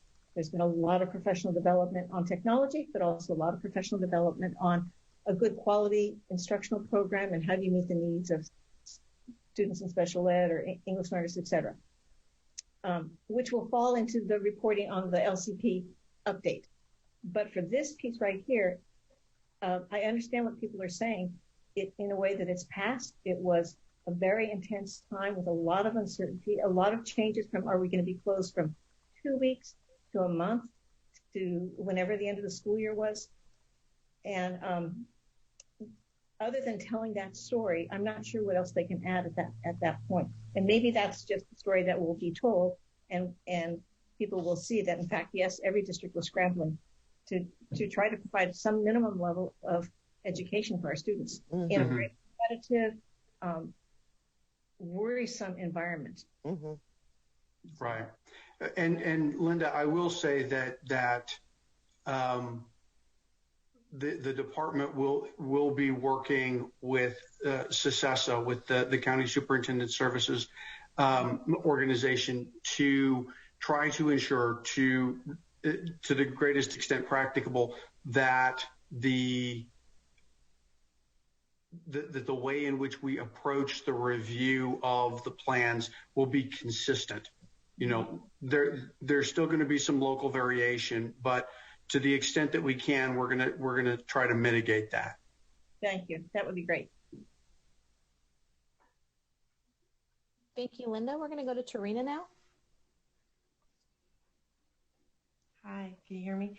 I would have to say the same thing. It seems, I mean, we're still not out of it, right? And how are we? I mean, we have a small period of before Corona. It was this, March 16th and beyond, below that. And then BC, COVID BC, and then during, and then we're going to have after. And we really don't even know what after looks like. So, and how that's going to change. And I mean, who's going to even know what to put on there, because we don't know how long this is going to go and how long it's going to affect the school system. And it's like, we can be hopeful.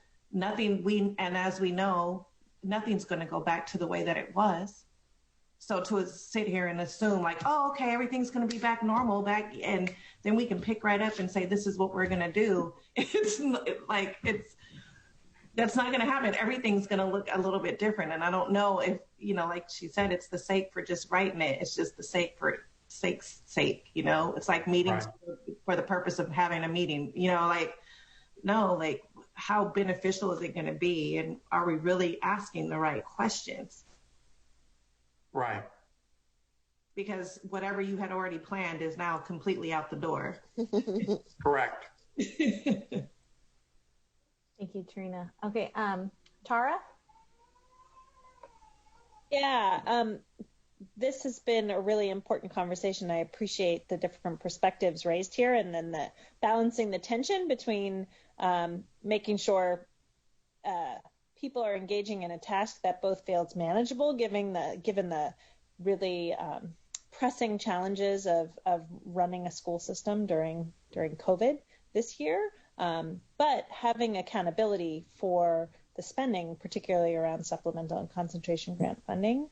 I guess I just want to put a plug in. I think Kimberly was the one who raised, those expenditures, that table both feels doable and really important for the accountability and seeing what funds were actually spent, what's left over that should be allocated going forward. And kind of folded into the LCP plan as well. Thank you. Okay, Josh, I think we're ready for the next section. Okay. So in light of the time, I know I promised a break, but in light of the time, we're just going to go ahead and move forward into the learning continuity and attendance plan. If you reviewed the first learning continuity and attendance plan, the first draft of this particular template, the actions table led the section, followed by 4 analysis prompts. And those analysis prompts have kind of been reordered here. We also had initially proposed kind of 4 different sections, if you will, within the plan. One related to in-person instruction, one related to the distance learning program, one related to pupil learning loss, and one related to additional plan requirements and actions. In this version, we've retained 3 of those sections that kind of follow a similar format. For in-person instruction, distance learning, and pupil learning loss. However, we've broken the 4th section out a little bit more. So within the in-person instructional offerings, we've started off with this analysis of asking folks to describe the successes and challenges in implementing in-person instruction for the school year. Followed that with actions relating to the in-person instructional offerings and including the estimated actual expenditures, and then asking folks to provide a description of any substantive differences between the planned actions and budgeted expenditures and what was implemented and expended on the actions. And within the corresponding instructions for this related to in-person learning, we've also included a instruction that if they didn't provide in-person instruction, to please state that, just so that anybody reading the plan knows that. But otherwise, that's what we're proposing to ask folks about in terms of in-person instructional offerings. So any thoughts, feedback related to in-person instruction? So far, none, Josh? Okay. Distance learning, and I will get rid of the obnoxious space so that it makes a little bit more sense. In distance learning, it essentially is the same thing. However, within the instructions, what we've asked folks to do is to respond to each of the 6 distance learning elements that LEAs were required to respond to in the learning continuity plan. And the reason that we're proposing this is distance learning is completely new this year. This is in Senate Bill 98 was the first time the distance learning was ever codified within education code as being a thing in terms of education. And so in light of that, asking folks to reflect on how distance learning was implemented, but ensuring that they're touching on the various components that they were asked to provide a plan for within the learning continuity plan. So any thoughts and feedback related to the distance learning component? Linda and then Jesse. Go ahead, Linda. Linda, you're muted. Thank you. Thanks, Aaron. I actually had wanted to comment on the first one too, but I didn't get my hand raised on time. Well, feel free. Okay, thank you.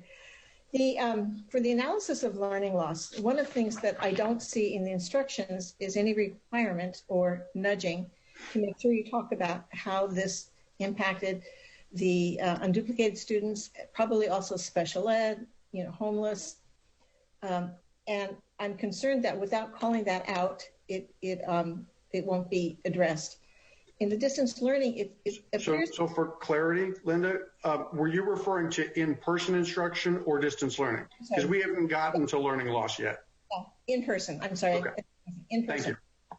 In the distance learning, it appears to be included under the bullet about supports for students with unique needs. But I think there I would recommend that, again, it's specified exactly which groups we're talking about so that people know to address it. So that's just a comment for both of those two sections. So then we'll go to Jesse.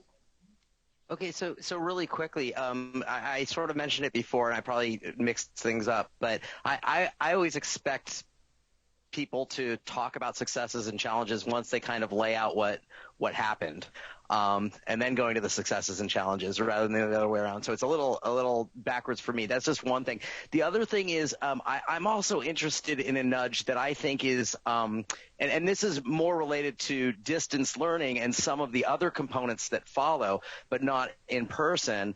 But and that is, maybe this needs a nudge to at least ask them to specifically detail efforts made towards maintaining student engagement, right?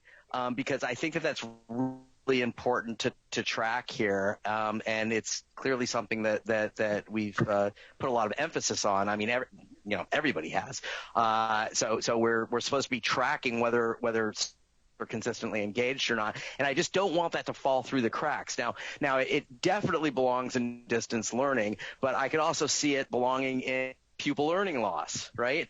So I just wanted to, I'm not sure, I feel torn about this because I don't want to lead the respondent either, because you put in sort of a be sure to detail this, then they say, oh, it's a requirement, and they might, you don't want them to make something up just to please. So that's just a thought, but I thought that, pupil engagement or student engagement is really, really important. I think also the other component that speaks to that is pupil. I guess it does say pupil and family engagement and outreach. There's a category for that. So maybe it's already covered, but I just thought it was important. Thank you. Mm-hmm. Thank you, Jesse. Ron?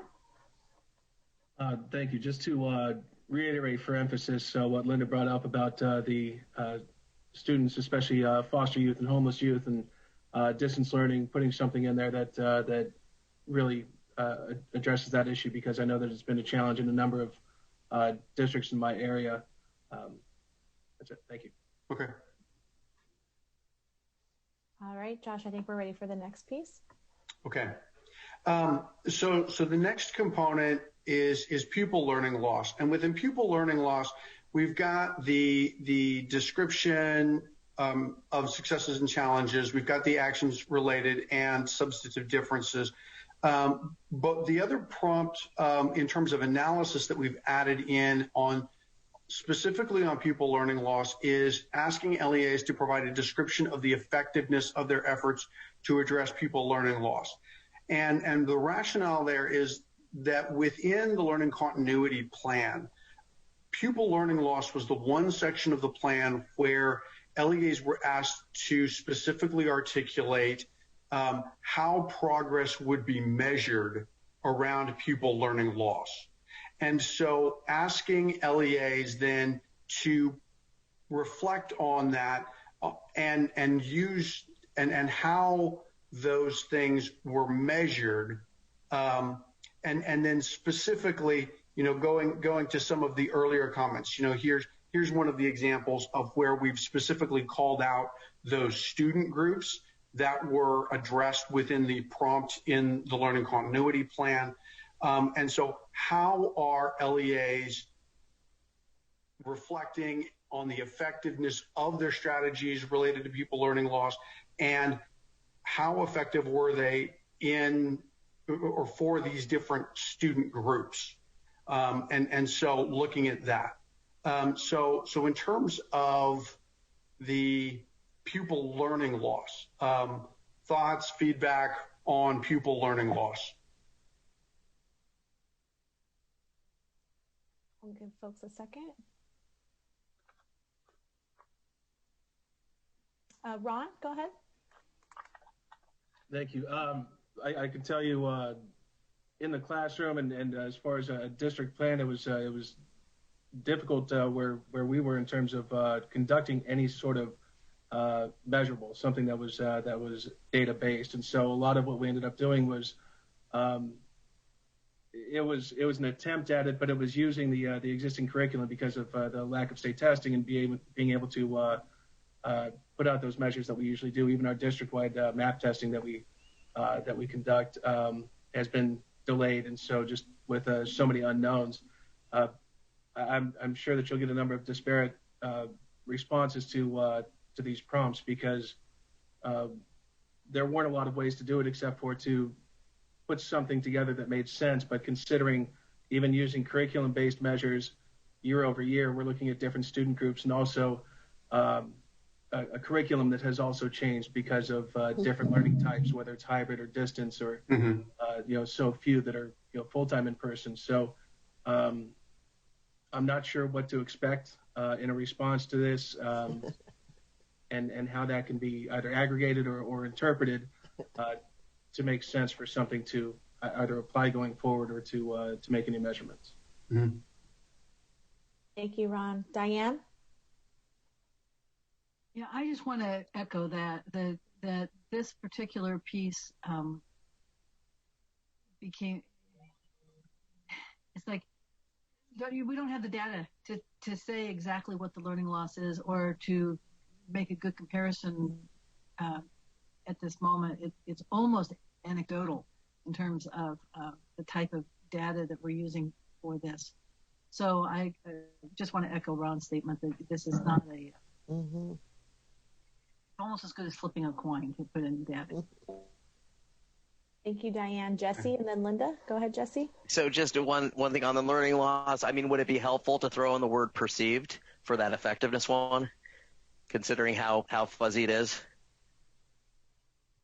I mean, it's again, though, like Diane said, it anecdotal at best. So as far as being able to find anything that's interpretable or actionable from something like that is tough, and we see it. It is we can see the learning loss. We can see that that there are gaps, and so it's changed the way for me in the classroom how heavily I scaffold lessons and how much I follow up with students and the amount of one-on-one hours that I spend, and so it's just more structured. It's a lot more hand-holding communication, and it's about twice as much work. But perceived or even saying actual, I don't think there's much of a distinction there because we can see it, but without the tools and without the data, we can't measure.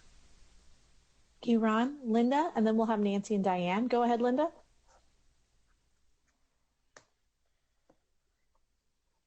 Thank you. Just a clarification question, a quick one. This LCP update, when is that due? What's the time? The annual update for the Learning Continuity Plan will be adopted as part of the 2021-22 LCAP on or before July 1st. So it has to be. So in other words, this is a report that will be due by July 1st, correct? Yes. Okay.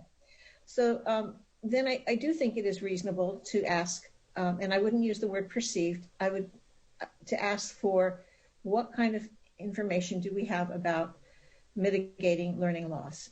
And the reason I think it's reasonable is because we were all supposed to talk about how we were going to measure learning loss. Every district was supposed to adopt some kind of a measure, and it was left up to them to do what that is. But they're supposedly, we have some assessment of where kids start, and by the end of the year, or even if it's only by March or something, we'll have some kind of a internal that will measure, that will vary district by district by district. But it still is important for districts to be taking the initiative to look to see if what they're doing is working with the kids. And there's time for that, because if this isn't due till July 1st, we have this year to do that work. Now, how many kids get to participate in these programs is probably very slim, but it is important for us to know that, are they working or not? So I know that's a bit of a difference of opinion from the others. I'd rather myself, as a district person, I'd much rather spend my time thinking about what I'm doing this year and is it working, than going back and thinking about what I did last year in kind of the throes of getting everything out. Knowing that, these are not standardized test scores or anything like that. It is information that, might be a reading inventory. It might be the math test in the math textbook, but having some way of holding ourselves not just accountable, but really watchful and mindful of how these things are working for the students, I think is important.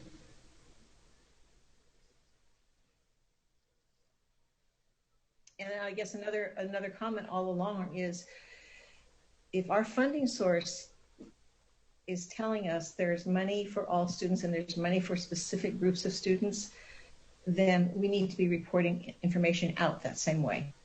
How we're spending the money, the kinds of activities that we're doing, the kind of results that we're getting. That has to be part and parcel of what we share out, what we hold ourselves accountable. That to me that absolutely is an accountability issue, because the state, the taxpayers have designated these funds for certain types of student needs. And so we should be reporting that. Thank you, Linda. Nancy, and then Diane and Araceli and Tarina. Go ahead, Nancy. I just have a clarifying question. As student learning and learning loss is a topic that's being talked about everywhere. So just a quick clarifying question. For the first statement or question under analysis of pupil learning loss, a description of the effectiveness of the efforts to address pupil learning loss in the 2020-2021 school year. So Joshua, just from my understanding, that sounds like it's the adult owner. So a description of the effectiveness of the effort. So like the teacher planning, the adult, the school, the principal planning to measure.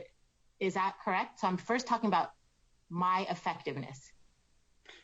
It's how effective were the efforts in addressing pupil learning loss.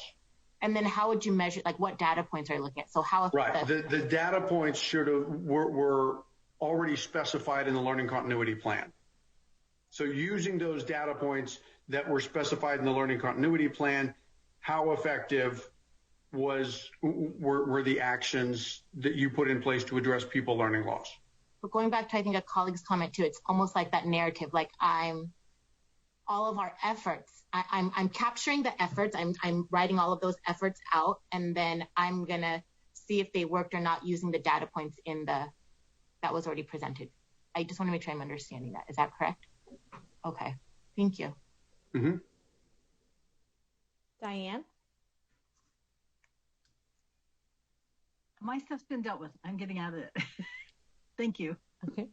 Araceli? I just want to echo Linda's comment about the effectiveness. I think as advocates, as parents, we're interested in activities and supports, and we're seeing activities increase in some areas, including engagement. But the bottom line is, are those connected to learning? And we understand that you're not going to have the same measures because testing was suspended. But every district has internal data, from that we use. It's not summative data, but it's formative. So you still have something to report. Otherwise, what are we going to base next year's LCAP on? And then in the second prompt related to describing successes and challenges, I would just add, given that we're not asking them to list all of the services they provided, I would just add, for school districts to add, if they had challenges, what did they do about it? Or what do they plan to do about it? Because I think it falls short, especially because we're not asking them to describe everything. Thank you. Thank you, Araceli. Josh, I think we're ready for the next section. Okay. Thank you. So in the first version, mental health, social emotional well-being, pupil and family engagement and outreach, and school nutrition were all kind of lumped together in a single prompt. And one of the things that we heard was that it really didn't allow for a full reflection on any of the three, and especially in light of some of the things that have been touched on already related to social and mental health, related to pupil engagement and outreach. We wanted to make sure that there was space for LEAs to be able to tell their story within these.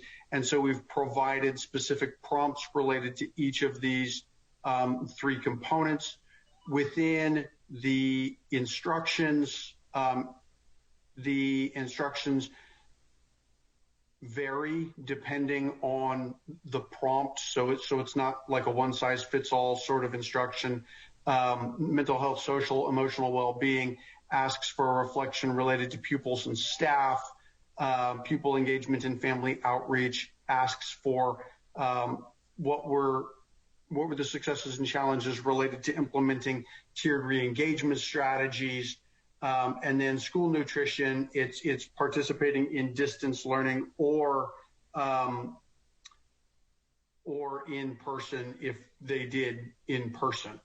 And so, those components. And then we've also included the additional actions and plan requirements, which was kind of the summative action table towards the end of the learning continuity plan that allowed an LEA to put in any additional actions, whether they were related to mental health, family engagement and outreach, school nutrition, or some other thing that they wanted to include within the plan. And then the prompt related to substantive differences between what were planned for the actions and budget and then what was actually expended. So any thoughts, reflection related to those three or four components there? Bessie, go ahead. So just really quickly, what was it for the mental health and the pupil and family engagement and the school nutrition? Was it just seen as too burdensome to put the actual funds expended, the total budgeted versus estimated actual? So that's one question. And then my other question is that it seems that a lot of districts have made pretty significant investments wrapped up in planning for the in-person learning, if they're not already in in-person learning. And would that go into the additional actions to implement, and would need a nudge to tell them that it's appropriate to talk about, investments that they've been making? Because I think there's been a concerted effort in a lot of districts to really try to plan and make investments for eventual return to in-person learning, whether it's investment in PPE or preemptively hiring more custodial staff, what have you, just to try to get ready for that time we're all hoping for, where we can get, our kids back in front of teachers and in person. So right. Thank you. Linda?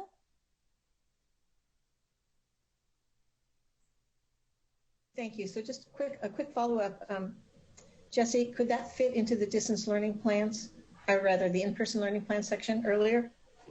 Because that's I suppose I don't see any problem with it. I just want to make sure that it's accounted for somewhere. Yeah, and I'm not sure what the most appropriate place would be, but I'm open to suggestions. That's where we would anticipate that being, is within that in-person, because within the learning continuity plan, there were specific references to acquisition of PPE, cleaning supplies, additional things that were being put in place to facilitate that. So we would anticipate that being included within the in-person learning. Okay, even if they're not already there. Correct. Okay. It might be good to make sure that's in the instructions so people know. The comment that I have is one of the things that I think is very good about this new LCP update is it really does follow the LCP that the districts did, section by section. But there's one section or it's actually two sections that were omitted. The first section that was omitted was the stakeholder engagement, which might be something to think about putting that into. How is it that the district is engaging their stakeholders now as they're moving forward for the next year? And that was the first section of the old LCP. The last section of the old LCP is also missing, and that was the one that was calling for increased or improved services for foster youth English learners and low-income students, and that's not in this new template. And yet, getting back to the big point I'm making is, what are we doing with supplemental concentration funds? How are we expending them? What kind of services are we doing? And how do we write about that? And where do we write about it? And where do we share that information? And this last section, being from the old LCP to this new one, being absent to me is probably, I hope it's just an oversight, but I really think it needs to be part of what we're reporting on a regular basis. Thank you, Linda. Tara? Yeah, I feel like I'm just going to say ditto on the last two comments.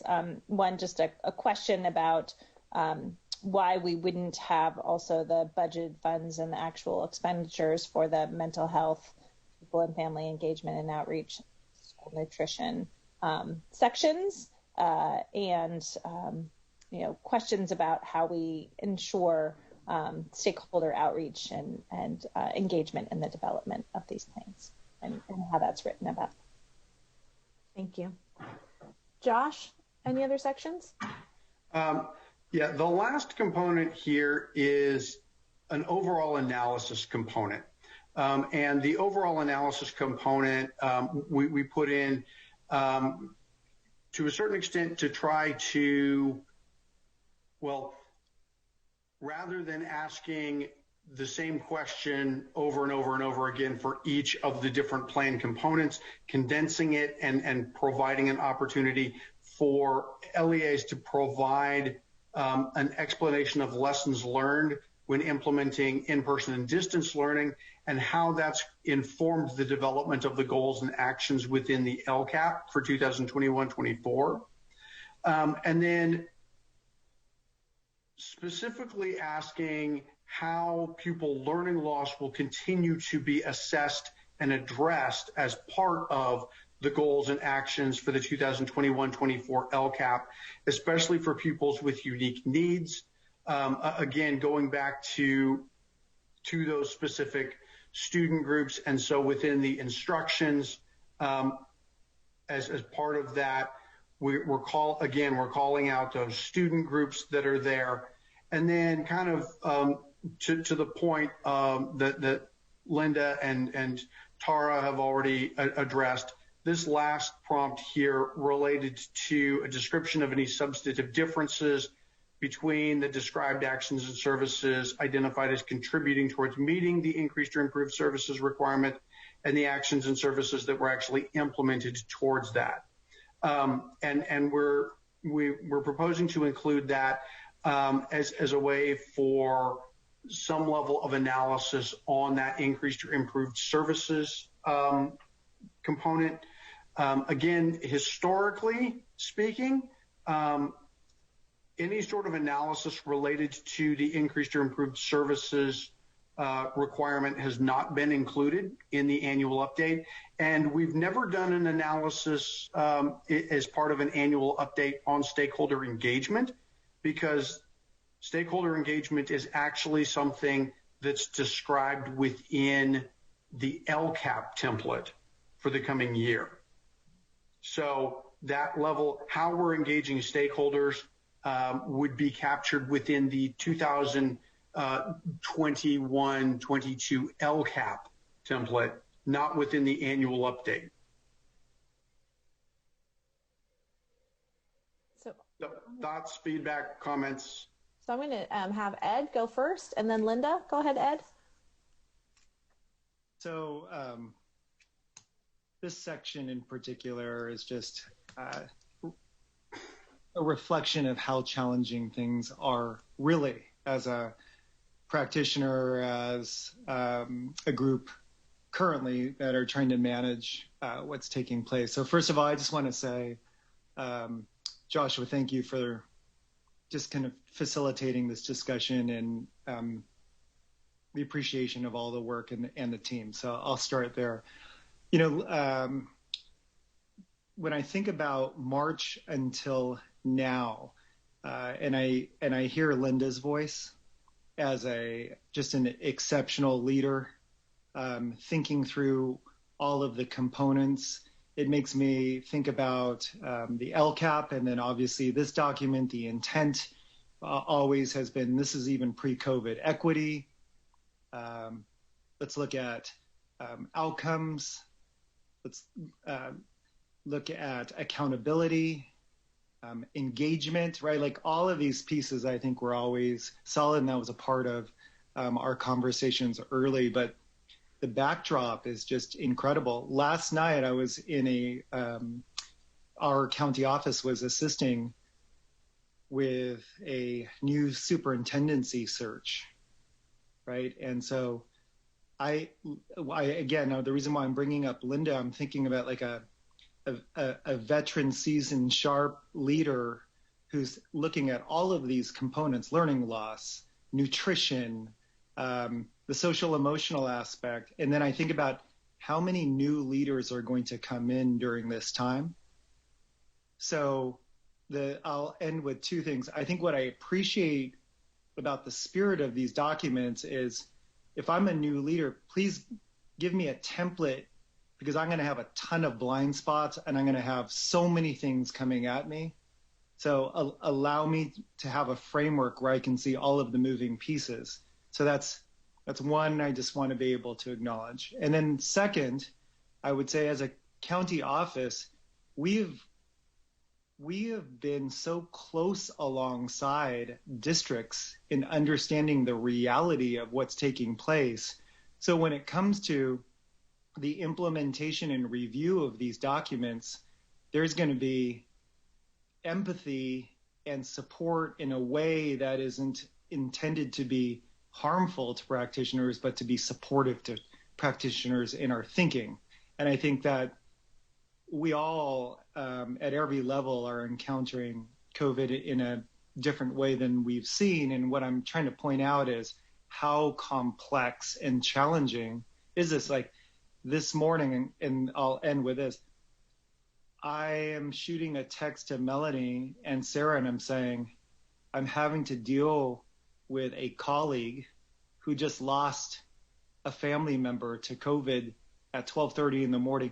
And I've got we're going to navigate that, and I'm going to be able to participate in. Like that's the reality of what we're currently dealing with. So I really welcome all of the voices, because it just demonstrates how hard things are. But again, practitioners need anchors right now and frameworks, and hopefully this group is just going to continue to push in being able to provide feedback that's going to be truly useful and supportive and empathetic to what we're really dealing with. So just wanted to share that. Thank you, Ed. Linda? Thank you, Ed, too. That was very well said. Very well. I think sometimes, we do have to be a voice for what's really happening in districts who don't see it day in and day out. Don't get that call. Probably we're woken up at midnight or 12:30 to be told that. And it's tragic. Just a clarifying question again. This, as an LCP update, is due July 1st. When would LCAP updates normally be due? With the LCAP on or before July 1st. So at the same time that people are creating their new LCAP? So it's due like for some reason I'm thinking they were due like in January. And not that I'm pushing for that, I'm just trying to understand. No, the annual update that looks back at the prior year's LCAP implementation has always been due with the LCAP that looks forward at the next year's implementation. Okay. So then, if we are still, I'm just, my heart goes out to the people working in the field, the teachers, the administrators. If we're still in distance learning, and my best guess, which is still a guess, is we will definitely be there till March. And for some districts, that means they'll be barely open before the school year. But there will be challenges. I anticipate there will be challenges all year long. And yet we do want to have information about how things are going. We want everybody to have the option to take time to think about it. And yet that option is very hard for them to get right now. So anything that we can think of, or the state can think of, to help people with this, I think is, as Ed's bringing up, is really helpful for all districts. But that also gets back to the earlier comment that I think we also have to, if we want good, strong planning for an LCAP for next year, that requires people to be able to differentiate supports and services. We have to know what our supports and services for these people are now, for these groups of students, the UDP plus special ed, homeless. We have to have some type of sense of how well it's working. And without that, we run the risk of not being able to make good decisions for the next 3-year LCAP, which is a very important LCAP because it's a 3-year plan. So I would encourage us to build on what we have already, which was the LCP, use the same categories, include the requirement for disaggregated data around expenditures, around performance, include the last section for increased or improved services. But that's fundamental to the law on LCAP. It's foundational to why some districts get supplemental and concentration monies. And if we're not explicitly asking for that, we run the risk of not knowing ourselves or inadvertently not dedicating to the supports that we need to dedicate to those students. Thank you. Thank you, Linda. Any other sections, Josh? That's it. Okay, well, I will say before we go, just so that everybody's aware, whoops, I exited. So if you have additional feedback, if you've got other thoughts that come to you or you want to provide additional feedback, please feel free to email this to us at lcff@cde.ca.gov. We're accepting feedback relative to version 2 through the 18th. At that point, it's not that we're, going to say, I'm sorry you got this in late. It's more that we're going to begin taking what we've received as feedback and theming it in order to make additional revisions to the template and the instructions. Also, we have our Tuesday at 2 this coming Tuesday. And so even if you're not going to,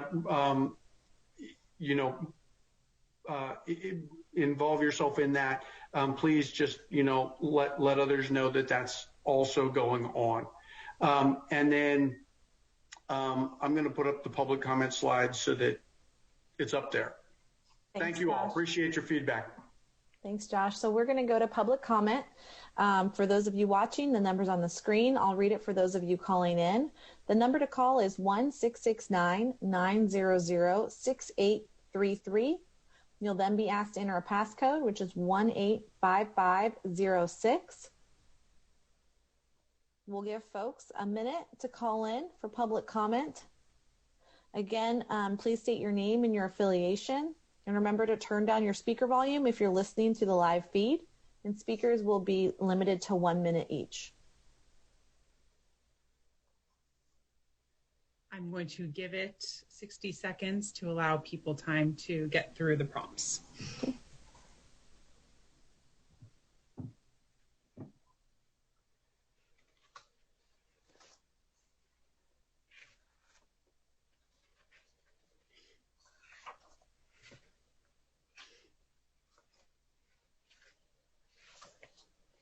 I'll read the phone number again, 669-900-6833.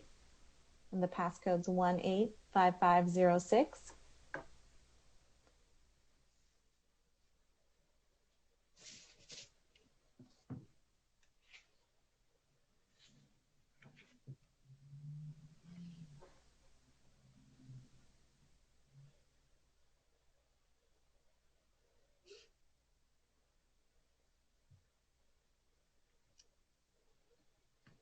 All right. Caller whose phone number ends in 5596. Your time starts now.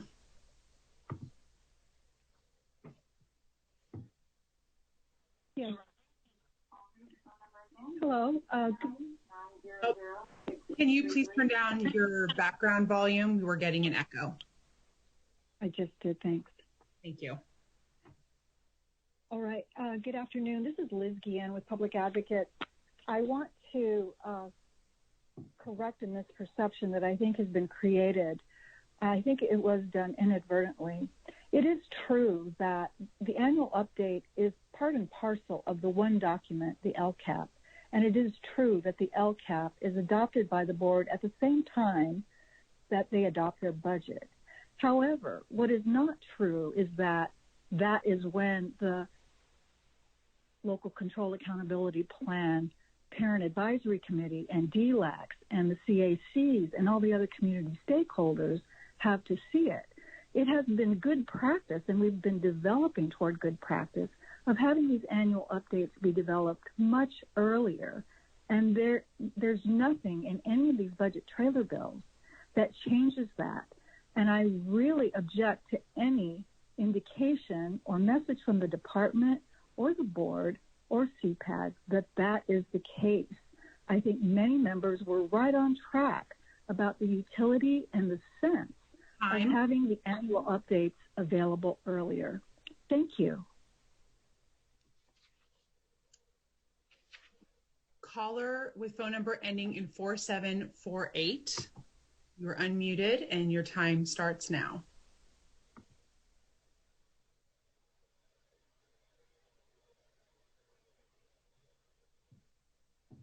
Hello. Thank you for allowing me to share my feedback. I'm Jenny Snyder. I am the Deputy Superintendent for Instructional Services at the Sonoma County Office of Education, the chair of the CISC Accountability Subcommittee. I just wanted to let the group know that I am in full support of the draft of the template that you are reviewing today. I particularly appreciate the consideration that has been given to the hard work that district and school leaders across the state have been engaging in since last March, the multiple rounds of planning that they've done to take into account the needs of students. The template, I believe, strikes a good balance between providing an opportunity to document the work that's happened, to provide an opportunity for districts and LEAs to reflect upon the work they've done, the progress that they've made, and their challenges. I appreciate the thought and care in simplifying and streamlining a process that attempts to connect the various plans that have been done to date. Thank you. Caller with phone number ending in 0394. You are unmuted and your time starts now.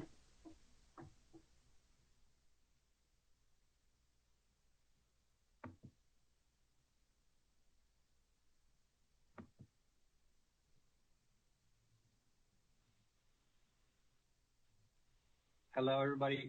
This is Manuel Bonrostro with Californians Together again. I really appreciate the presentation on the redesign for the annual template for the 2021-22 LCAP and the LCP update conversation as well.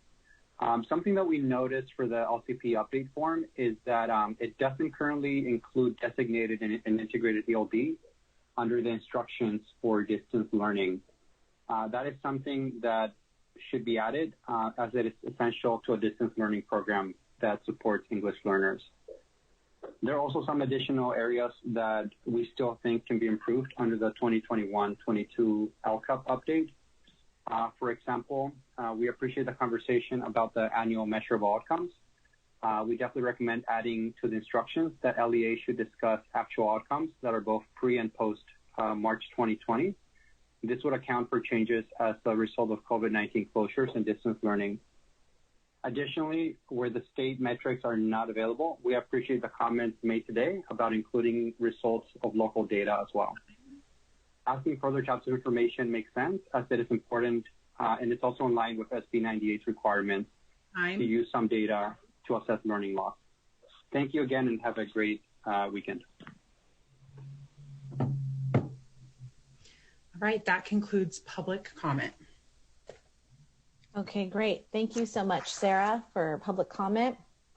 This is going to conclude item 4. Thank you, CPAG members, for your input. Thank you, Josh, for structuring it in that way.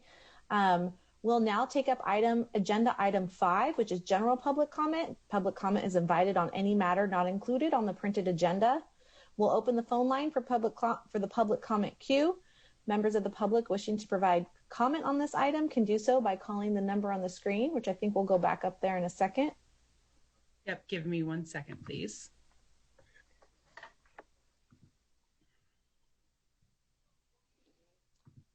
Folks that are going to call in, please remember to share your name and your affiliation.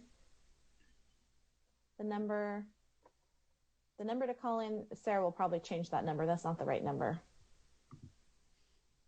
It's our old number. I see some good stretches out there.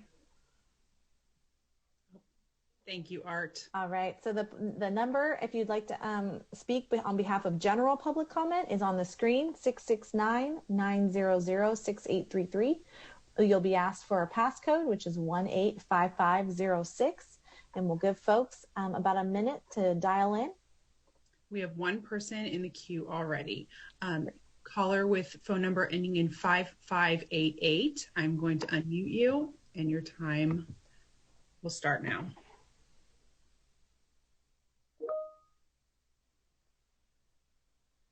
Yes, is this general public comment right now? Yes, it is, sir. Yes, good afternoon, everyone. Thank you for taking my call. This is Paul Roback. I'm serving on the LAUSD PAC. I've been a member of that advisory committee since it formed in February 2014. I currently serve as its chairperson. So I've been exposed to the good, the bad, and the ugly of the LCAP and now the LCP. What I'd like to say is, first of all, I thank you very much for caring about making this LCAP as user-friendly as it can possibly be, both for school districts and for parents to read and understand. I want to say I have a concern, a really big concern that I know many of you probably share, that the local indicator for parent engagement is sort of an abdication of responsibility on the part of the CDE, because what districts that tend to do is they pick and choose the metrics that they decide on to make themselves look good. And I have to say, this is no different with LA Unified. 4 of their 6 metrics for parent engagement come from the school experience survey, hand-picking questions from a very low response rate of parents, and they say, oh, standard met. Well, that's sort of a farce, I hate to say. So I'd like to look forward to a real beefy, significant, substantial, robust local indicator for parent engagement, besides picking and choosing responses from parents on this. Thank you very much. Any other public comments? Yep.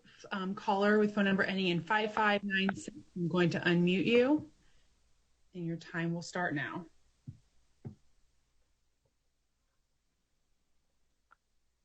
Hello, it's Liz Guillen with Public Advocates again. As you know, Public Advocates is a member of the LCFF Equity Coalition, and I wanted to take the time because I wasn't prepared to speak early on at the beginning of the meeting to thank and recognize Araceli Simeon for her tenure on the advisory committee. Her work on the committee has been so valuable, and it really has brought voice of parents and students who are not obviously able to make these meetings and stay on Zoom calls for hours and hours and track comments and so forth. I appreciate all your time, but because this is Araceli's last meeting, I wanted to make sure that she knew, and you all know, how much the Equity Coalition appreciated her efforts, as well as Public Advocates. Thank you. Thank you. Any other public comments, Sarah? That concludes public comment, Melanie. Okay, thank you, everyone. This concludes the December 2020 meeting of the California Practitioners Advisory Group. Thank you, everyone at the California Department of Education and the State Board of Education for a great meeting today, and I hope everyone has a wonderful weekend. Thank you for everyone who submitted letters and provided public comment as well. Have a great weekend. On behalf of the State Board, thank you all for all the thoughtful comments today on these items. We appreciate it so much, and we're going to really take what you said to heart. So I just want to thank you for being patient and staying with the entire meeting, and I know it was a very challenging time. So thank you all. And I wish you a healthy and a safe holiday and a good family break too. Thank you. Thank you, Board Member Strauss. I adjourn today's meeting at 2:50 p.m. Stay safe, everyone. Enjoy all the holidays as best we can. Take care.